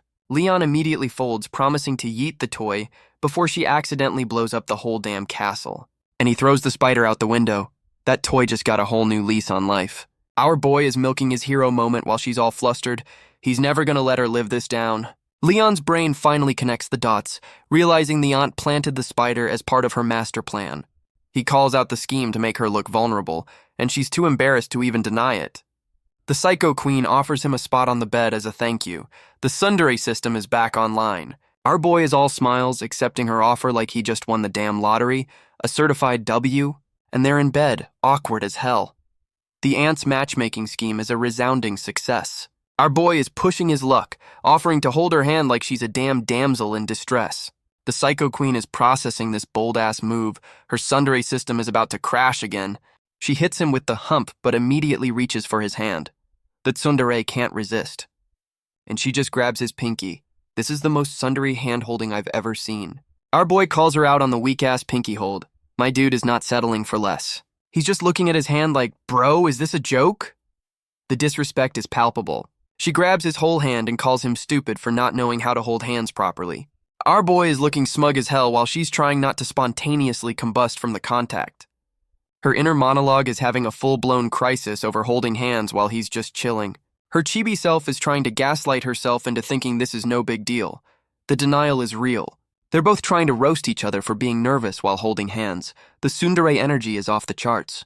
The Psycho Queen's inner monologue is simping over his calloused hands. She's down bad for the Dragon Slayer. Her inner simp is going crazy over the hand-holding. The tsundere wall is officially crumbling. She's giving him that look, completely flustered but trying to play it cool. Yeah, she's absolutely cooked. Our boy brings up the blackmail video, and she immediately tries to deny her whole damn wish list for a man. They're both pretending to sleep, but the awkward tension is so thick you could cut it with a knife. Leon's chibi self is having a full-blown panic attack. My dude is not built for this level of romance. He tries to sneak a peek, probably to make sure she's not plotting his murder in her sleep. Our boy tries to adjust his hand, and you just know this is about to go horribly wrong, and she immediately calls him out for it. The tsundere's alert system is always online, my dude. She's calling him a prisoner for moving his hand, and my dude is just leaning in for the kill. Our boy calls her bluff, deciding to go for it under the covers, the absolute madman. And his brain immediately short-circuits from the physical contact. The simp has been activated. He's having a meltdown that she's still holding his hand while she's pretending to be annoyed. Our boy's inner monologue is back online, getting poetic about her skin. My dude is down horrendous. He's getting closer, talking about a hunger in his heart. Bro, we know what kind of hunger that is. And they're both thinking the same horny-on-main thought. The hive mind is real with these two.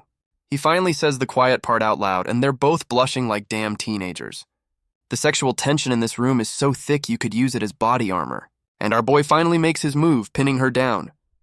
The aunt's master plan is a certified success. Our boy hits her with the tonight only line, like this is some kind of limited time offer. My dude's got his tail out and everything. The aunt's master plan is officially a success. The Psycho Queen is all blushy, saying his name. The tsundere has officially logged off for the night. Leon is just as surprised as we are that she's not actively trying to murder him right now.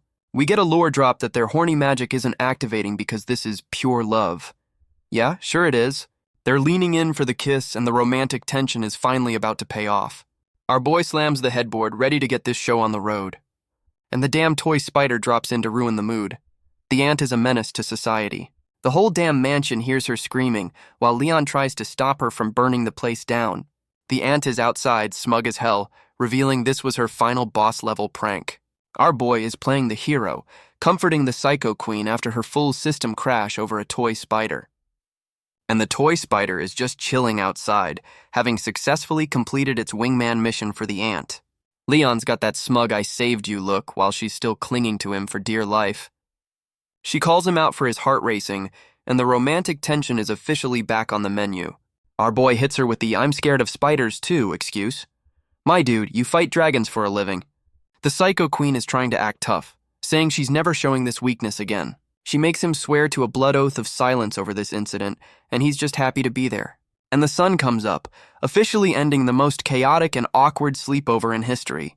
The Psycho Queen wakes up in a panic, probably wondering if the whole night was a damn fever dream. She's sitting up, realizing she actually fell asleep in his arms, and our boy is nowhere to be found.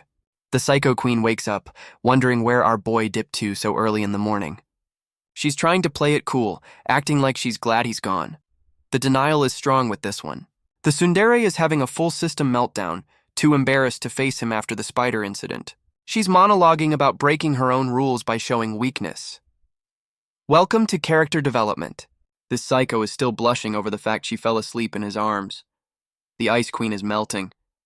She's ready to walk out and pretend nothing happened, vowing to take this L to the grave. And of course, the first person she runs into is the master schemer herself, the ant. The ant is immediately on her bullshit, asking for the juicy details with a shit-eating grin. The Psycho Queen goes full chibi rage mode, telling her sister to never play matchmaker again. The aunt whispers about the lingerie, and the Psycho Queen is absolutely mortified by the question. The aunt is still plotting, offering to pack toys and asking for another grandkid. This woman's wingman game is relentless. The Psycho Queen is trying to drag her sister away, completely flustered by the public baby-making talk.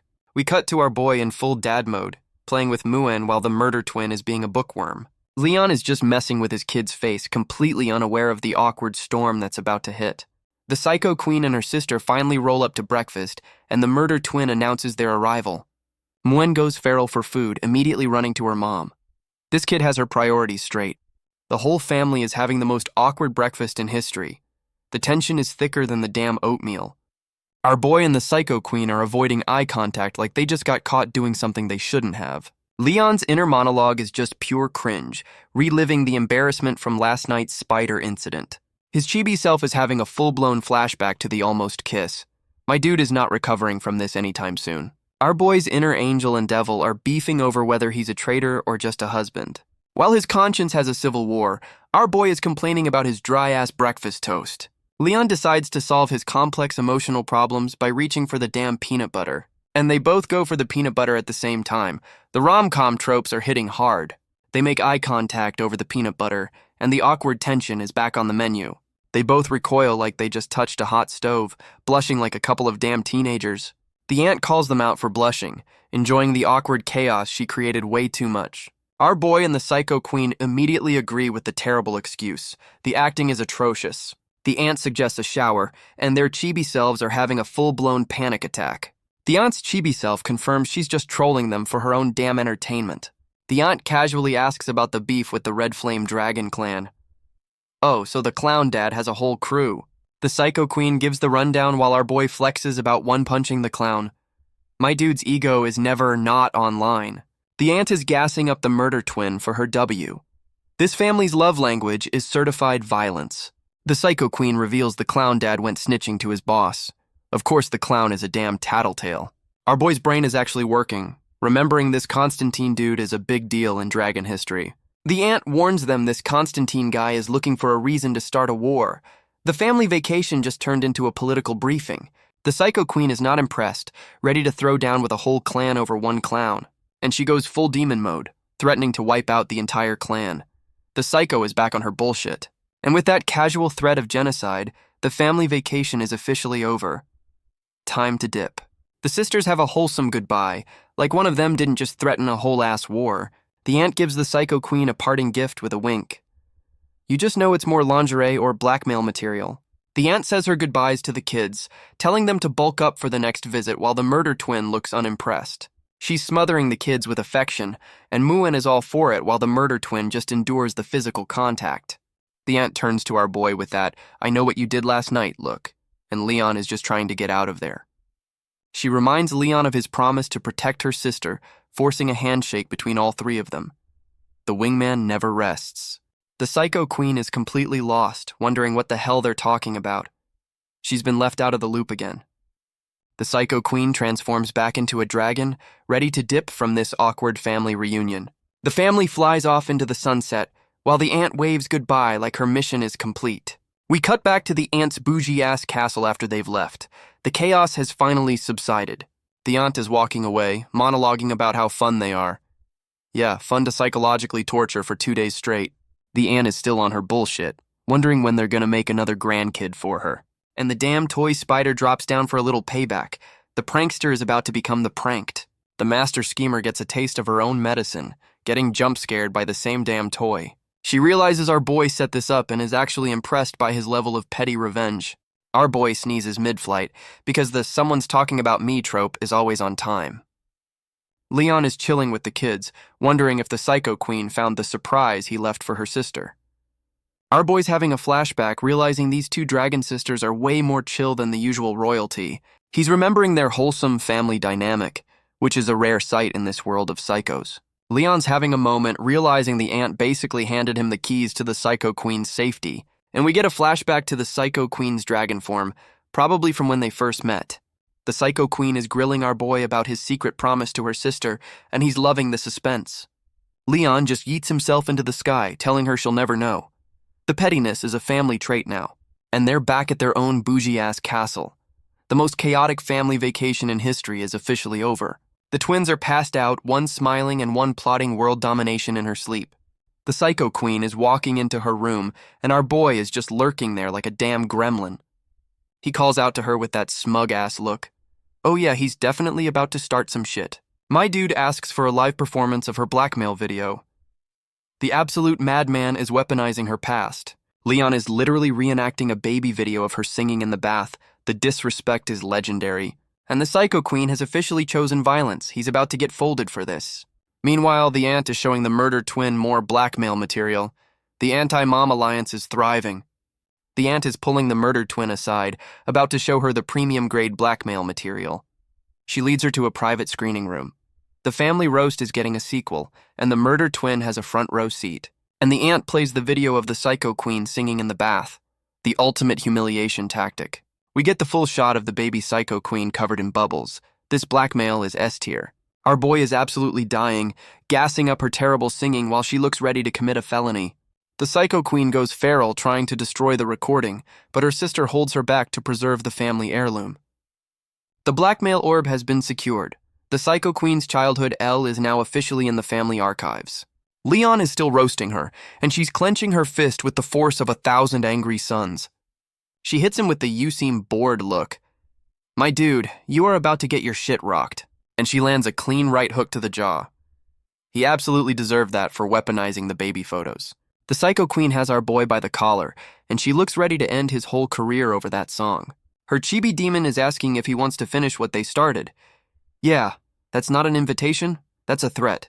Leon's survival instincts are finally kicking in, realizing he has officially fucked around and is about to find out. Our boy immediately dips, running for his life while she screams at him.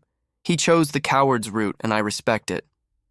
He slams the door shut, thinking a piece of wood is gonna stop a whole-ass dragon. My dude is peeking through the door with a smug look, thinking he actually got away with it. She gives him a 10-minute ultimatum to get his ass to her room. The execution has been scheduled. She's promising to teach him a lesson for weaponizing her childhood trauma. The payback is gonna be brutal. The door closes, and our boy is just standing there, accepting his fate like a man. His chibi self is slapping his own mouth, finally regretting his decision to roast a literal final boss.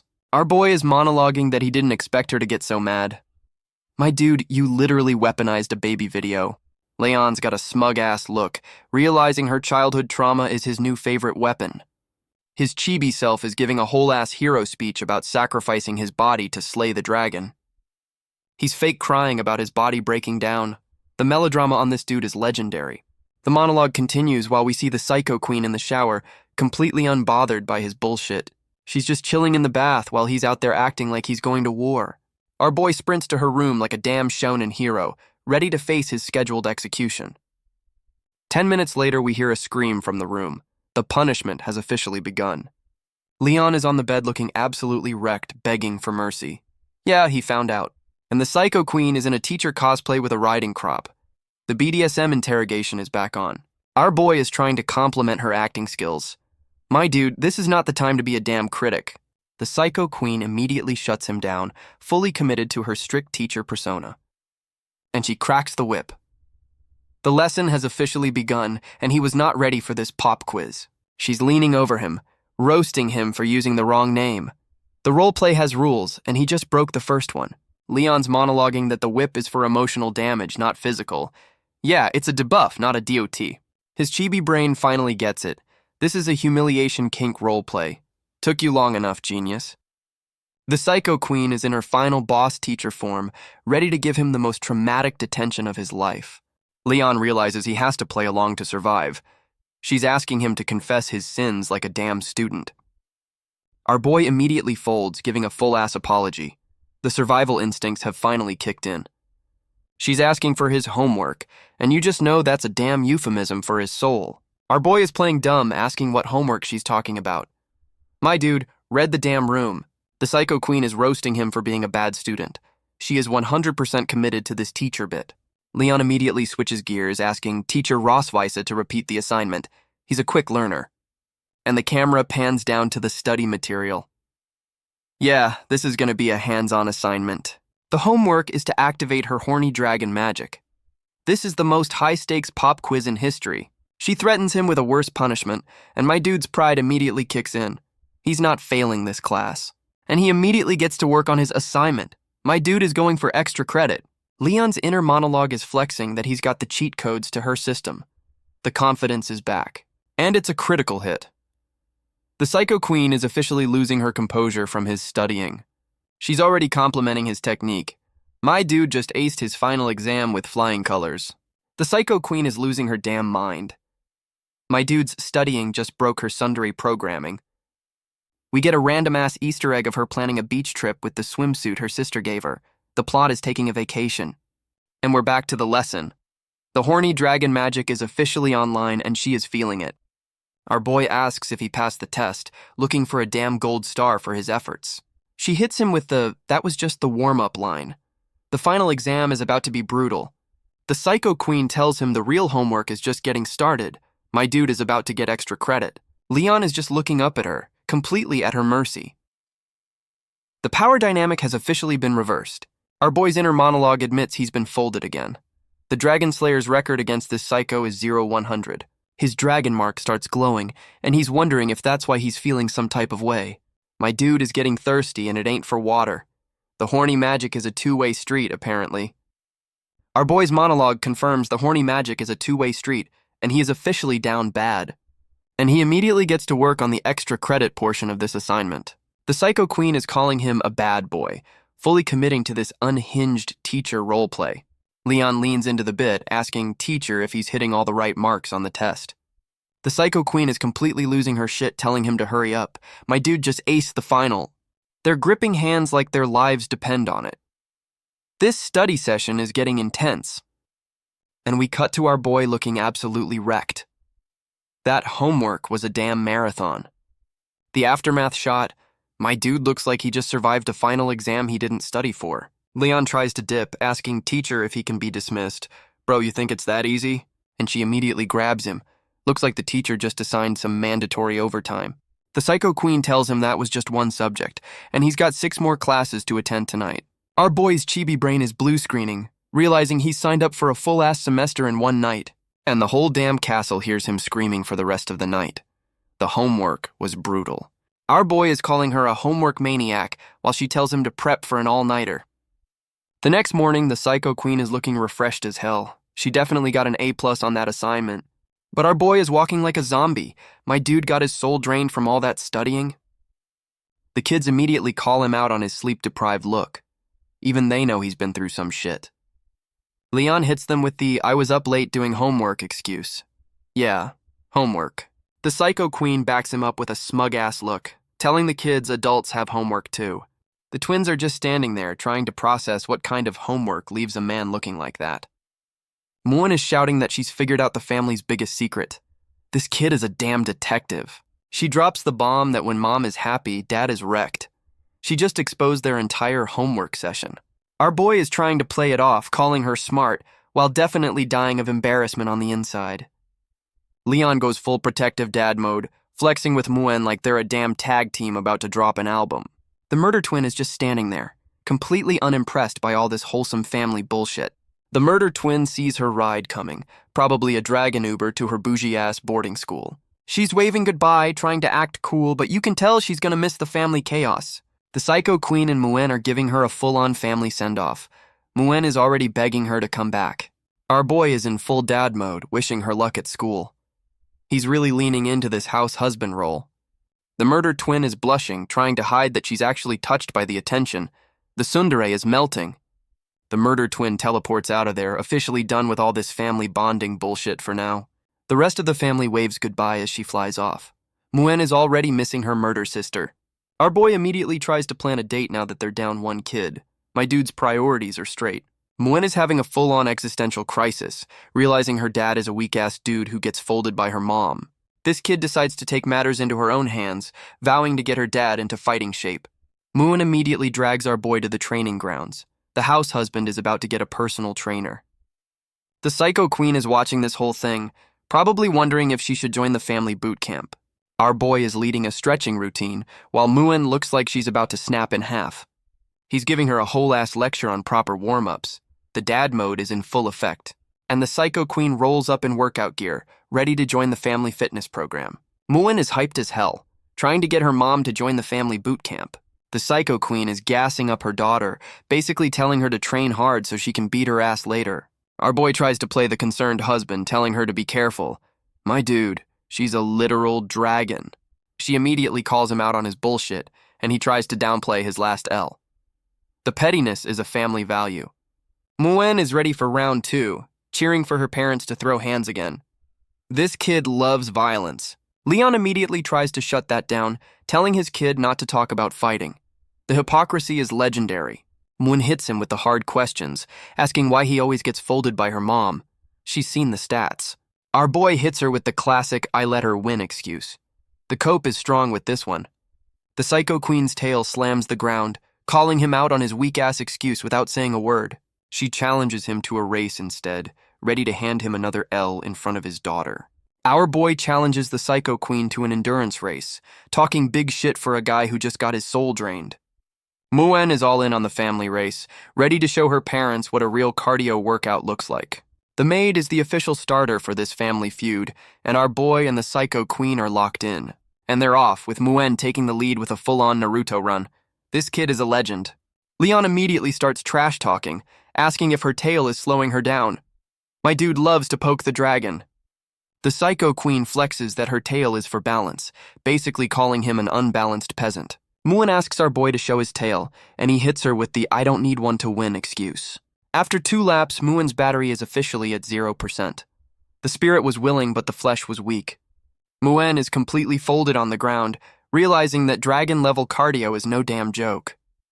The maid comes in with the post-workout juice, gassing up the kid for her effort. MVP maid. The maid is the official hype woman for this domestic dispute, while Muan watches her parents beef. Our boy's inner monologue is already making excuses, admitting he's outstatted in a speed race. He's committed to the race now, knowing damn well he's about to take another L for the family. My dude is putting his whole Dragon Slayer reputation on the line for a damn foot race. The stakes are high. They're both going full Shounen protagonist mode, screaming like their lives depend on this race. And 20 minutes later, our boy is completely folded on the ground. Another certified L for the Dragon Slayer. She's standing over him asking if he's ready to admit defeat, but my dude's pride is still online. The psycho queen is enjoying this way too much, taunting him to get up and take another L. Our boy is begging for a 2-day training arc, convinced he can close the gap. The cope is real. She hits him with the 2 years wouldn't be enough roast, and my dude is still talking shit from the ground. The psycho queen is standing over him, asking if he's ready to perform after that pathetic display. Our boy immediately hits her with the baby bath song Blackmail. My dude's only move is mutually assured destruction. She's just smiling, telling him she's vindictive as hell while he's panicking in the background. The Psycho Queen tells Muen they'll train without weak-ass Dad, and Muen is all for it. Muen is now leading the Dad is a Weakling campaign. The family roast has a new leader. Our boy's chibi soul just left his body. His own daughter is calling him out for being a scrub. Leon is in the background giving a whole-ass Shunin speech about his comeback arc. Nobody is listening. And we cut to a recovery meal. Looks like the training arc is going to be fueled by some serious soup. Muen is trying to nurse her weak-ass dad back to health, feeding him like a damn baby. Our boy is just accepting his fate as the family invalid, getting spoon-fed by his daughter. The Psycho Queen is roasting our boy for being weak while he's face down in his food. Leon's inner monologue is coping hard, blaming his L on last night's homework. She immediately offers him another homework session tonight, calling his bluff with a smug-ass look. Our boy's soul just left his body. The PTSD from that all-nighter is kicking in hard. He immediately grabs his daughter as a human shield, making up an excuse about a bedtime story. Muen calls him out on his lie, but our boy just makes up the agreement on the spot to save his own ass. The Psycho Queen sees right through his bullshit but lets him off the hook for now. She's got that smug I won look while our boy is just happy to have survived another day. We cut to the Psycho Queen walking down a hallway at night looking like a damn final boss. She stops and tells someone to come out. The domestic comedy chapter is officially over. The Psycho Queen is getting a report from her blue-haired subordinate. The vibe just got serious. She's asking for an update, and you can tell this isn't about the damn grocery list. Blue Hair reports that our boy's master, Tiger Lawrence, has officially ghosted the Empire. Apparently, the master donated everything he owned before dipping, except for one thing. And the one thing he kept was a damn donkey. This is the weirdest plot twist yet. The Psycho Queen's brain connects the dots, remembering Leon talking about some legendary ass. She tells Blue Hair to keep digging for info. The investigation is officially on. The Psycho Queen is left alone looking worried. She's definitely invested in our boy's backstory. She's wondering why his master would just up and leave. The plot thickens, my dudes. A few days later, some shocking news hits the castle. The vacation is definitely over. The murder twin drops the family sports day bomb, and our boy and the Psycho Queen are not ready for this level of domestic bullshit. She gives the official announcement for the school event. The family chaos is about to go public. The Psycho Queen reminisces about her own glory days, back when parents didn't have to show up for this crap. Muen is hyped as hell, asking her mom for the stats. This kid is here for the family lore. The Psycho Queen flexes that she took first place, obviously. The ego on this woman is legendary. Muen turns to our boy for his stats, and he hits her with the "I'm unranked" line. Leon goes on a whole-ass monologue about being too good for the rankings, and Muen immediately calls him a cheater. Our boy immediately bonks his daughter for the slander. The disrespect will not be tolerated in this household. He clarifies he melted the metal for his grandma, and Muen's brain just short-circuits from the wholesome plot twist. The Psycho Queen calls him out on his humble act, but my dude hits her with some surprisingly deep shit about hidden glory. The Psycho Queen is asking our boy if he's ready to throw down at a damn school sports meet. The murder twin explains the rules, but you can tell she's about to take this way too seriously. And there it is. The murder twin is already gunning for first place. The psycho genes are strong. Leon's inner monologue confirms his daughter inherited the competitive spirit of two absolute psychos. Our boy and the Psycho Queen share a look, realizing they've created a competitive monster. They officially form a team to dominate a bunch of school kids. This family has no chill. Muen wants in on the action, but the murder twin immediately shuts her down with the rulebook. Our boy immediately puts Muen on cheerleader duty to avoid a full-blown family crisis. Muen is hyped as hell to be the official hype woman for the family's public beatdown. The whole family is posing like they're about to win a world championship, not a damn school event. Our boy is starting his training arc for the school sports day. My dude is taking this way too seriously. The Psycho Queen rolls up in her workout gear, and our boy is immediately distracted from his stretches. Leon's inner simp is back online, admitting his wife is a certified smoke show no matter what she wears. She challenges him to a warm-up race with a look that says, "I'm about to hand you another L." They're off, and our boy is already trying to scout the competition by asking about the events. He's getting cocky, but she's warning him that Dragon Sports meets are on a whole other level. Our boy puffs his chest out, flexing his Dragon Slayer stats like that's going to help him in a foot race. The Psycho Queen immediately reminds him he got folded a few days ago. The roast was instant and brutal. Leon's chibi self is absolutely fuming after getting called out on his recent L in front of nobody. He screams that he only lost because of their homework session. My dude just aired out their whole sex life. The Psycho Queen offers him some motivation, and you just know this is going to be some next-level psychological warfare. She dangles a 1-week vacation from homework if he wins. She knows exactly how to manipulate this poor bastard. Our boy's chibi self immediately takes the bait. A week of peace is worth more than gold in this household. And just like that, he goes full shonen protagonist mode, vowing to win for the family and his own damn survival. He immediately takes off like a damn rocket, leaving her in the dust. The desperation is real. The Psycho Queen is just watching with a smug-ass look, knowing her plan to gas him up worked perfectly. And after that one sprint, our boy is completely folded on a bench. She's asking if he's warmed up yet. He's trying to play it off, flexing that he's feeling the power up. My dude is coping hard after getting gassed. She pulls out a damn rope, saying they need to practice for the family events. This training arc is getting weird. And she's holding the rope, talking about mutual understanding. Oh god, the BDSM training is back on the menu.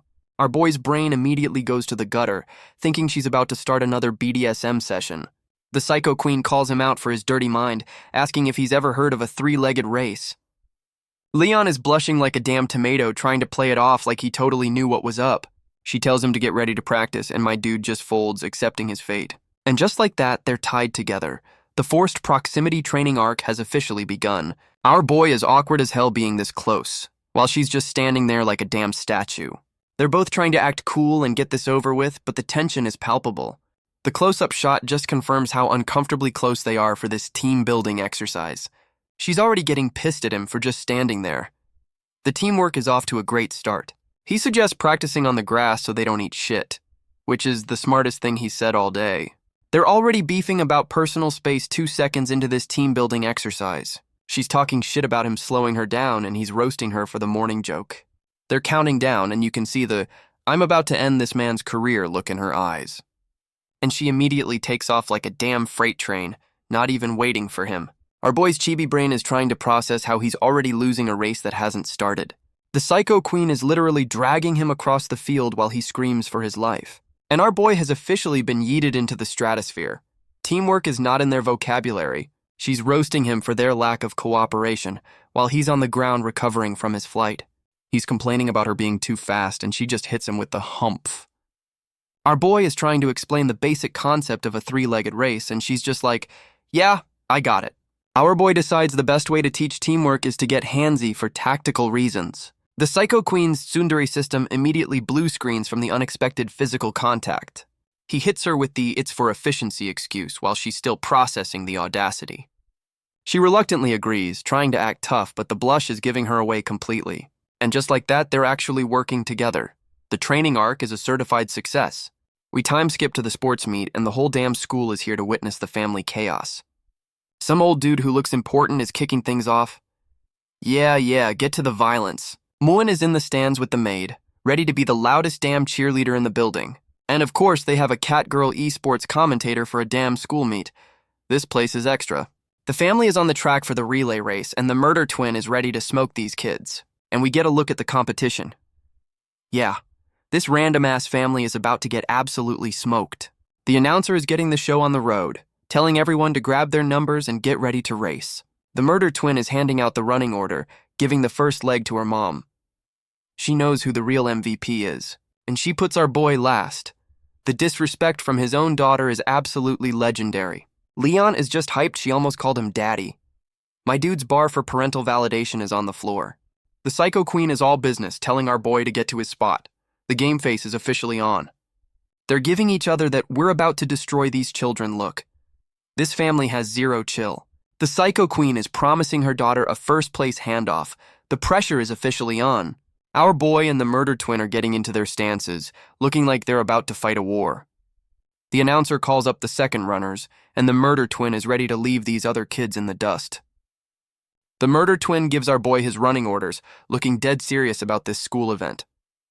Leon hits her with the "give dad some encouragement" line, milking this wholesome moment for all it's worth. The murder twin agrees, trying to stay stoic, but you can tell she's into the family bonding, and they get a wholesome fist bump. The family is officially a team for this public beatdown. The Psycho Queen is at the starting line, looking like she's about to run for her damn life. Moen is in the stands with pom-poms, going feral for her mom. The hype squad is official. The Psycho Queen is locked in, ready to smoke these other parents for the family's honor. And she's off like a damn rocket, leaving a trail of fire and broken dreams behind her. The Catgirl announcer is losing her mind over the Psycho Queen's lead. Yeah, we're not surprised. Oh shit, some rando from the Electric Dragon clan is actually keeping up. We got a real race now. Leon is shocked there's competition, while the other dad talks shit like his clan is a big deal. Our boy's inner monologue roasts the Electric Dragon clan for being weak-ass speedsters who just annoy people. And the Psycho Queen immediately proves him right by gapping the competition. The announcer is losing her mind. The Catgirl announcer and some old dude are breaking down the Dragon Clan rivalry like it's a damn sports broadcast. The other dad is gassing up his wife, and Leon just agrees with him. My dude is playing 4D chess. The rando dad is all smiles, thinking he's found a fellow husband simp. He has no damn idea. Leon hits him with a smug-ass grin, and the other dude finally realizes he's walked into a trap. Our boy drops the "my wife is better" line, and the Psycho Queen gets a literal power-up from the simp energy. And she goes full turbo mode, leaving the other mom in a cloud of dust and shattered dreams. The Electric Dragon mom is having a full system meltdown, wondering how she just got gapped so damn hard. The Psycho Queen hits her with the "thanks for blocking the wind" roast. The disrespect is next level. The Electric Dragon mom is getting absolutely gapped, realizing she's not built for this level of competition. The announcer breaks down her 200 IQ move of drafting the whole race just to style on her at the end. She makes a clean handoff to the murder twin, securing their lead.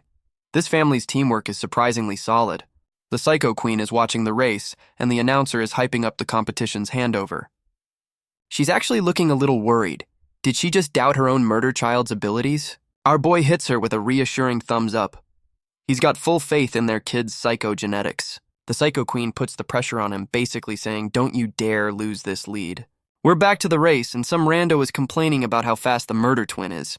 Yeah, get used to it. The murder twin is putting the whole team on her back, looking like a damn shonen protagonist. The rando kid from the Electric Dragon clan is talking shit, calling the murder twin short. He just signed his own death warrant. The murder twin is absolutely locked in, ready to make this kid eat his damn words for that insult. Muen is cheering her sister on, but the murder twin fumbles the damn baton. The pressure is getting to her. The Catgirl announcer is breaking down the race, but the old dude knows this shit ain't over till it's over. They're coming around the final corner, and our boy is waiting for the handoff. It's all on him now. The murder twin is giving it everything she's got, trying to close the gap before the final leg. They're both reaching for the handoff. This is the most intense school sports day I've ever seen. The baton pass is happening, and you just know this is going to be a damn photo finish. The Electric Dragon kid gets the handoff first, and our boy is officially starting from behind. The murder twin is apologizing to her mom for losing the lead. Damn, this family takes sports way too seriously. The Psycho Queen is in full mom mode, telling the murder twin she did great against an older kid. She immediately switches to Hype Woman, getting her daughter ready to cheer for our boy.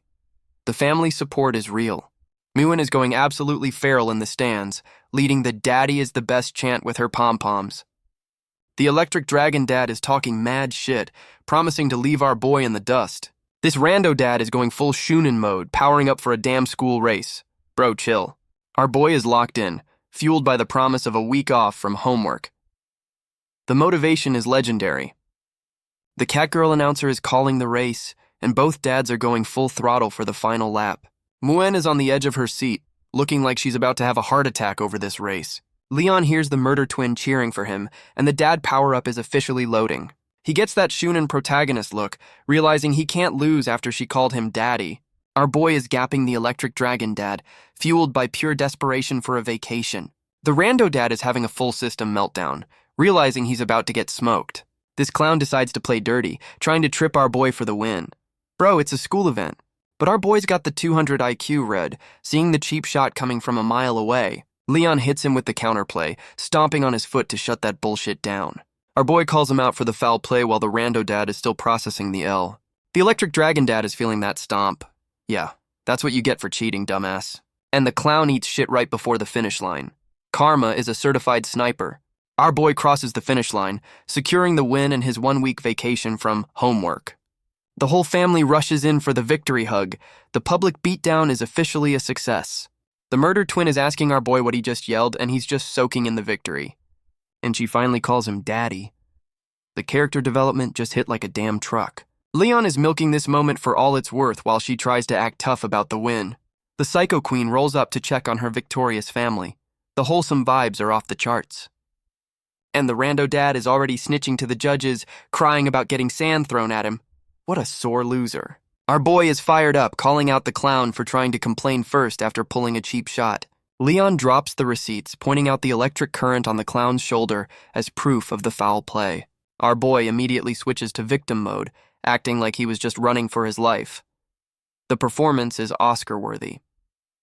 The rando's wife is defending her cheating-ass husband, while the judge tries to get to the bottom of it. The Psycho Queen and our boy are just watching this clown show, completely unbothered by the drama. The cheating dad calls in his final boss, the patriarch of the whole damn Electric Dragon clan. Our boy and the Psycho Queen are just watching this clown try to get his clan leader to bail him out. The cheating couple is looking smug as hell, thinking they've got this in the bag because of nepotism. And the patriarch drops the hammer, disqualifying the cheater based on video evidence. You absolutely love to see it. The whole cheating family is absolutely shook that their connections didn't save them from the L. The rando dad is begging his boss, realizing he just got publicly shamed for being a damn clown. The patriarch is not having any of it, shutting his own clan member down in front of everyone. The old dude turns around and gives a full-ass bow, apologizing to our boy's family for the drama. The Psycho Queen hits him with a smug-ass smile, telling him to get his people in line. She follows up by saying if our boy got hurt, this would have been a whole different conversation. The patriarch promises to educate his clan, and our boy is just shocked that this old dude is actually taking responsibility. Leon is gassing up his wife while she monologues about how other dragons need to learn some damn respect. She immediately calls him out for the "my wife" comment, and he just plays it off with a smug-ass grin. The Catgirl announcer is back, hyping up the next round of family-friendly violence. We get a montage of the events, starting with kids jumping through flying donuts. This school is wild. Next up is the three-legged race, and our boy and the Psycho Queen are looking like a well-oiled machine. Then we got a damn quiz show, and of course these two psychos are acing it. And the final event is family feeding, where she's just aggressively shoving noodles in his face. We get a time-skip shot of the stadium. The day of public humiliation is almost over. A new announcer introduces the final stage of the three-legged race. Cooking with love. This is about to get chaotic. The announcer explains the final event is a cooking competition. Oh yeah, this is going to be a certified disaster. And they've got a panel of old-ass judges who look like they're about to critique their very souls. The Catgirl announcer reminds them they have to do all this while still tied together. The chaos never stops. Their chibi selves are having a meltdown, realizing they're about to attempt a cooking show while shackled. Our boy is praying for something simple as he draws their culinary fate from a damn box. And he pulls cream puffs. My dude, you are not built for this level of baking. The Psycho Queen asks if he can make it, and he immediately admits defeat. At least they get a recipe. They're suited up in aprons, ready to take this L with some dignity. The teamwork is still online. Our boy is reading the instructions while she stirs, and they're actually cooperating for once. They get distracted by the Jumbotron, seeing the murder twin competing in a damn balloon battle royale. The murder twin is getting jumped 3-on-1 by some rando kids from other clans. These clowns think they can take her, forming a whole-ass alliance to beat one kid.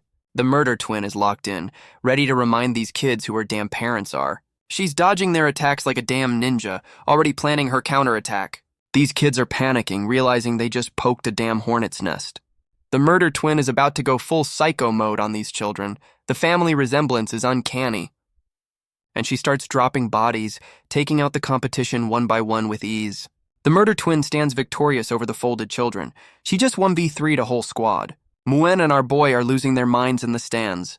The family hype squad is in full effect. Our boy is so busy being a proud dad that he's about to burn their damn cream puffs. The Psycho Queen is gassing herself up, taking full credit for the murder twin's dominant performance. Our boy is looking at her, realizing she's got some baking collateral damage on her face. He hits her with the classic rom-com face wipe, and her tsundere system just short-circuits. Their chibi selves are having a full-blown panic attack as the crowd eats up their fake PDA. The Catgirl announcer is losing her mind, gassing them up as the ultimate power couple on the Jumbotron. The old dude judge is buying the whole act, monologuing about how love is the secret ingredient. They're forced to wave to the crowd, playing the part while absolutely dying of cringe on the inside. While smiling, they're whispering about which dragons to murder to end this public humiliation. And after all that, their cream puffs actually look edible. A certified culinary miracle. They present their food to the judges, ready for this whole damn family bonding exercise to be over.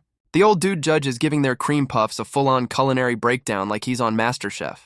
He asks if they're always this domestic, and our boy is sweating while the psycho queen sells the lie with a smile.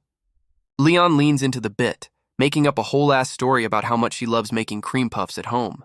And of course, our boy's brain immediately cuts to a fantasy of her covered in cream. My dude is down bad. Their chibi selves are having a meltdown, while he internally screams that his heart is the only dirty thing here. The judge is asking for the secret recipe to their private life. This old dude is thirsty for the tea. They hit the crowd with a heart pose, claiming love is the secret ingredient. The cringe is legendary. And the judges eat it up, giving them the highest score of the day for their bullshit performance. Our boy is confident they've locked in the overall win. The family's public beatdown is almost complete. His chibi self is already celebrating the real prize, a 1-week vacation from her homework. The final scores are in, and our boy's family took first place with a score of 666, of course. Third place gets a damn noodle voucher for their efforts. Hope they like ramen. Second place gets a magic book, which is a way better prize for getting absolutely folded. And the gold medal goes to our chaotic-ass family for their public beatdown of a bunch of school kids. The grand prize is a 7-day luxury hot spring tour. The vacation he fought for just got an upgrade. Our boy's brain immediately does the math and realizes this isn't a vacation, it's a 7-day homework marathon. The psycho queen and the murder twin are hyped for the trip, completely oblivious to our boy's scheduled execution. Leon is having a full-blown panic attack, realizing his 1-week break just got turned into mandatory overtime. We cut back to the castle that night, the day of family-sanctioned violence officially over. The whole family is celebrating their victory with a toast, even though our boy knows he's the real loser here. Muen is gassing up the family's win, and the psycho queen is just soaking in the W. The murder twin gives a formal-ass thank you for the assist. The tsundere is actually showing gratitude. The psycho queen and our boy hit her with the "it was all you" parent speech. Leon looks dead inside. The psycho queen's inner monologue clocks that our boy is salty about winning a 7-day homework trip. The murder twin is blushing, looking like she's about to drop some unexpected character development. She asks them to close their eyes for a surprise, and our boy and the psycho queen are just confused. And she gives Muen a big-ass hug. The sisterly affection is a rare drop in this family. Then she goes in for a hug with the psycho queen. The tsundere is officially malfunctioning. Our boy is just watching, trying to figure out what the hell is going on with this wholesome bullshit. And she finally gives our boy a hug. The murder twin just completed the family affection side quest. The murder twin is still hugging him, whispering, "Daddy," like she's finally accepted the family. And she hits him with a surprise kiss on the cheek. My dude's brain just blue-screened from the wholesome attack. The murder twin immediately dips, trying to play off the fact that she just showed genuine emotion. She explains it was her keeping her promise from the race. The tsundere is trying to justify her actions with logic. Our boy is about to cry from the sheer wholesomeness. The murder twin just unlocked the good daughter achievement. Muen immediately calls out her sister for blushing, and the murder twin goes right back to tsundere mode. Our boy wants to get wasted to celebrate, but the psycho queen reminds him of his dad duties tomorrow. And they're off to Sky City, a whole-ass floating island for their shopping trip. This family doesn't do malls. We get a dramatic-ass shot of vacation being written on a window. The melodrama is back. Our boy is crying into his drink, regretting winning because he knows this vacation is just a 7-day prison sentence. Muen is pointing out her dad's public meltdown, and the psycho queen tells her his depression is contagious. Our boy is literally crying over his lost vacation. The melodrama is back to S-tier levels. The psycho queen asks for his opinion on a swimsuit, and he just mumbles nice without even looking up. And she's in a smoke show swimsuit, calling him out for his weak-ass no-look compliment. Leon immediately switches to simp mode, giving her a thumbs up and saying she looks good in anything. She's complaining about the swimsuit being too tight, trying to act like she's not enjoying the attention. She's browsing for an upgrade, because apparently that last one was too modest for her, and she pulls out a bikini that's basically just a few strategically placed strings. Our boy's brain immediately goes into overdrive, imagining her in the new outfit. He is down bad. And his chibi self gets a full-on anime nosebleed. The horny has officially been reactivated. Our boy's brain is doing the math, realizing that swimsuit plus a hot spring equals a week of non-stop homework. The psycho queen calls him out for suddenly not being a fan of the skimpy swimsuit he was just drooling over. The maid rolls up with the kids' swimsuits, completely derailing the horny tension with some wholesome shopping. Back at the castle, she's calling him out on his mopey-ass attitude, and he's sweating bullets trying to deny it. She hits him with the sucks to suck, telling him the 7-day homework trip is officially locked in. And she immediately pulls the parent card, using the kid's happiness to guilt-trip him into compliance. Our boy is forcing the fakest smile of his life, trying to act like he's not planning his own funeral. She leans in and offers him the deal of a lifetime, a 7-day hands-off vacation from all homework. Leon immediately calls bullshit on her offer, knowing damn well this is some next-level psychological warfare. She swears on her damn title to sell the lie, but that smug look says this deal has some fine print. Our boy sweats bullets but agrees to the deal. My dude, you just signed your own death warrant. The psycho queen whispers the fine print. If he loses control, the deal is off. She's setting him up to fail. Leon tries to act tough, flexing his Dragon Slayer title like he's not down bad for her 24/7. She sets the terms, 1 horny dragon magic activation, and he's cooked. He's still trying to talk shit. And they're off to the Flowing Cloud Valley Resort. This place looks way too nice for a scheduled execution. The hotel staff is already gassing them up as the model champion family. The clout is real. The Psycho Queen is already pissed about the model title, blaming the school's old-ass vice principal. The kids are distracted by the fish tank, with Muin wanting to eat them and the murder twin being the voice of reason. The staff hands over the room keys. The trap is officially about to be sprung on our boy. Leon immediately realizes there are only 2 rooms, and the vacation just got a whole lot more complicated.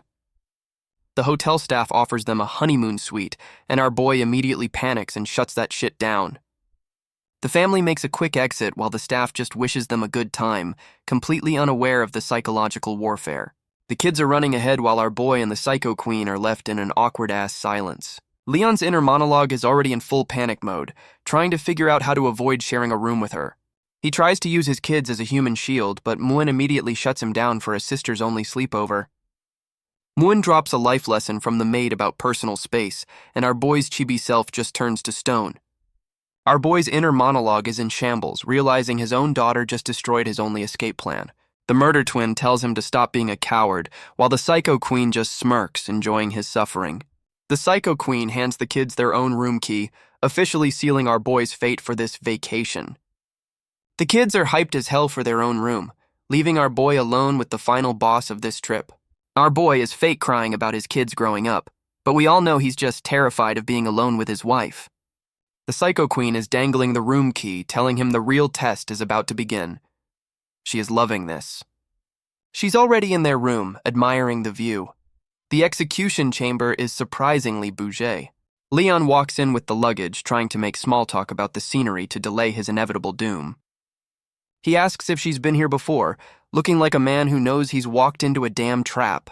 She hits him with the busy mom excuse, saying she's never had time for a family vacation. She mentions bringing a camera for the kids, and you can just feel the plot twist about to drop. Our boy's chibi brain immediately panics, realizing he's used that camera for some extracurricular activities.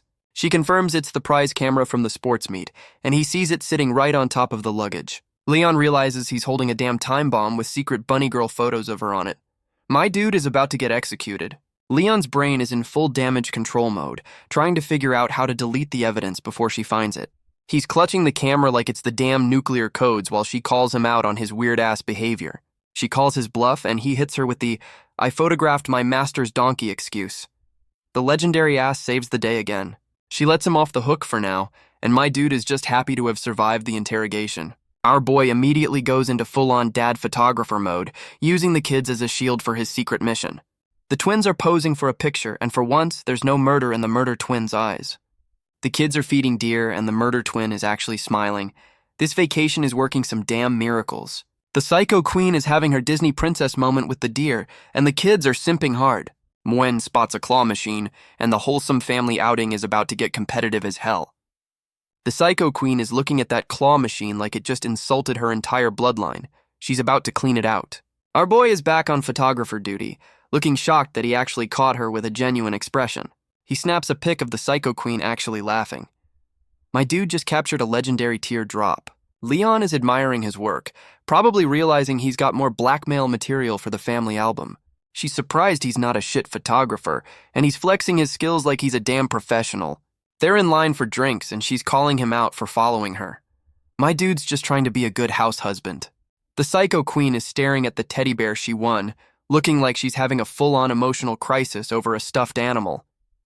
Our boy is completely lost, trying to figure out why a teddy bear just broke his wife's brain. She's trying to justify her attachment to the bear, bringing up some old gift like it's a damn legal precedent. Leon immediately roasts her, flexing that his previous gift was way better.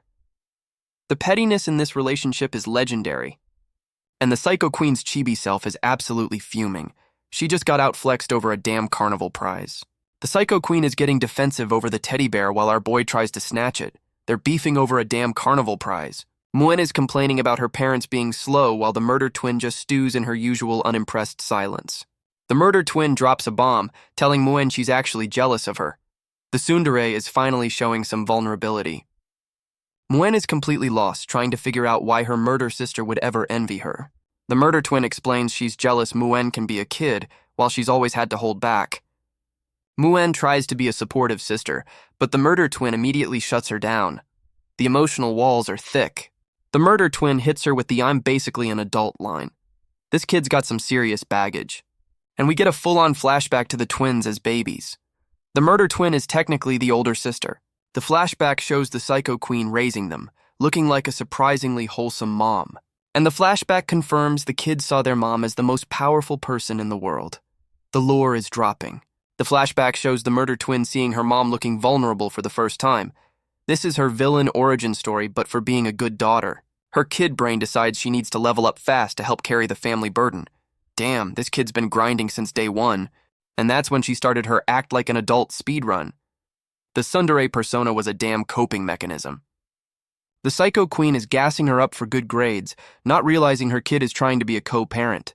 The flashback ends, confirming she did all this just so her mom wouldn't look sad again.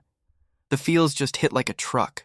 Back in the present, Muen hits her with the Uno reverse, saying she's actually envious of her sister. The murder twin is completely blindsided, trying to process how anyone could be jealous of her baggage. Muen is calling her sister out, about to drop a whole-ass motivational speech on her.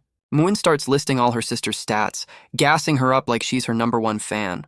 And she finishes by saying she wants to be just like her. The murder twin is getting hit with a wholesome combo she wasn't ready for. The murder twin is blushing hard, trying to play it off like she's got some mysterious future plans. Muen is not letting her off the hook, asking for the specifics on her sister's 5-year plan. She gives a vague-ass answer just as our boy and the psycho queen roll up, ending the wholesome sister moment. Leon is on drink duty, and the family is actually looking like a normal, functional unit for once. And we get the obligatory fireworks scene to cap off the day of forced family fun. The twins are watching the fireworks, and even the murdered twin looks genuinely impressed for once.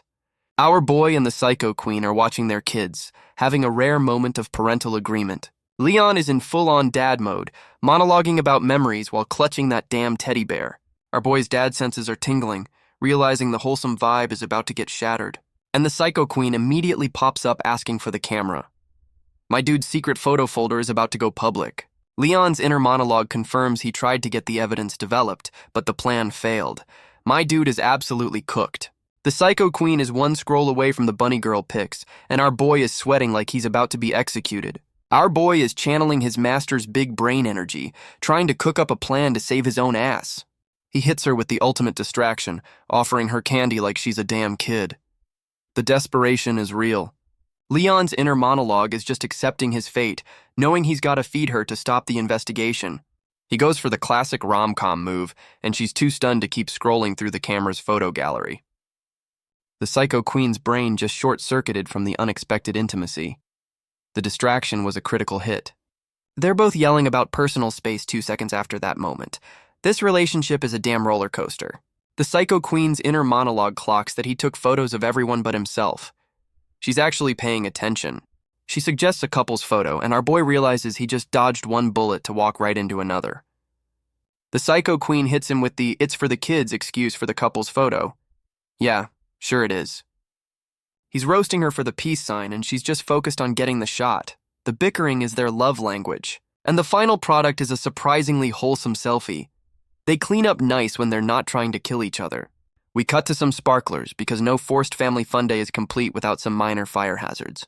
The Psycho Queen and Muin are having a blast while our boy and the murder twin watch from the sidelines. Our boy is on dad duty with a sleeping Muin, commenting on how rare this wholesome shit is. Muin's battery is officially dead, choosing sleep over more family-sanctioned arson.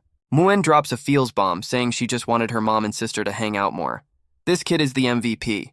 Our boy is in full proud dad mode, realizing his kid is a damn emotional genius. Muin hits them with the "I just want everyone to be happy" line. She's too pure for this family of psychos. Our boy is having a full-on emotional breakdown over his kids loving their family. The dad feels are hitting hard.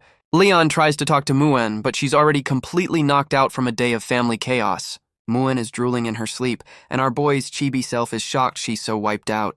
The Psycho Queen and the murder twin roll up, and she asks the obvious question about Muin being asleep. Our boy scoops up Muin, and the whole family is ready to call it a night. The wholesome vibes are still online. The Psycho Queen and the murder twin are just watching him in full-on dad mode. The Psycho Queen goes full mom mode, offering to carry the murder twin too. The affection is contagious. The murder twin is absolutely shook by the offer. Her tsundere brain can't process this much love. And she actually agrees, blushing like crazy. The tsundere walls have officially been breached. The whole family walks off into the night, parents carrying kids. The first day of the vacation was an actual W. Our boy's brain immediately cuts to a fantasy of them in the hot springs. My dude is already losing the bet. And we're back to reality, with our boy wondering how his vacation turned into this psychological thriller. The kids dip for the night, leaving our boy and the Psycho Queen alone in the execution chamber. Leon immediately dives for the bed, thinking he's finally safe for the night. My dude, you are not safe.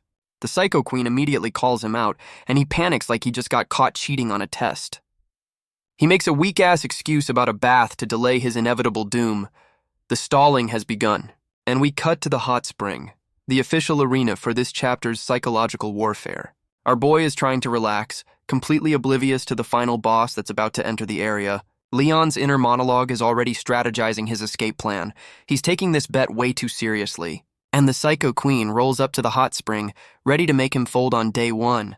Leon is absolutely shook she's here, and she's acting all innocent like she's not about to ruin his night. She asks for the camera to take pictures of the fireworks. Oh God, she's going for the evidence locker. Our boy is trying to play it cool, but his face is screaming, the bunny girl photos are on there. She spots the camera, and the trap is officially sprung. My dude is absolutely cooked. She goes for the grab, and our boy's life is flashing before his eyes. The blackmail folder is about to be opened. His inner monologue confirms he's protecting the black material. Yeah, the bunny girl pics. He goes for the full-body panic move, trying to stop her from getting the goods. In a moment of pure desperation, he invites her to join him in the hot spring to distract her. The Psycho Queen is completely stunned by the sudden horny invitation. The audacity is legendary. Our boy doubles down on the offer, trying to act smooth while his brain is screaming for help. The Psycho Queen's dragon eye activates. Oh yeah, she's taking this horny challenge personally. She hits him with a smug-ass grin, saying she's got a special swimsuit just for this occasion. Our boy is trying to act tough, flexing his Dragon Slayer title like that's ever helped him before. She tells him to remember his words as she leaves to change. My dude, you are not ready for this. Leon is trying to gaslight himself into thinking this is a good idea. Spoiler alert, it's not. His chibi self is trying to justify this whole mess just to protect his secret bunny girl photo stash. My dude is literally meditating with rubber ducks, reciting a mantra to keep the horny away. He hears her coming back, and the panic is officially setting in.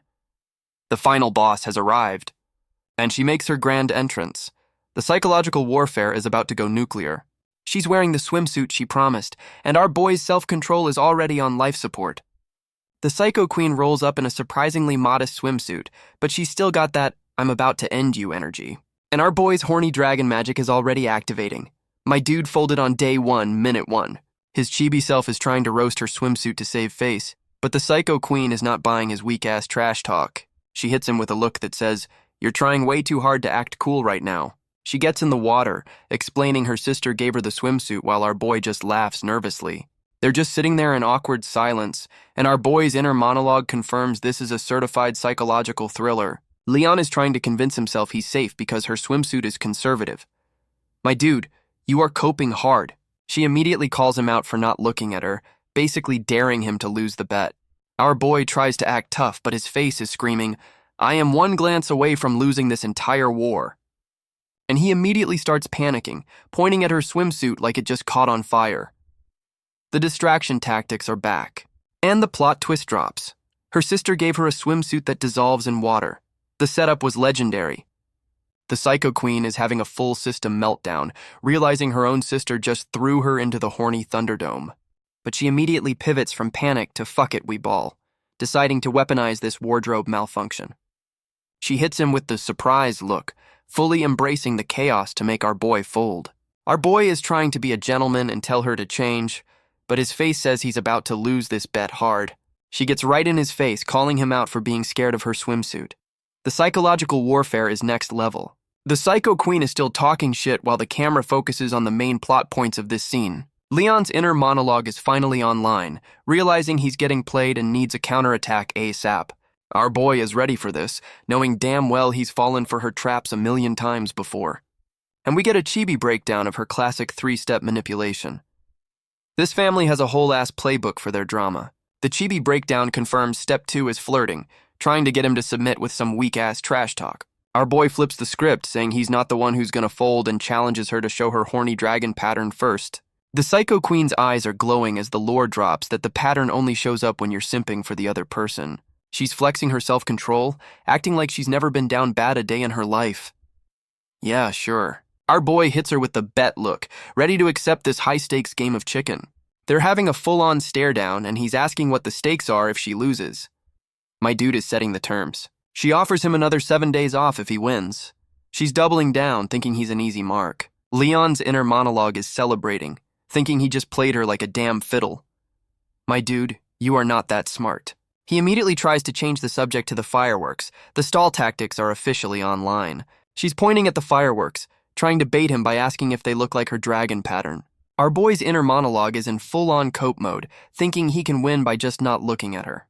The Psycho Queen starts singing "Twinkle, Twinkle, Little Star," and his chibi self is completely lost. She's still singing, trying to bait him into looking at her star-like dragon pattern. The mind games are real. Leon tries to roast her singing to act tough, but she's just smirking, knowing he's about to fold. She hits him with the fake-out, screaming that her dragon pattern is shining. The trap has been sprung, and our boy falls for it, looking over in a panic while his chibi self has a full-on nosebleed.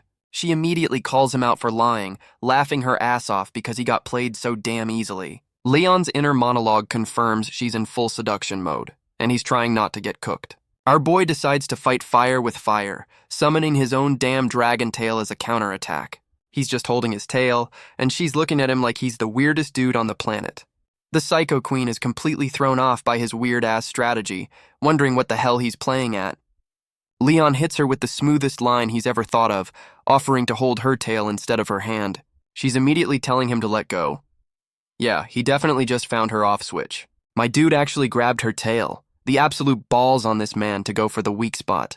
And the lore drop confirms the tail is a critical hit zone. He's playing dirty and we are here for it. And just like that, she's having a full system meltdown. The counterattack was a certified success. She's trying to process how he just turned her own seduction tactics right back at her. She calls his bluff, offering her hand to try and get the upper hand in this psychological war. Our boy immediately starts panicking, realizing he wasn't ready for her to actually agree to the wholesome shit. And a simple handhold is all it takes to get our boy's heart racing. He just played himself. Leon's brain is short-circuiting, realizing this basic-ass handhold is his ultimate weakness. His chibi self is having a full-on meltdown, realizing he has zero defense against wholesome affection. She's whispering in his ear, trying to get him to fold and end the painful challenge. Our boy yanks his hand back, trying to convince himself he's not about to lose this bet. And just like that, he folds completely, pulling her in while his dragon pattern lights up. Leon tries to save face, calling her out for also holding back. My dude, you already lost. And the Uno reverse hits. Her own damn dragon pattern lights up. She was down bad too. Her pattern flickers, proving she was trying to hide the fact that she folded at the same time. They're just staring at each other, and you can cut the damn romantic tension with a knife. And they finally seal the deal with a kiss. The psychological warfare just ended in a draw. Muan is the family's alarm clock, yelling at her parents to get their asses out of bed. The kids are wondering why their parents are sleeping in, and Muan is genuinely confused. The murder twin is breaking down the family's weakness schedule like it's a damn science. Muan thinks her dad is a god that needs a steak offering, but the murder twin knows she's just hungry. The murder twin takes charge, deciding to ditch their parents and go straight for the breakfast buffet. And we see why they're sleeping in. The psychological warfare from last night ended in a truce. Our boy is slowly rebooting, probably trying to remember how the hell he ended up here. Leon is officially online, looking like he just went 12 rounds with his own bad decisions. His inner monologue confirms they both folded last night, ending their high-stakes horny chicken game in a draw. And he admits he kissed her while she's sleeping with a smug-ass look like she won anyway. Our boy is still processing the kiss, realizing that wasn't just a homework assignment. The Psycho Queen is also reliving the moment. Yeah, she was definitely into it. Leon's chibi self is having a full-blown meltdown over catching feelings. Our boy is trying to act tough, blaming himself for starting a challenge he knew he'd lose. The Psycho Queen is faking sleep to avoid the morning after awkwardness. The tsundere is strong with this one. Her inner monologue is trying to figure out why she's still thinking about last night's L. She's blushing hard, admitting to herself that was her first real kiss. The Psycho Queen is a rookie. Her chibi self is fuming, trying to deny she's been waiting for this moment her whole damn life. She's blaming the horny dragon magic for her actions. Classic, it's not me, it's the controller excuse. And we cut to a damn water park. The second day of the psychological warfare vacation has begun. Muan is armed and dangerous, ready to commit some family-friendly war crimes at the water park.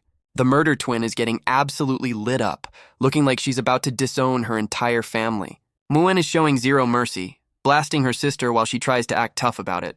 The kids are going feral while our boy and the Psycho Queen are awkwardly avoiding eye contact in the background. Leon hits her with a weak-ass excuse about the hot spring. My dude is still processing last night's L. The Psycho Queen gets flustered as hell and immediately tries to change the subject. The awkwardness is palpable. Some rando couple rolls up, forcing them to play the part of a happy, functional family. The new couple introduces themselves, looking way too cheerful and definitely up to something. The Psycho Queen introduces Leon as her husband, and my dude is just shocked she's selling the lie so hard. The new couple says they're avoiding a dragon dispute. Yeah, this is definitely not a random encounter. The Psycho Queen's inner monologue is already on clan business, sussing out some new potential enemies. My girl never takes a day off. She's laughing it off, playing the part of the happily married wife for this rando couple. The performance is flawless. Our boy's inner monologue is roasting their good relationship, reminding himself they just kissed for the first time. The rando wife is gassing up their kids, saying she's jealous of their perfect family. Oh, if she only knew. And she hits them with the give us baby-making advice question. This conversation just got way too personal. The Psycho Queen is flustered as hell, trying to explain how she had kids without admitting it was a cursed accident. Leon's chibi brain calls bullshit, knowing damn well the blood curse is the only reason she agreed to anything. Our boy drops some generic-ass fortune cookie wisdom about letting nature take its course. He's a natural at this fake dad shit. The rando husband asks how they handle fights, and Leon starts a whole-ass lie about being too dominant. Leon immediately hits a wall, realizing he can't answer that without admitting their fights usually involve property damage. Leon's chibi self is roasting the Psycho Queen to this rando couple, saying she's secretly a softie. The Psycho Queen plays along, pinching him while acting embarrassed. The performance is Oscar-worthy. The rando wife is completely buying their act, looking like she's taking notes on their fake relationship. Our boy continues his bullshit monologue about how even Psycho Queens have a soft side. The rando husband drops some actual advice, telling Leon to always protect his wife. And the rando husband gives him the seal of approval, completely fooled by their chaotic-ass performance. We get a time skip, and the psychological warfare vacation is officially over. Back to the castle we go. The Psycho Queen is back in boss mode, asking the maid for an update on some tigers. The maid reports she found a secret-ass hideout that's only accessible by air. The plot is back.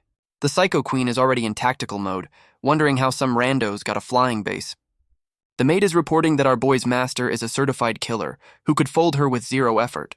The Psycho Queen is gassing up her maid's spy skills, but admits she's got a glass jaw in a real fight. She's finally realizing our boy's master isn't just some rando old dude living in the woods. The maid drops the bomb that she got caught, but the master let her go just to send a message. And the message is a summons, Our boy's master wants a one-on-one with the Psycho Queen herself. The Psycho Queen's dragon eye is glowing. Oh yeah, she's about to accept this meeting invitation. And she's rolling out with her whole damn dragon air force to meet this mysterious new player. They pull up to a secret waterfall hideout. This has Final Boss Arena written all over it. The maid confirms Mr. and Mrs. Tiger are waiting, and he wants the queen to come in alone. The Psycho Queen gives the "if I don't come back, burn this place to the ground" order. Classic. The Psycho Queen makes her grand entrance, walking through a damn waterfall like she's the main character. She's locked in, ready to see who the hell has the balls to summon her personally. And it's our boy's master, just chilling with a teapot like this is a casual Tuesday afternoon. The old dude starts the meeting by gassing up our boy, saying he was a tough-ass opponent to deal with. Her inner monologue is clocking that this old dude has the same final boss energy as our boy, maybe even more. He drops that he's been waiting 2 years for this meeting. My dude has been playing the long game. The master cuts right to the chase, asking if our boy is even still kicking. She hits him with the "still alive," looking shocked that this dude actually gives a damn. The master drops the lore bomb that our boy was his POW and never broke. The respect is real. He says our boy sent someone to find him and that Leon paid the price for whatever deal he made. The old dude asked her to keep our boy on lockdown for another year.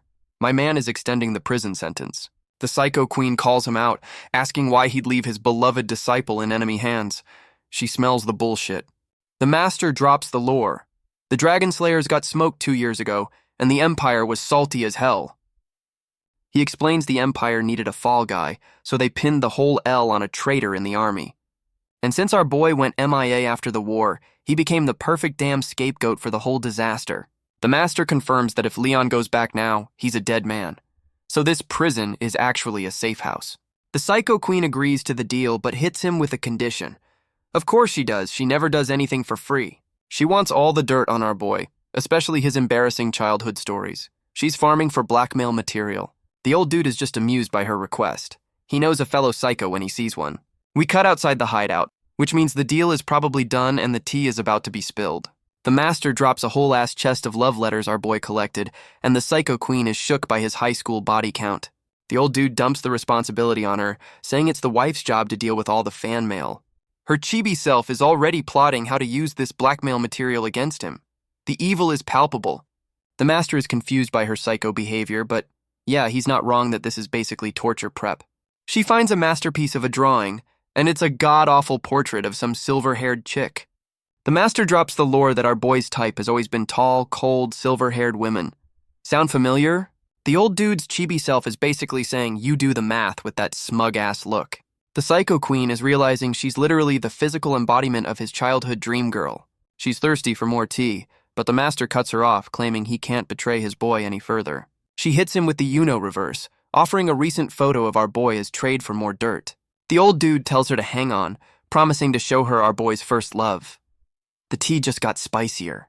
The Psycho Queen is completely blindsided, wondering who the hell this first love is. The jealousy is kicking in hard.